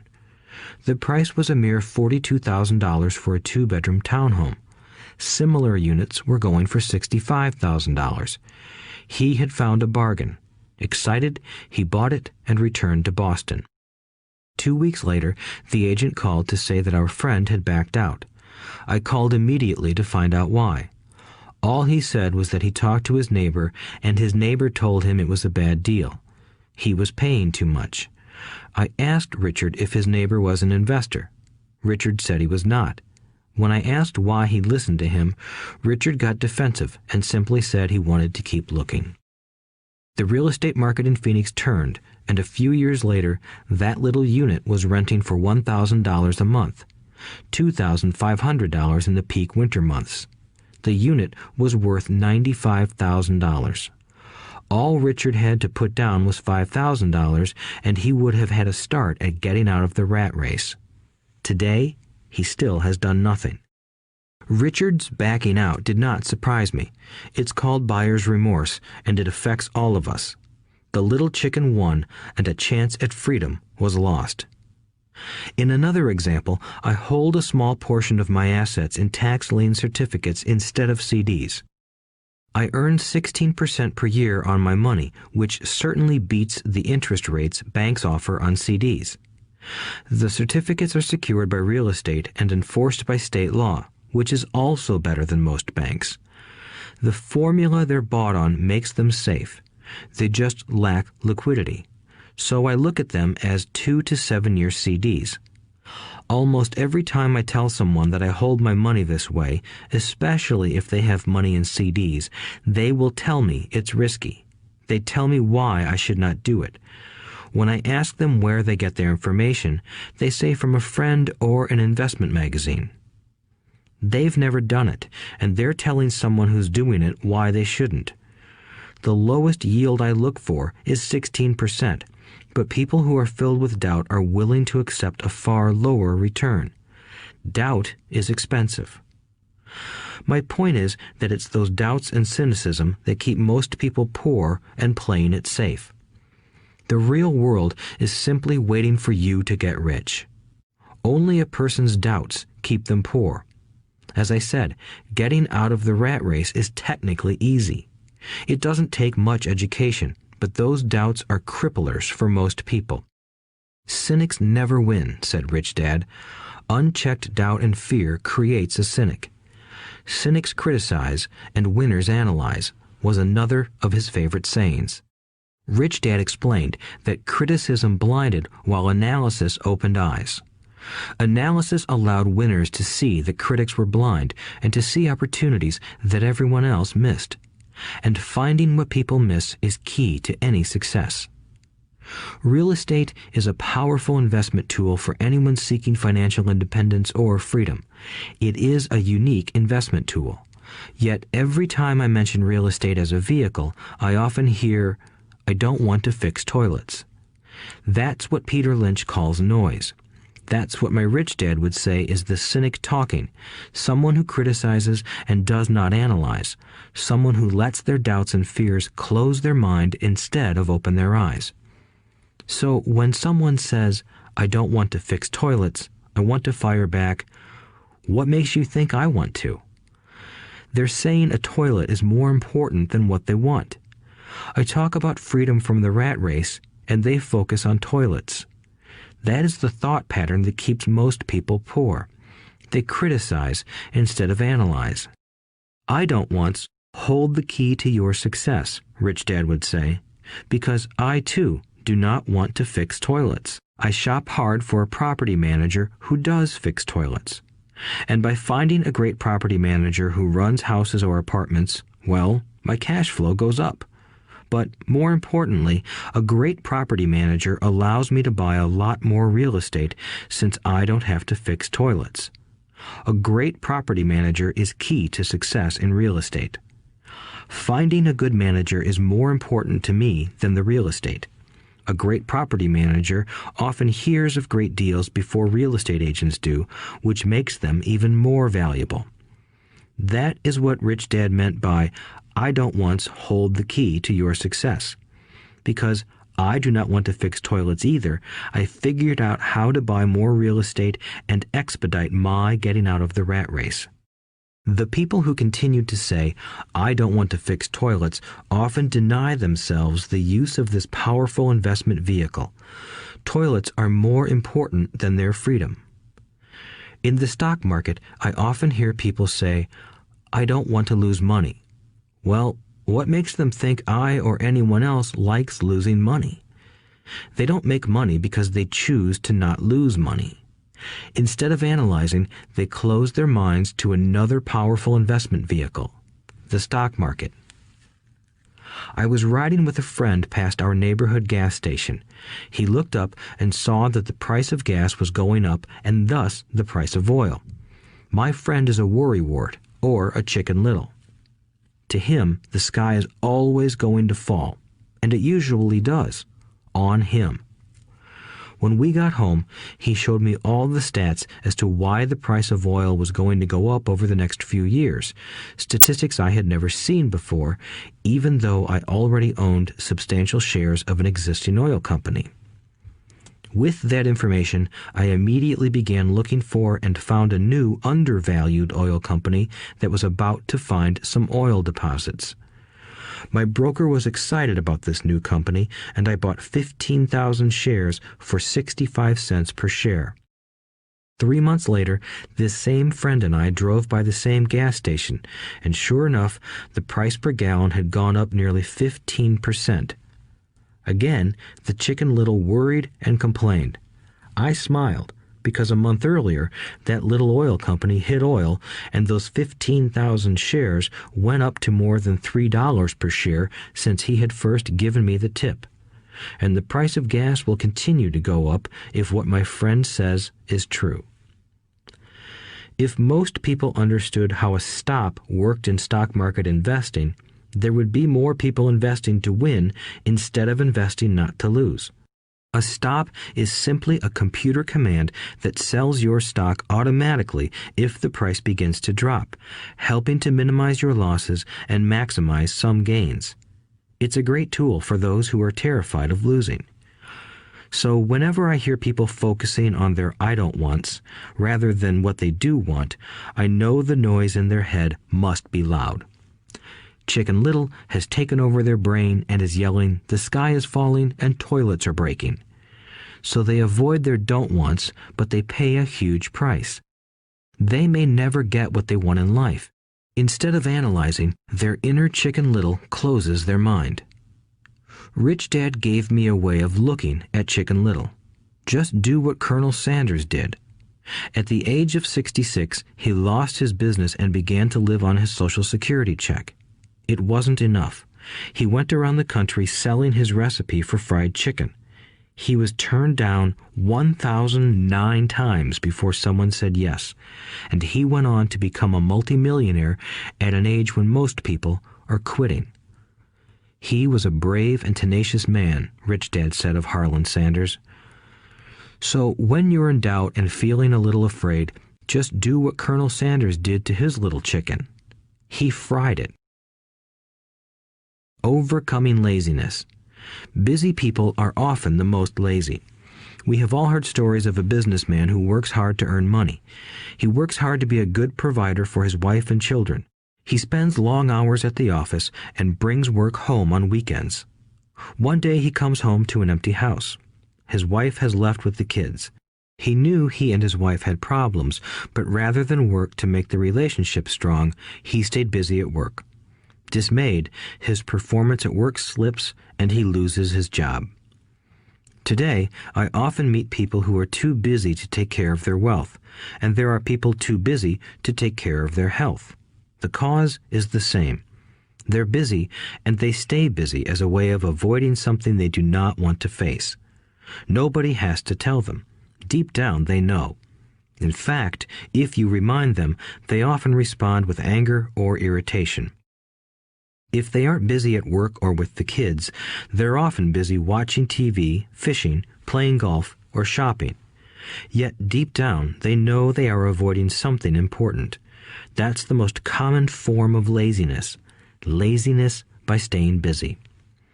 So, what is the cure for laziness? The answer is a little greed. For many of us, we were raised thinking of greed or desire as bad. Greedy people are bad people, my mom used to say, yet we all have inside of us this yearning to have nice, new, or exciting things.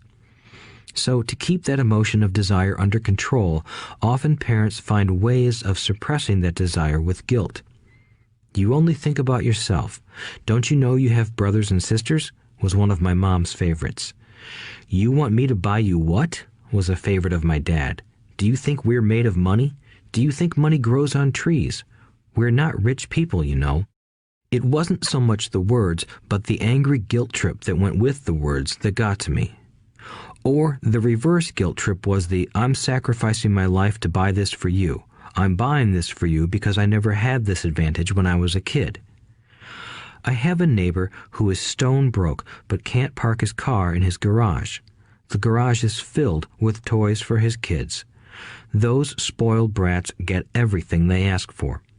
I don't want them to know the feeling of want are his everyday words. He has nothing set aside for their college or his retirement, but his kids have every toy ever made. He recently got a new credit card in the mail and took his kids to visit Las Vegas. I'm doing it for the kids, he said with great sacrifice. Rich Dad forbade the words, I can't afford it. In my real home, that's all I heard.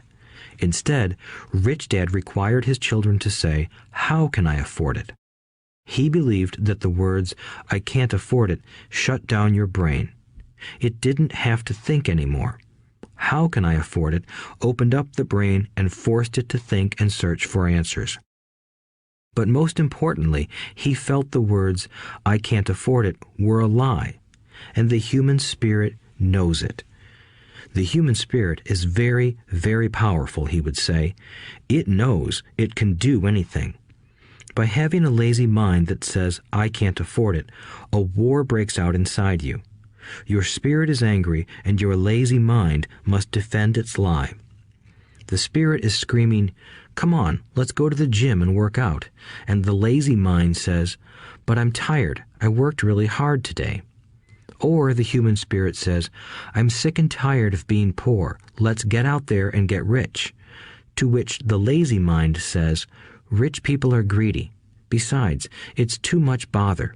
It's not safe. I might lose money. I'm working hard enough as it is. I've got too much to do at work anyway. Look at what I have to do tonight. My boss wants it finished by morning. I can't afford it also causes sadness, a helplessness that leads to despondency and often depression. How can I afford it opens up possibilities, excitement, and dreams. So Rich Dad was not so concerned about what we wanted to buy as long as we understood that how can I afford it creates a stronger mind and a dynamic spirit. Thus, he rarely gave Mike or me anything. He would instead ask, how can you afford it? And that included college, which we paid for ourselves. It was not the goal, but the process of attaining the goal that he wanted us to learn. The problem I see today is that there are millions of people who feel guilty about their desire or their greed. It's old conditioning from their childhood. While they desire to have the finer things that life offers, most have been conditioned subconsciously to say, I can't have that, or I'll never be able to afford that. When I decided to exit the rat race, it was simply a question of how can I afford to never work again? And my mind began to kick out answers and solutions. The hardest part was fighting my real parents' dogma. We can't afford that. Stop thinking only about yourself. Why don't you think about others? And other similar sentiments designed to instill guilt to suppress my greed. So, how do you beat laziness? Once again, the answer is a little greed. It's that radio station WIIFM, which stands for What's in it for me? A person needs to sit down and ask, what would my life be like if I never had to work again? What would I do if I had all the money I needed? Without that little greed, the desire to have something better, progress is not made. Our world progresses because we all desire a better life. New inventions are made because we desire something better. We go to school and study hard because we want something better. So whenever you find yourself avoiding something you know you should be doing, then the only thing to ask yourself is, what's in it for me? Be a little greedy. It's the best cure for laziness. Too much greed, however, as anything in excess can be, is not good. But just remember what Michael Douglas said in the movie Wall Street. Greed is good. Rich Dad said it differently. Guilt is worse than greed, for guilt robs the body of its soul. I think Eleanor Roosevelt said it best. Do what you feel in your heart to be right, for you'll be criticized anyway. You'll be damned if you do, and damned if you don't. Overcoming bad habits. Our lives are a reflection of our habits more than our education.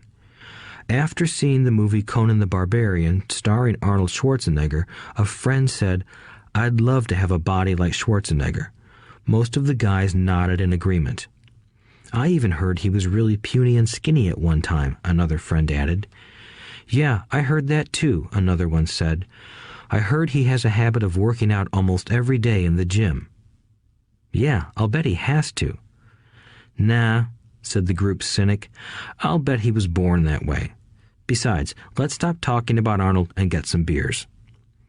This is an example of habits controlling behavior. I remember asking my rich dad about the habits of the rich. Instead of answering me outright, he wanted me to learn through example, as usual. "When does your dad pay his bills?" Rich Dad asked. "The first of the month," I said. "Does he have anything left over?" he asked. "Very little," I said.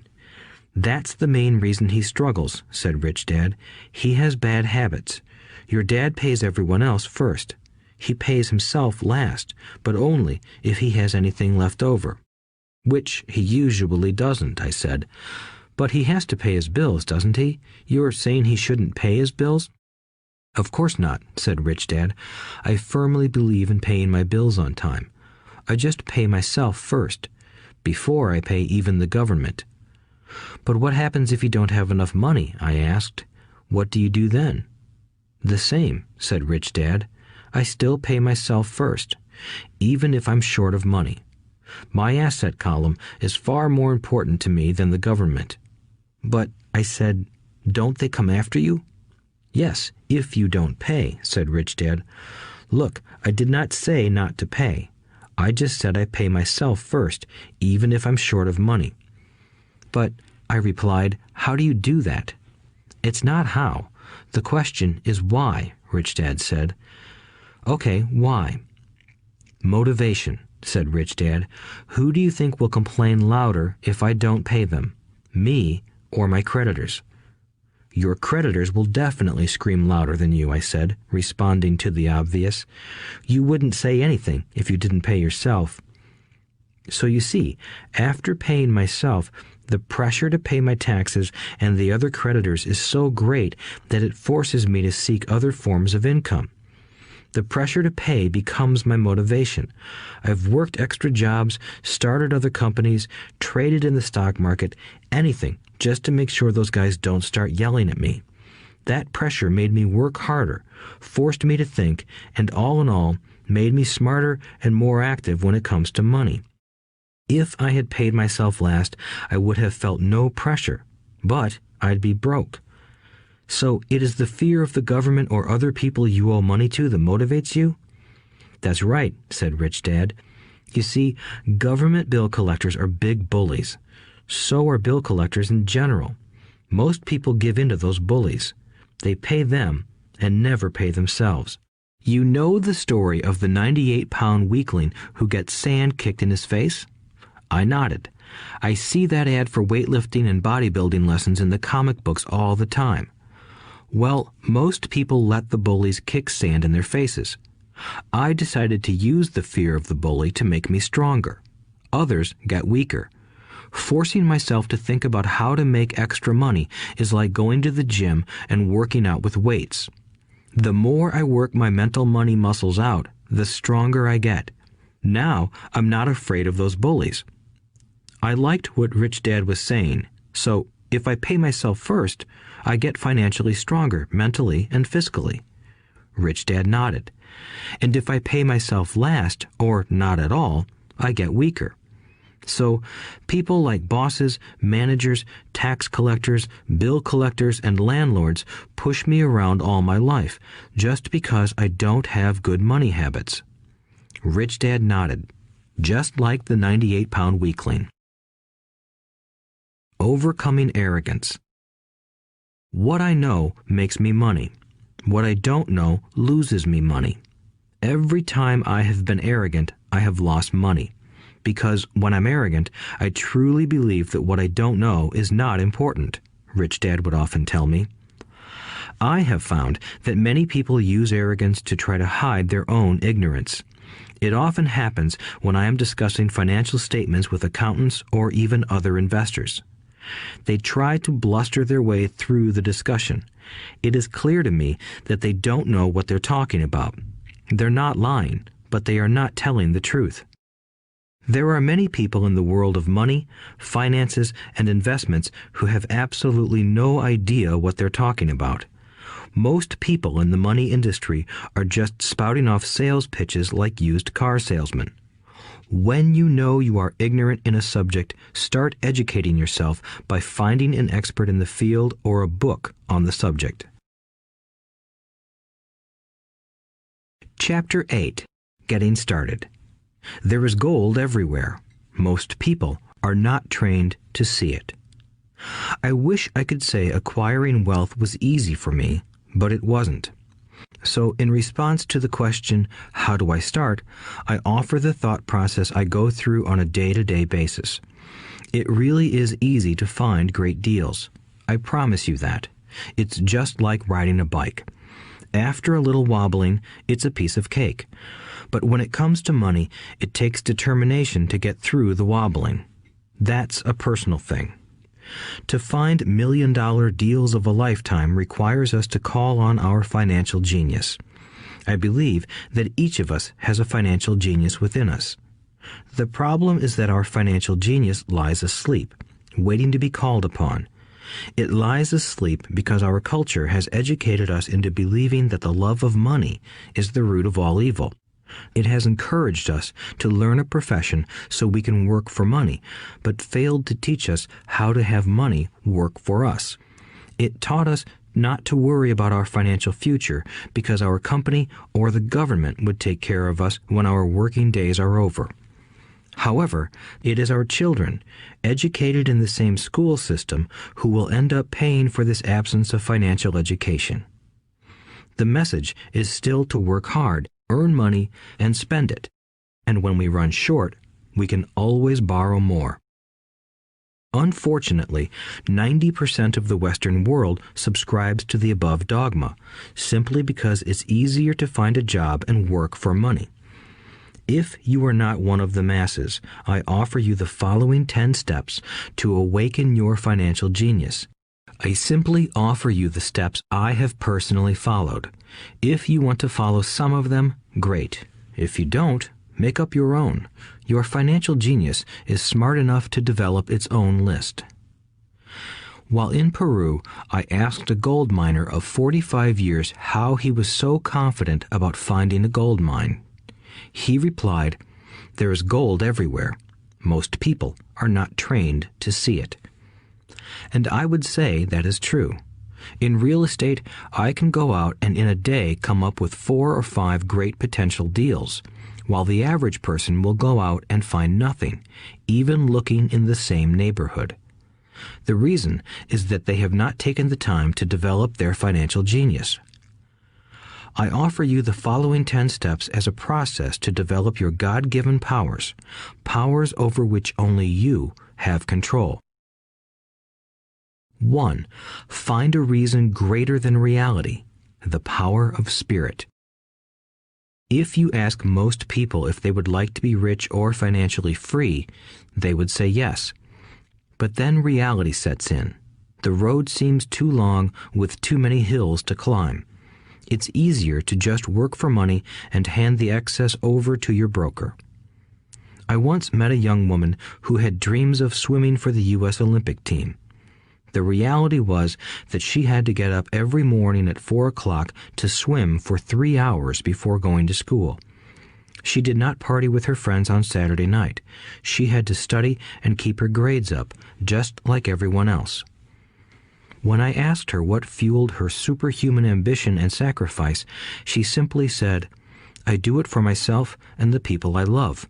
It's love that gets me over the hurdles and sacrifices."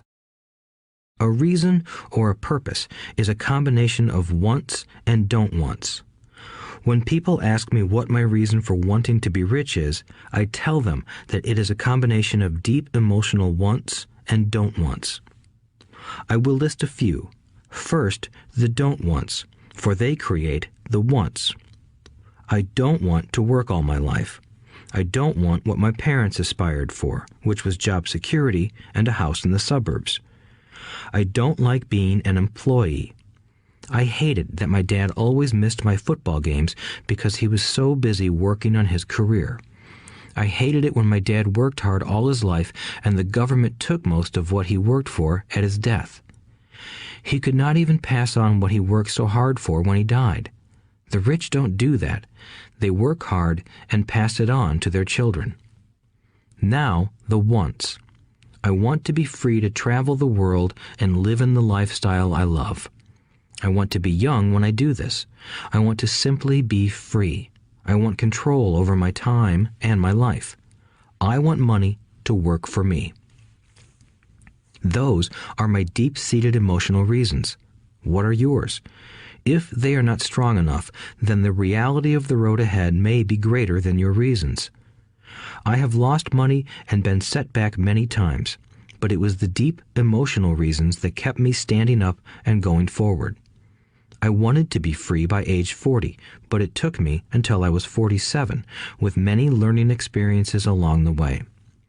As I said, I wish I could say it was easy. It wasn't. But it wasn't that hard either. I've learned that without a strong reason or purpose, anything in life is hard. If you do not have a strong reason, there is no sense listening further. It will sound like too much work. 2. Make daily choices. The power of choice. Choice is the main reason people want to live in a free country. We want the power to choose. Financially, with every dollar we get in our hands, we hold the power to choose our future, to be rich, poor, or middle class. Our spending habits reflect who we are. Poor people simply have poor spending habits. The benefit I had as a boy was that I loved playing Monopoly constantly. Nobody told me Monopoly was only for kids, so I just kept playing the game as an adult. I also had a rich dad who pointed out to me the difference between an asset and a liability. So a long time ago, as a little boy, I chose to be rich, and I knew that all I had to do was learn to acquire assets, real assets. My best friend, Mike, had an asset column handed to him, but he still had to choose to learn to keep it.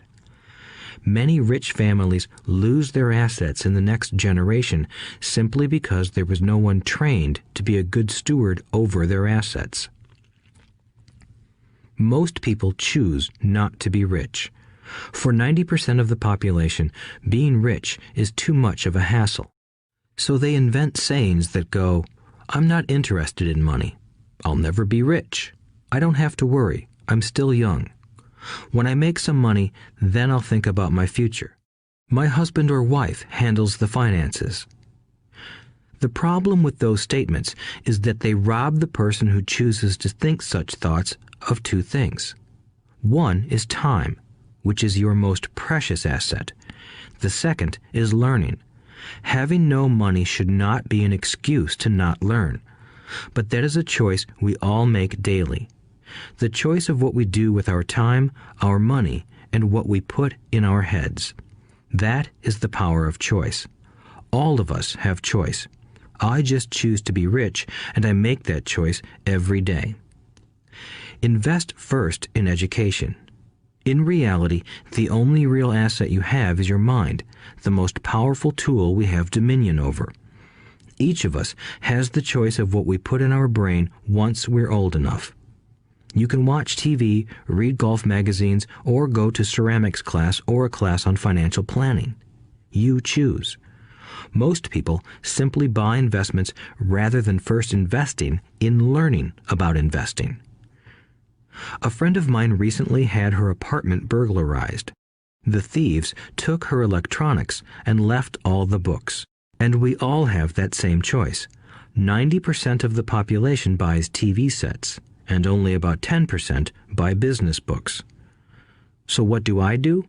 I go to seminars. I like it when they are at least 2 days long because I like to immerse myself in a subject.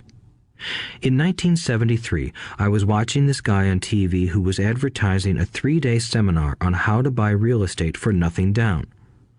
I spent $385, and that course has made me at least $2 million, if not more.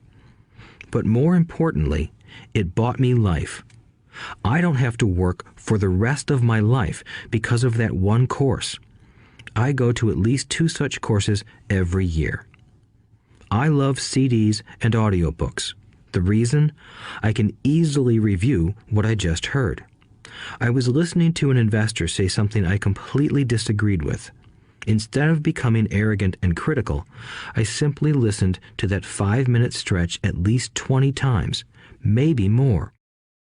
But suddenly, by keeping my mind open, I understood why he said what he said. It was like magic. I felt like I had a window into the mind of one of the greatest investors of our time. I gained tremendous insight into the vast resources of his education and experience. The net result? I still have the old way I used to think, and I now have a new way of looking at the same problem or situation.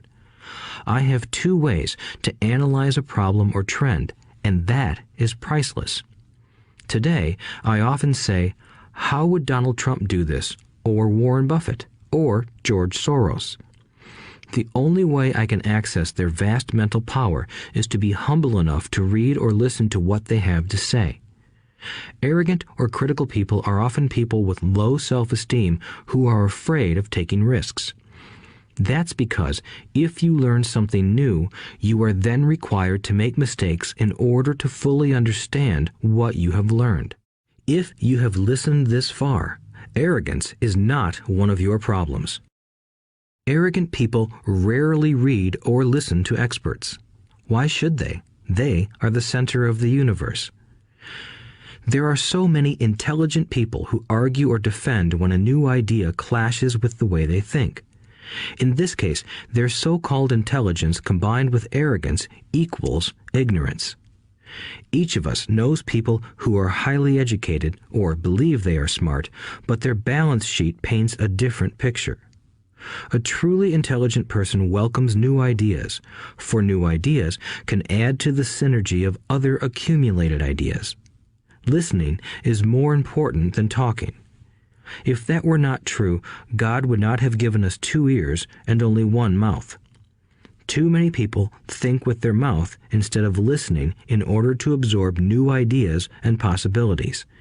They argue instead of asking questions.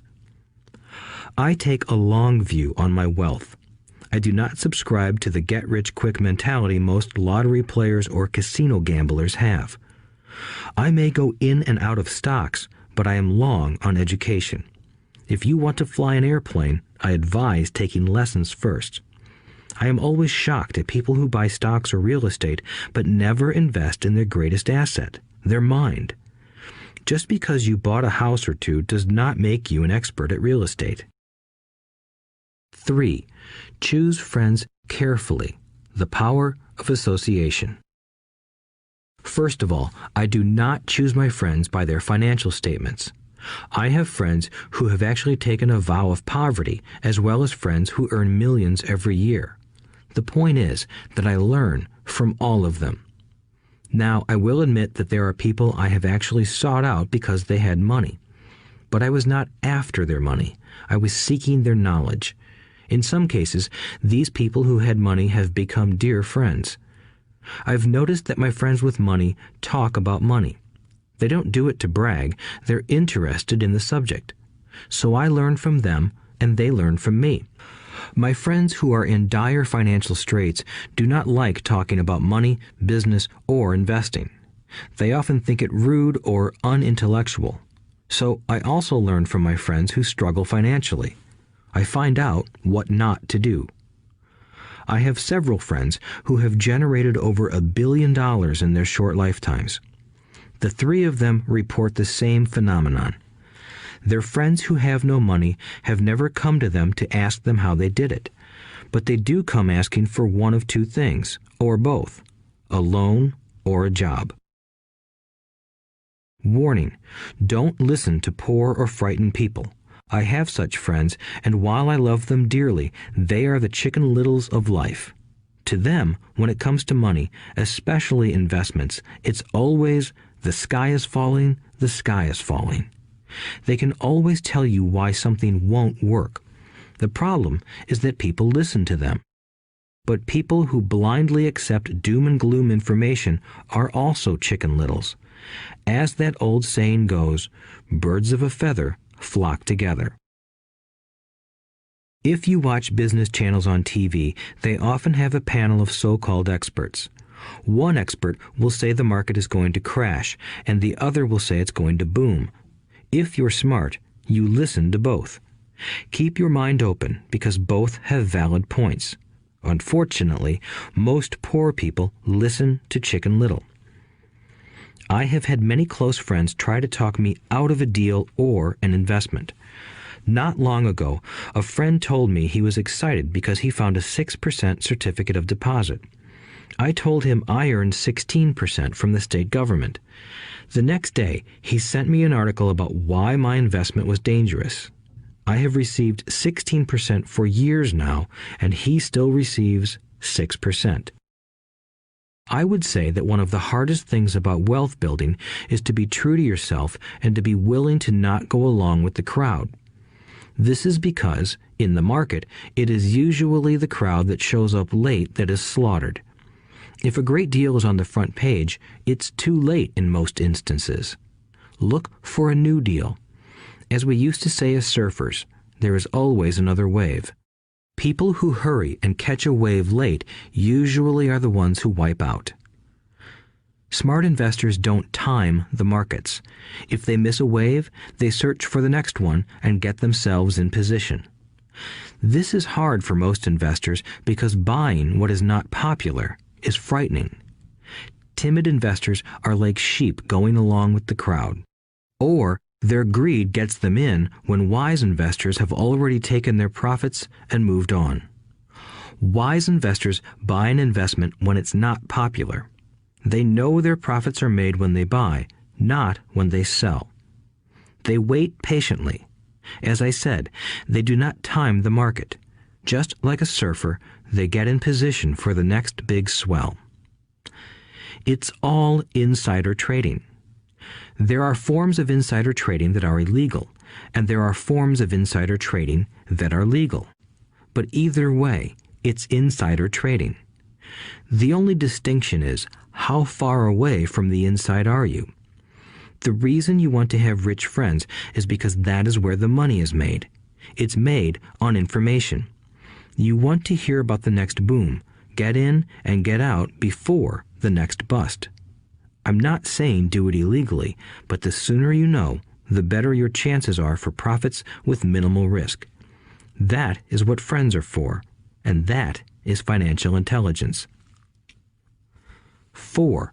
Master a formula and then learn a new one. The power of learning quickly.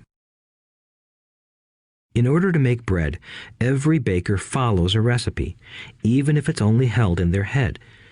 The same is true for making money. Most of us have heard the saying, "You are what you eat." I have a different slant.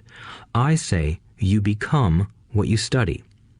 In other words, be careful what you learn, because your mind is so powerful that you become what you put in your head.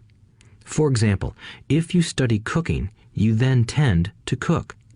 If you don't want to be a cook anymore, then you need to study something else. When it comes to money, the masses generally have one basic formula they learned in school, and it's this: work for money.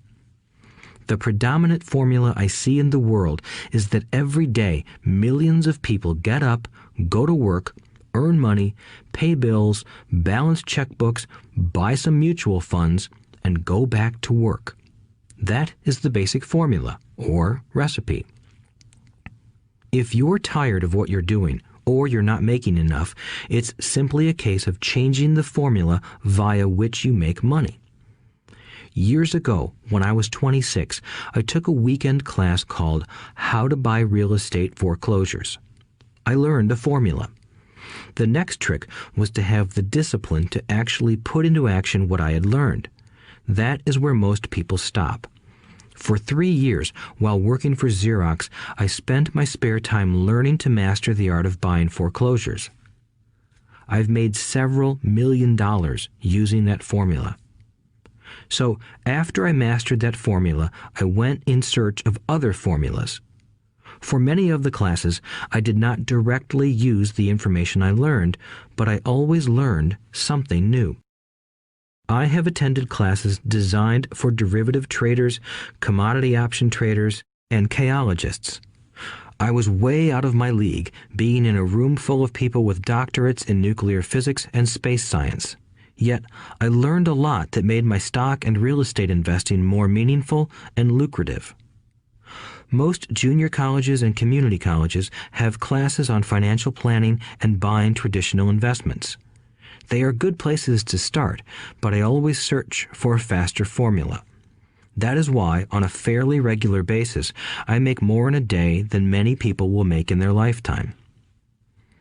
Another side note, in today's fast-changing world, it's not so much what you know anymore that counts, because often what you know is old. It is how fast you learn. That skill is priceless. It's priceless in finding faster formulas, recipes, if you will, for making dough. Working hard for money is an old formula born in the day of cavemen. 5. Pay yourself first. The power of self-discipline. If you cannot get control of yourself, do not try to get rich. It makes no sense to invest, make money, and blow it. It is the lack of self-discipline that causes most lottery winners to go broke soon after winning millions.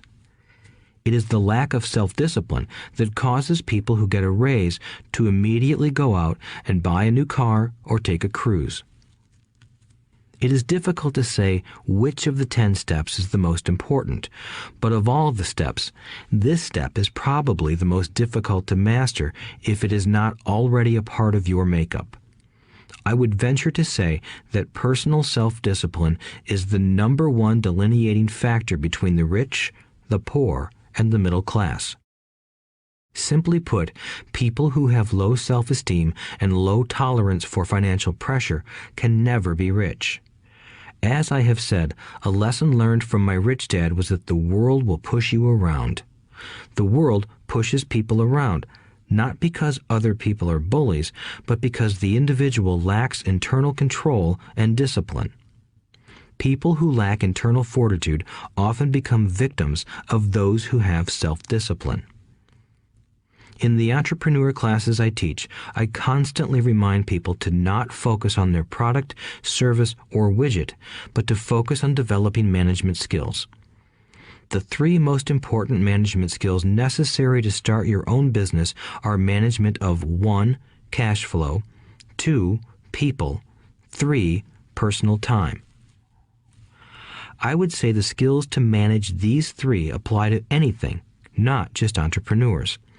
The 3 matter in the way you live your life as an individual or as part of a family, a business, a charitable organization, a city, or a nation. Each of these skills is enhanced by the mastery of self-discipline. I do not take the saying, "pay yourself first," lightly. The statement, "pay yourself first," comes from George Clayton's book, The Richest Man in Babylon. Millions of copies have been sold. But while millions of people freely repeat that powerful statement, few follow the advice. As I said, financial literacy allows one to read numbers, and numbers tell the story. By looking at a person's income statement and balance sheet, I can readily see if people who spout the words, "pay yourself first," actually practice what they preach. In reality, each month, many allocate money to their asset column before they pay their monthly expenses. Although millions of people have read Clayton's book and understand the words, "pay yourself first," in reality, they pay themselves last. Now, I can hear the howls from those of you who sincerely believe in paying your bills first, and I can hear all the responsible people who pay their bills on time. I am not saying be irresponsible and not pay your bills. All I am saying is do what the book says, which is pay yourself first. If you can truly begin to understand the power of cash flow, you will soon realize why 90% of people work hard all their lives and need government support like Social Security when they are no longer able to work. Kim and I have had many bookkeepers, accountants, and bankers who have had a major problem with this way of looking at pay yourself first. The reason is that these financial professionals actually do what the masses do. They pay themselves last. There have been times in my life when, for whatever reason, cash flow was far less than my bills. I still paid myself first. My accountant and bookkeeper screamed in panic. "They're going to come after you. The IRS is going to put you in jail. You're going to ruin your credit rating. They'll cut off the electricity." I still paid myself first. Why, you ask? Because that's what the story, The Richest Man in Babylon, was all about.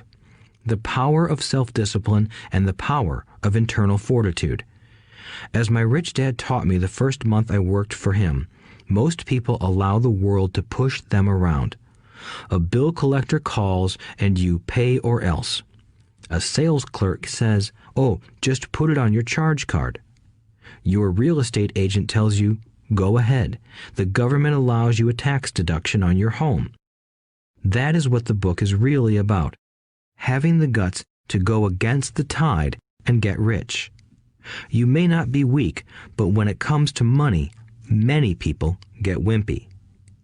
I am not saying be irresponsible. The reason I don't have high credit card debt and doodad debt is because I pay myself first.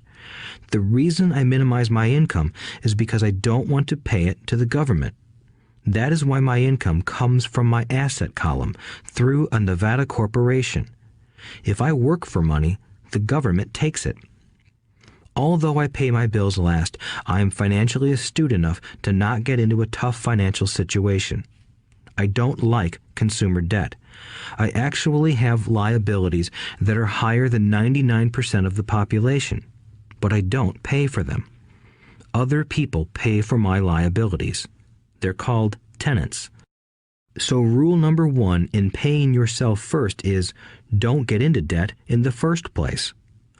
Although I pay my bills last, I set it up to have only small, unimportant bills that are due. When I occasionally come up short, I still pay myself first. I let the creditors and even the government scream. I like it when they get tough. Why? Because those guys do me a favor. They inspire me to go out and create more money. So I pay myself first, invest the money, and let the creditors yell. I generally pay them right away anyway. Kim and I have excellent credit. We just don't cave into pressure and spend our savings or liquidate stocks to pay for consumer debt. That is not too financially intelligent. To successfully pay yourself first, keep the following in mind. 1. Don't get into large debt positions that you have to pay for. Keep your expenses low. Build up assets first. Then buy the big house or nice car. Being stuck in the rat race is not intelligent. 2. When you come up short, let the pressure build and don't dip into your savings or investments. Use the pressure to inspire your financial genius to come up with new ways of making more money and then pay your bills.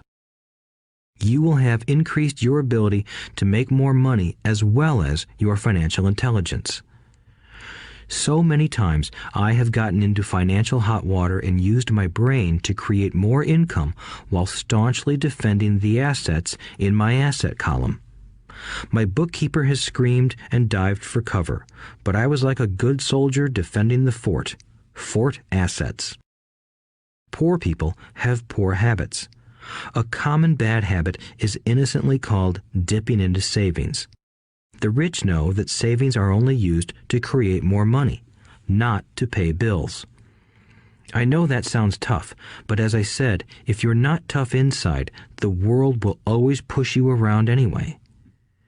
If you do not like financial pressure, then find a formula that works for you. A good one is to cut expenses, put your money in the bank, pay more than your fair share of income tax, buy safe mutual funds, and take the vow of the average. But this violates the pay yourself first rule. This rule does not encourage self-sacrifice or financial abstinence. It doesn't mean pay yourself first and starve. Life was meant to be enjoyed. If you call on your financial genius, you can have all the goodies of life, get rich, and pay bills. And that is financial intelligence. 6. Pay your brokers well. The power of good advice. Sometimes I see people posting a sign in front of their house that says, "For sale by owner." Or I see people on TV claiming to be discount brokers. My rich dad taught me to take the opposite approach. He believed in paying professionals well, and I have adopted that policy also. Today, I have expensive attorneys, accountants, real estate brokers, and stockbrokers. Why? Because if, and I do mean if, the people are professionals, their services should make you money. And the more money they make, the more money I make. We live in the information age. Information is priceless. A good broker should provide you with information as well as take the time to educate you. I have several brokers who do that for me. Some taught me when I had little or no money, and I am still with them today. What I pay a broker is tiny in comparison with what kind of money I can make because of the information they provide. I love it when my real estate broker or stockbroker makes a lot of money because that usually means I made a lot of money. A good broker saves me time in addition to making me money. Like when I bought the vacant land for $9,000 and sold it immediately for over $25,000 so I could buy my Porsche quicker. A broker is my eyes and ears in the market. They're there every day, so I do not have to be. I'd rather play golf. People who sell their house on their own must not value their time much. Why would I want to save a few bucks when I could use that time to make more money or spend it with those I love? What I find funny is that so many poor and middle-class people insist on tipping restaurant help 15 to 20%, even for bad service, but complain about paying a broker 3 to 7%. They enjoy tipping people in the expense column and stiffing people in the asset column. That is not financially intelligent. Keep in mind that not all brokers are created equal. Unfortunately, most brokers are only salespeople. They sell, but they themselves own little or no real estate. There is a tremendous difference between a broker who sells houses and a broker who sells investments. The same is true for stock, bond, mutual fund, and insurance, brokers who call themselves financial planners. When I interview any paid professional, I first find out how much property or stocks they personally own and what percentage they pay in taxes. And that applies to my tax attorney as well as my accountant. I have an accountant who minds his own business. His profession is accounting, but his business is real estate. I used to have an accountant who was a small business accountant, but he had no real estate. I switched because we did not love the same business. Find a broker who has your best interests at heart. Many brokers will spend the time educating you, and they could be the best asset you find. Just be fair, and most of them will be fair to you. If all you can think about is cutting their commissions, then why should they want to help you? It's just simple logic. As I said earlier, one of the management skills is the management of people. Many people only manage people they feel smarter than and they have power over. Many middle managers remain middle managers, failing to get promoted because they know how to work with people below them, but not with people above them. The real skill is to manage and reward the people who are smarter than you in some technical area. That is why companies have a board of directors. You should have one too. That is financial intelligence. 7. Be an Indian giver. The power of getting something for nothing. When the first European settlers came to America, they were taken aback by a cultural practice some American Indians had. For example, if a settler was cold, the Indian would give the person a blanket. Mistaking it for a gift, the settler was often offended when the Indian asked for it back. The Indians also got upset when they realized that settlers did not want to give it back. That is where the term Indian giver came from, a simple cultural misunderstanding. In the world of the asset column, being an Indian giver is vital to wealth.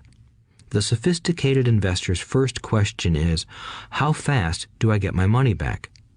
They also want to know what they get for free, also called a piece of the action. That is why the ROI, or return on investment, is so important. For example, I found a small condominium that was in foreclosure a few blocks from where I lived. The bank wanted $60,000 and I submitted a bid for $50,000, which they took simply because, along with my bid, was a cashier's check for $50,000. They realized I was serious. Most investors would say, "Aren't you tying up a lot of cash? Would it not be better to get a loan on it?" The answer is, not in this case. My investment company uses this condominium as a vacation rental in the winter months when the snowbirds come to Arizona. It rents for $2,500 a month for 4 months out of the year. For rental during the off-season, it rents for only $1,000 a month. I had my money back in about 3 years. Now I own this asset, which pumps money out for me, month in and month out. The same is done with stocks. Frequently, my broker calls and recommends I move a sizable amount of money into the stock of a company that he feels is just about to make a move that will add value to the stock, like announcing a new product. I will move my money in for a week to a month while the stock moves up. Then I pull my initial dollar amount out and stop worrying about the fluctuations of the market because my initial money is back and ready to work on another asset. So my money goes in, and then it comes out, and I own an asset that was technically free. True, I have lost money on many occasions, but I only play with money I can afford to lose. I would say, on an average 10 investments, I hit home runs on 2 or 3, while 5 or 6 do nothing, and I lose on 2 or 3. But I limit my losses to only the money I have in at that time. People who hate risk put their money in the bank. In the long run, safe savings are better than no savings. But it takes a long time to get your money back, and, in most instances, you don't get anything for free with it. On every one of my investments, there must be an upside, something for free, like a condominium, a mini storage, a piece of free land, a house, stock shares, or an office building. and there must be limited risk or a low-risk idea. There are books devoted entirely to this subject, so I will not talk about it here. Ray Kroc of McDonald's fame sold hamburger franchises, not because he loved hamburgers, but because he wanted the real estate under the franchise for free. So wise investors must look at more than ROI. They look at the assets they get for free once they get their money back. That is financial intelligence. 8. Use assets to buy luxuries. The power of focus. A friend's child has been developing a nasty habit of burning a hole in his pocket. Just 16, he wanted his own car. The excuse? All his friends' parents gave their kids cars. The child wanted to go into his savings and use it for a down payment. That was when his father called me and then came to see me. Do you think I should let him do it, or should I just buy him a car? I answered, it might relieve the pressure in the short term, but what have you taught him in the long term? Can you use this desire to own a car and inspire your son to learn something? Suddenly, the lights went on and he hurried home. 2 months later, I ran into my friend again. Does your son have his new car? I asked. No, he doesn't, but I gave him $3,000 for the car. I told him to use my money instead of his college money. Well, that's generous of you, I said. Not really. The money came with a hitch. So what was the hitch? I asked. Well, first we played your cash flow game. We then had a long discussion about the wise use of money. After that, I gave him a subscription to the Wall Street Journal and a few books on the stock market. Then what? I asked. What was the catch? I told him that $3,000 was his, but he could not directly buy a car with it. He could use it to find a stockbroker and buy and sell stocks. Once he had made $6,000 with the $3,000, the money would be his for the car, and the $3,000 would go into his college fund. And what are the results? I asked. Well, he got lucky early in his trading, but lost everything a few days later. Then he really got interested. Today, I would say he is down $2,000, but his interest is up. He has read all the books I bought him, and he's gone to the library to get more. He reads the Wall Street Journal voraciously, watching for indicators. He's only got $1,000 left, but his interest and learning are sky high. He knows that if he loses that money, he walks for 2 more years. But he does not seem to care. He even seems uninterested in getting a car because he's found a game that is more fun. What happens if he loses all the money? I asked. We'll cross that bridge when we get to it. I'd rather have him lose everything now than wait till he's our age to risk losing everything. And besides, that is the best $3,000 I've ever spent on his education. What he is learning will serve him for life, and he seems to have gained a new respect for the power of money. As I said earlier, if a person cannot master the power of self-discipline, it is best not to try to get rich. I say this because although the process of developing cash flow from an asset column is easy in theory, what's hard is the mental fortitude to direct money to the correct use. Due to external temptations, it is much easier in today's consumer world to simply blow money out the expense column. With weak mental fortitude, that money flows into the paths of least resistance. That is the cause of poverty and financial struggle. The following example illustrates the financial intelligence needed to direct money to make more money. If we give 100 people $10,000 at the start of the year, I believe that at the end of the year, 80 would have nothing left. In fact, many would have created greater debt by making a down payment on a new car, refrigerator, electronics, or a holiday. 16 would have increased that $10,000 by 5 to 10%. 4 would have increased it to $20,000 or into the millions. We go to school to learn a profession so we can work for money. It is my opinion that it's just as important to learn how to have money work for you. I love my luxuries as much as anyone else. The difference is I don't buy them on credit. It's the keep up with the Joneses trap. When I wanted to buy a Porsche, the easy road would have been to call my banker and get a loan. Instead of choosing to focus in the liability column, I chose to focus in the asset column. As a habit, I use my desire to consume to inspire and motivate my financial genius to invest. Too often today, we focus on borrowing money to get the things we want instead of focusing on creating money. One is easier in the short term, but harder in the long term. It's a bad habit that we as individuals and as a nation have gotten into. Remember, the easy road often becomes hard, and the hard road often becomes easy. The earlier you can train yourself and those you love to be masters of money, the better. Money is a powerful force. Unfortunately, people use the power of money against themselves.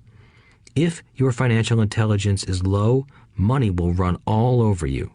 It will be smarter than you. If money is smarter than you, you will work for it all your life. To be the master of money, you need to be smarter than it. Then money will do as it is told. It will obey you. Instead of being a slave to it, you will be the master of it. That is financial intelligence. 9. Choose heroes. The power of myth. When I was a kid, I greatly admired Willie Mays, Hank Aaron, and Yogi Berra. They were my heroes, and I wanted to be just like them. I treasured their baseball cards. I knew their stats, the RBIs, the ERAs, their batting averages, how much they got paid, and how they came up from the minor leagues. As a 9-year-old kid, when I stepped up to bat or played first base or catcher, I wasn't me. I pretended I was a famous baseball player. It's one of the most powerful ways we learn, and we often lose that as adults. We lose our heroes. Today, I watch young kids playing basketball near my home. On the court, they're not little Johnny. They're pretending to be their favorite basketball hero. Copying or emulating heroes is true power learning. I have new heroes as I grow older. I have golf heroes, and I copy their swings and do my best to read everything I can about them. I also have heroes such as Donald Trump, Warren Buffett, Peter Lynch, George Soros, and Jim Rogers. I know their stats just like I knew the ERAs and RBIs of my childhood baseball heroes. I follow what Warren Buffett invests in, and I read anything I can about his point of view on the market and how he chooses stocks. And I read about Donald Trump, trying to find out how he negotiates and puts deals together. Just as I was not me when I was up to bat, when I'm in the market or I'm negotiating a deal, I am subconsciously acting with the bravado of Trump. Or, when analyzing a trend, I look at it as though Warren Buffett were doing it. By having heroes, we tap into a tremendous source of raw genius. But heroes do more than simply inspire us. Heroes make things look easy. Making it look easy convinces us to want to be just like them. If they can do it, so can I. When it comes to investing, too many people make it sound hard. Instead, find heroes who make it look easy. 10. Teach and you shall receive. The power of giving. Both of my dads were teachers. My rich dad taught me a lesson I have carried all my life, the necessity of being charitable or giving. My educated dad gave a lot of his time and knowledge, but almost never gave away money. He usually said that he would give when he had some extra money, but of course, there was rarely any extra. My rich dad gave money as well as education. He believed firmly in tithing. If you want something, you first need to give, he would always say. When he was short of money, he gave money to his church or to his favorite charity. If I could leave one single idea with you, it is that idea. Whenever you feel short or in need of something, give what you want first, and it will come back in buckets. That is true for money, a smile, love, or friendship. I know it is often the last thing a person may want to do, but it has always worked for me. I trust that the principle of reciprocity is true, and I give what I want. I want money, so I give money, and it comes back in multiples.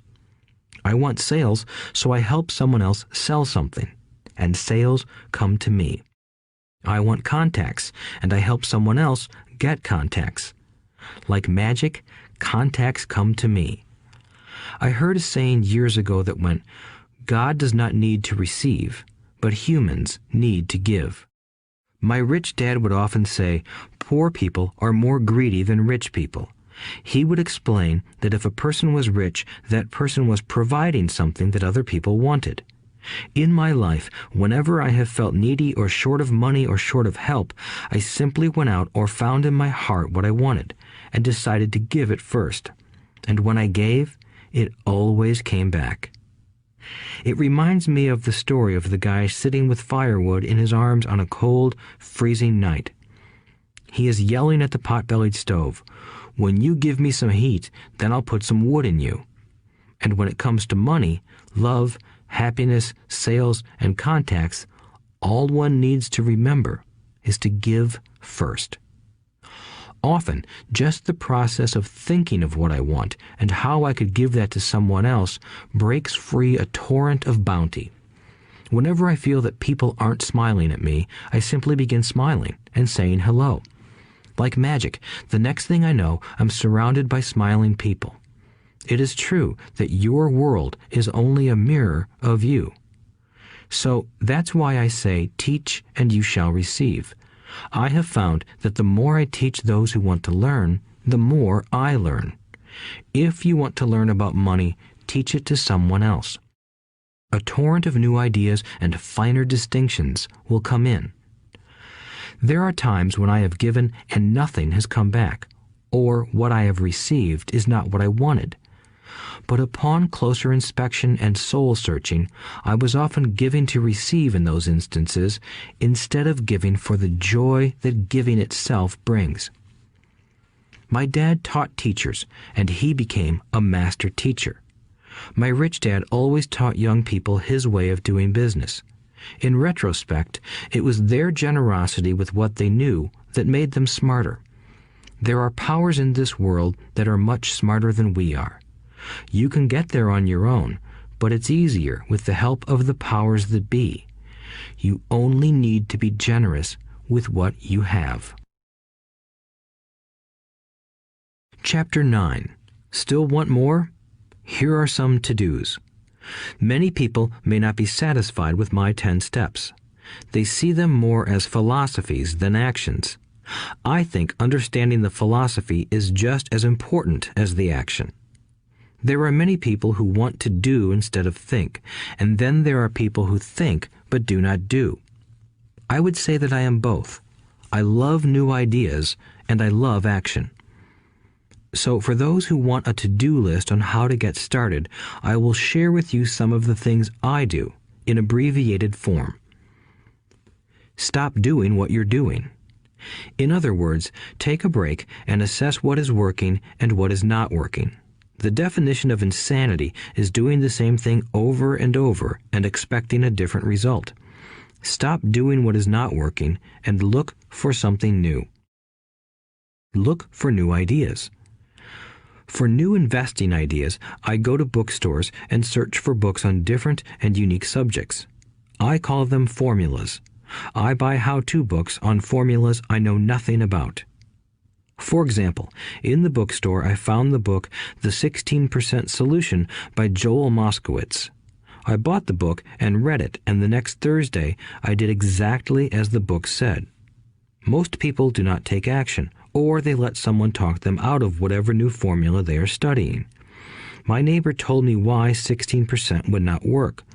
I did not listen to him because he's never done it. Find someone who has done what you want to do. take them to lunch, and ask them for tips and tricks of the trade. As for 16% tax lien certificates, I went to the county tax office and found the government employee who worked in that office. I found out that she, too, invested in the tax liens. Immediately, I invited her to lunch. She was thrilled to tell me everything she knew and how to do it. After lunch, she spent all afternoon showing me everything. By the next day, I found 2 great properties with her help that have been accruing interest at 16% ever since. It took a day to read the book, a day to take action, an hour for lunch, and a day to acquire 2 great deals. Take classes, read, and attend seminars. I search newspapers and the internet for new and interesting classes, many of which are free or inexpensive. I also attend and pay for expensive seminars on what I want to learn. I am wealthy and free from needing a job simply because of the courses I took. I have friends who did not take those classes who told me I was wasting my money, and yet they're still at the same job. Make lots of offers. When I want a piece of real estate, I look at many properties and generally write an offer. If you don't know what the right offer is, neither do I. That is the job of the real estate agent. They make the offers. I do as little work as possible. A friend wanted me to show her how to buy apartment houses. So one Saturday, she, her agent, and I went and looked at 6 apartment houses. 4 were dogs, but 2 were good. I said to write offers on all 6, offering half of what the owners asked for. She and the agent nearly had heart attacks. They thought it was rude and would offend the sellers, but I really don't think the agent wanted to work that hard. So they did nothing and went on looking for a better deal. No offers were ever made, and that person is still looking for the right deal at the right price.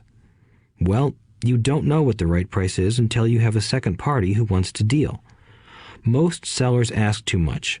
It is rare that a seller asks a price that is less than something is worth. Moral of the story: make offers.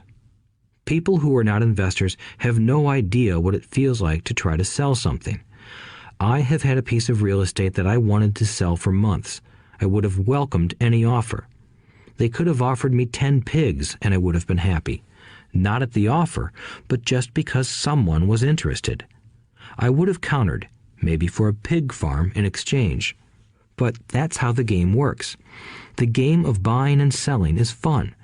Keep that in mind. It's fun and only a game. Make offers. Someone might say yes. I always make offers with escape clauses. In real estate, I make an offer with language that details subject to contingencies, such as the approval of a business partner. Never specify who the business partner is. Most people don't know that my partner is my cat. If they accept the offer and I don't want the deal, I call home and speak to my cat.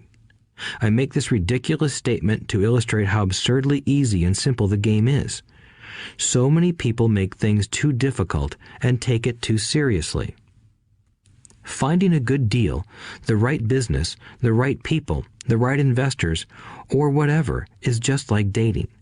You must go to the market and talk to a lot of people, make a lot of offers, counter-offers, negotiate, reject, and accept. I know single people who sit at home and wait for the phone to ring, but it's better to go to the market, even if it's only the supermarket. Search, offer, reject, negotiate, and accept are all parts of the process of almost everything in life. Jog, walk, or drive a certain area once a month for 10 minutes. I have found some of my best real estate investments doing this. I will jog a certain neighborhood for a year and look for change. For there to be profit in a deal, there must be 2 elements, a bargain and change. There are lots of bargains, but it's change that turns a bargain into a profitable opportunity. So when I jog a neighborhood I might like to invest in. It is the repetition that causes me to notice slight differences. I notice real estate signs that are up for a long time. That means the seller might be more agreeable to deal. I watch for moving trucks going in or out. I stop and talk to the drivers. I talk to the postal carriers. It's amazing how much information they acquire about an area. I find a bad area, especially an area that the news has scared everyone away from. I drive it for sometimes a year, waiting for signs of something changing for the better. I talk to retailers, especially new ones, and find out why they're moving in. It takes only a few minutes a month, and I do it while doing something else, like exercising or going to and from the store. Shop for bargains in all markets. Consumers will always be poor. When the supermarket has a sale, say on toilet paper, the consumer runs in and stocks up. But when the housing or stock market has a sale, most often called a crash or correction, the same consumer often runs away from it. When the supermarket raises its prices, the consumer shops somewhere else. But when housing or the stock market raises their prices, the same consumer often rushes in and starts buying. Always remember, profits are made in the buying, not in the selling. Look in the right places. A neighbor bought a condominium for $100,000. I bought the identical condo next door for $50,000. He told me he's waiting for the price to go up. I told him that profit is made when you buy, not when you sell.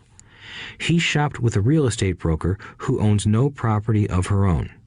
I shopped at the foreclosure auction. I paid $500 for a class on how to do this.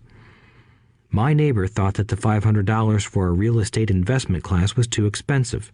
He said he could not afford the money or the time. So he waits for the prices to go up. Look for people who want to buy first, then look for someone who wants to sell. A friend was looking for a certain piece of land. He had the money, but did not have the time. I found a large piece of land, larger than what my friend wanted to buy, tied it up with an option, called my friend, and he said he wanted a piece of it. So I sold the piece to him and then bought the land.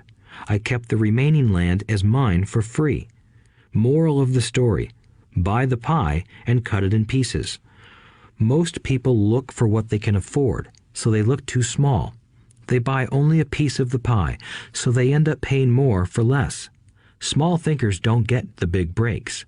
If you want to get richer, think big. Think big. Retailers love giving volume discounts simply because most business people love big spenders. So even if you're small, you can always think big. When my company was in the market for computers, I called several friends and asked them if they were ready to buy also. We then went to different dealers and negotiated a great deal because we wanted to buy so many. I have done the same with stocks. Small people remain small because they think small, act alone, or don't act at all. Learn from history. All the big companies on the stock exchange started out as small companies. Colonel Sanders did not get rich until after he lost everything in his 60s. Bill Gates was one of the richest men in the world before he was 30. Action always beats inaction. These are just a few of the things I have done and continue to do to recognize opportunities. The important words are have done and do. As repeated many times throughout this audiobook, you must take action before you can receive the financial rewards. Act now. Final thoughts. I would like to share some final thoughts with you. The main reason I wrote this book, and the reason it has remained a bestseller since 2000, was to share insights into how increased financial intelligence can be used to solve many of life's common problems. Without financial training, we all too often use the standard formulas to get through life. Work hard, save, borrow, and pay excessive taxes. Today, more than ever, we need better information. I use the following story as an example of a financial problem that confronts many young families today. How do you afford a good education for your children and provide for your own retirement? It requires using financial intelligence instead of hard work. A friend of mine was griping one day about how hard it was to save money for his 4 children's college educations. He was putting $300 away in a college fund each month and had so far accumulated only about $12,000. He had about 12 more years to save for college since his oldest child was then 6 years old. At the time, the real estate market in Phoenix was terrible. People were giving houses away. I suggested to my friend that he buy a house with some of the money in his college fund. The idea intrigued him, and we began to discuss the possibility. His primary concern was that he did not have credit with the bank to buy another house since he was so overextended. I assured him that there were other ways to finance a property rather than through the bank. We looked for a house for 2 weeks, a house that would fit all our criteria. There were plenty to choose from, so shopping was fun. Finally, we found a 3-bedroom, 2-bath home in a prime neighborhood. The owner had been downsized and needed to sell that day because he and his family were moving to California where another job waited. The owner wanted $102,000, but we offered only $79,000. He took it immediately and agreed to carry back the loan with a 10% down payment. All my friend had to come up with was $7,900. As soon as the owner moved, my friend put the house up for rent. After all expenses were paid, including the mortgage, he put $125 in his pocket each month. His plan was to keep the house for 12 years and let the mortgage get paid down faster by applying the extra $125 to the principal each month. We figured that in 12 years, a large portion of the mortgage would be paid off and he could possibly be clearing $800 a month by the time his first child went to college. He could also sell the house if it had appreciated in value. 3 years later, the real estate market greatly improved in Phoenix, and he was offered $156,000 for the same house by the tenant who lived in it. Again, he asked me what I thought. I advised that he sell it, using a 1031 tax-deferred exchange. Suddenly, he had nearly $80,000 to operate with. I called another friend in Austin, Texas, who then moved this tax-deferred capital gain into a mini storage facility. Within 3 months, he began receiving checks for a little less than $1,000 a month, which he then poured back into the college fund. A couple of years later, the mini warehouse sold, and he received a check for nearly $330,000 as proceeds from the sale. He rolled those funds into a new project that would now generate over $3,000 a month in income, again going into the college fund. He is now very confident that his goal will be met easily. It only took $7,900 to start and a little financial intelligence. His children will be able to afford the education they want, and he will then use the underlying asset, wrapped in his legal entity, to pay for his retirement. As a result of this successful investment strategy, he will be able to retire early. Thank you for listening to this audiobook. I hope it has provided some insights into utilizing the power of money to work for you. Today, we need greater financial intelligence to simply survive. The idea that it takes money to make money is the thinking of financially unsophisticated people.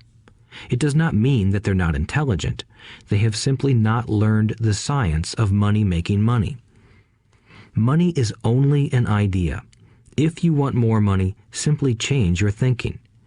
Every self-made person started small with an idea and then turned it into something big. The same applies to investing. It takes only a few dollars to start and grow it into something big.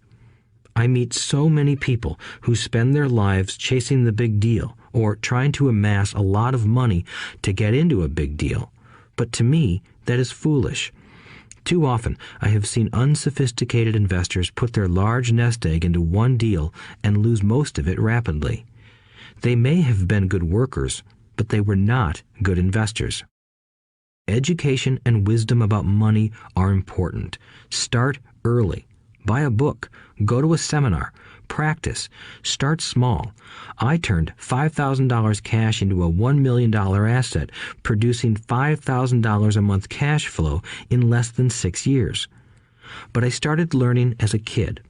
I encourage you to learn because it's not that hard. In fact, it's pretty easy once you get the hang of it. I think I have made my message clear. It's what is in your head that determines what is in your hands. Money is only an idea. There is a great book called Think and Grow Rich. The title is not Work Hard and Grow Rich. Learn to have money work hard for you, and your life will be easier and happier. Today, don't play it safe. Play it smart. The 3 incomes. In the world of accounting, there are 3 different types of income. 1. Ordinary earned. 2. Portfolio. 3. Passive.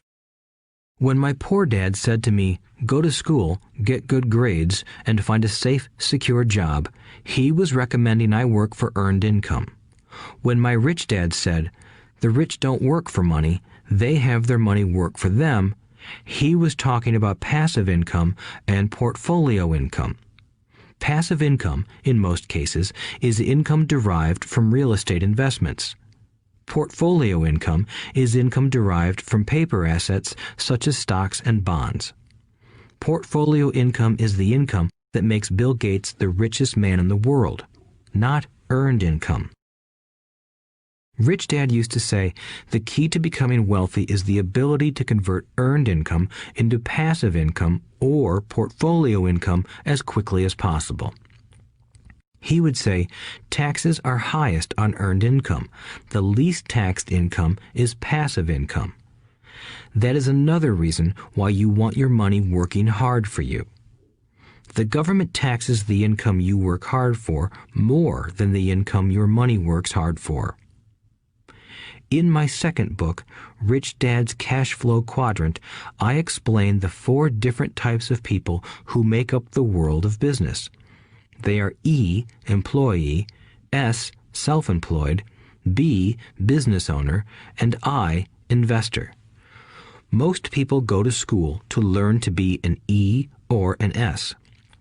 The cash flow quadrant is written about the core differences of these 4 types and how people can change their quadrant. In fact, most of our products are created for people in the B and I quadrants. In Rich Dad's Guide to Investing, book number 3 in the Rich Dad series, I go into more detail on the importance of converting earned income into passive and portfolio income. Rich Dad used to say, all a real investor does is convert earned income into passive and portfolio income. If you know what you're doing, investing is not risky. It's just common sense. The key to financial freedom. The key to financial freedom and great wealth is a person's ability to convert earned income into passive and/or portfolio income. My rich dad spent a lot of time teaching Mike and me this skill. Having this ability is the reason my wife Kim and I are financially free, never needing to work again. We continue to work because we choose to. Today, we own a real estate investment company for passive income and participate in private placements and initial public offerings of stock for portfolio income. We also went back to work to build a financial education company so that we can continue to create and publish books and games. All of our educational products are created to teach the same skills my rich dad taught me, the skills of converting earned income into passive and portfolio income. The games we create are important because they teach what books cannot teach. For example, you would never learn to ride a bicycle by only reading a book. Our cash flow games for adults and cash flow for kids game are designed to teach players the basic investment skills of converting earned income into passive and portfolio income. They also teach the principles of accounting and financial literacy. These games are the only educational products in the world that teach people all of these skills simultaneously. Cash Flow 202 is the advanced version of Cash Flow 101 and requires the game board from 101 as well as a full understanding of 101 before it can be played. Cash Flow 101 and Cash Flow for Kids teach the principles of fundamental investing. Cash Flow 202 teaches the principles of technical investing. Technical investing involves advanced trading techniques such as short selling, call options, put options, and straddles. A person who understands these advanced techniques is able to make money when the market goes up, as well as when the market comes down. As my rich dad would say, a real investor makes money in an up market and a down market. That is why they make so much money. One of the reasons they make more money is simply because they have more self-confidence. Rich Dad would say they have more self-confidence because they are less afraid of losing. In other words, the average investor does not make as much money because they are so afraid of losing money. The average investor does not know how to protect themselves from losses, and that is what Cash Flow 202 teaches. Average investors think investing is risky because they have not been formally trained to be professional investors. As Warren Buffett, America's richest investor, says, risk comes from not knowing what you're doing. My board games teach the simple basics of fundamental investing and technical investing while people are having fun. I occasionally hear someone say, your educational games are expensive, which poses the question of ROI, the return on investment, or the value returned for the price paid. I nod my head and reply, yes, they may be expensive, especially when compared to entertainment board games. But my games are not as expensive as a college education, working hard all your life for earned income, paying excessive taxes, and then living in terror of losing all of your money in the investment markets. When someone walks away mumbling about the price, I can hear my rich dad saying, if you want to be rich, you must know what kind of income to work hard for, how to keep it, and how to protect it from loss. That is the key to great wealth. Rich Dad would also say, if you do not understand the differences in those three incomes and do not learn the skills on how to acquire and protect those incomes, you will probably spend your life earning less than you could and working harder than you should. My poor dad thought a good education, a good job, and years of hard work were all you needed to be successful. My rich dad also thought a good education was important. But to him, it was also important that Mike and I know the differences in the three incomes and what kind of income to work hard for. To him, that was basic financial education. Knowing the differences in the three incomes and learning the investment skills of how to acquire the different incomes is basic education for anyone who strives to acquire great wealth and achieve financial freedom, a special kind of freedom that only a few will ever know. As Rich Dad states in lesson number 1, the rich do not work for money. They know how to have money work hard for them. Rich Dad said, earned income is money you work for, and passive and portfolio income is money working for you. Knowing that little difference has been significant in my life. Or, as Robert Frost ends his poem, and that has made all the difference. Take action. All of you were given two great gifts, your mind and your time. It is up to you to do what you please with both. With each dollar bill that enters your hand, you and only you have the power to determine your destiny. Spend it foolishly, and you choose to be poor. Spend it on liabilities, and you join the middle class. Invest it in your mind and learn how to acquire assets, and you will be choosing wealth as your goal and your future. The choice is yours, and only yours. Every day, with every dollar, you decide to be rich, poor, or middle class. Choose to share this knowledge with your children, and you choose to prepare them for the world that awaits. No one else will. You and your children's future will be determined by choices you make today, not tomorrow. I wish you great wealth and much happiness with this fabulous gift called life. Robert Kiyosaki.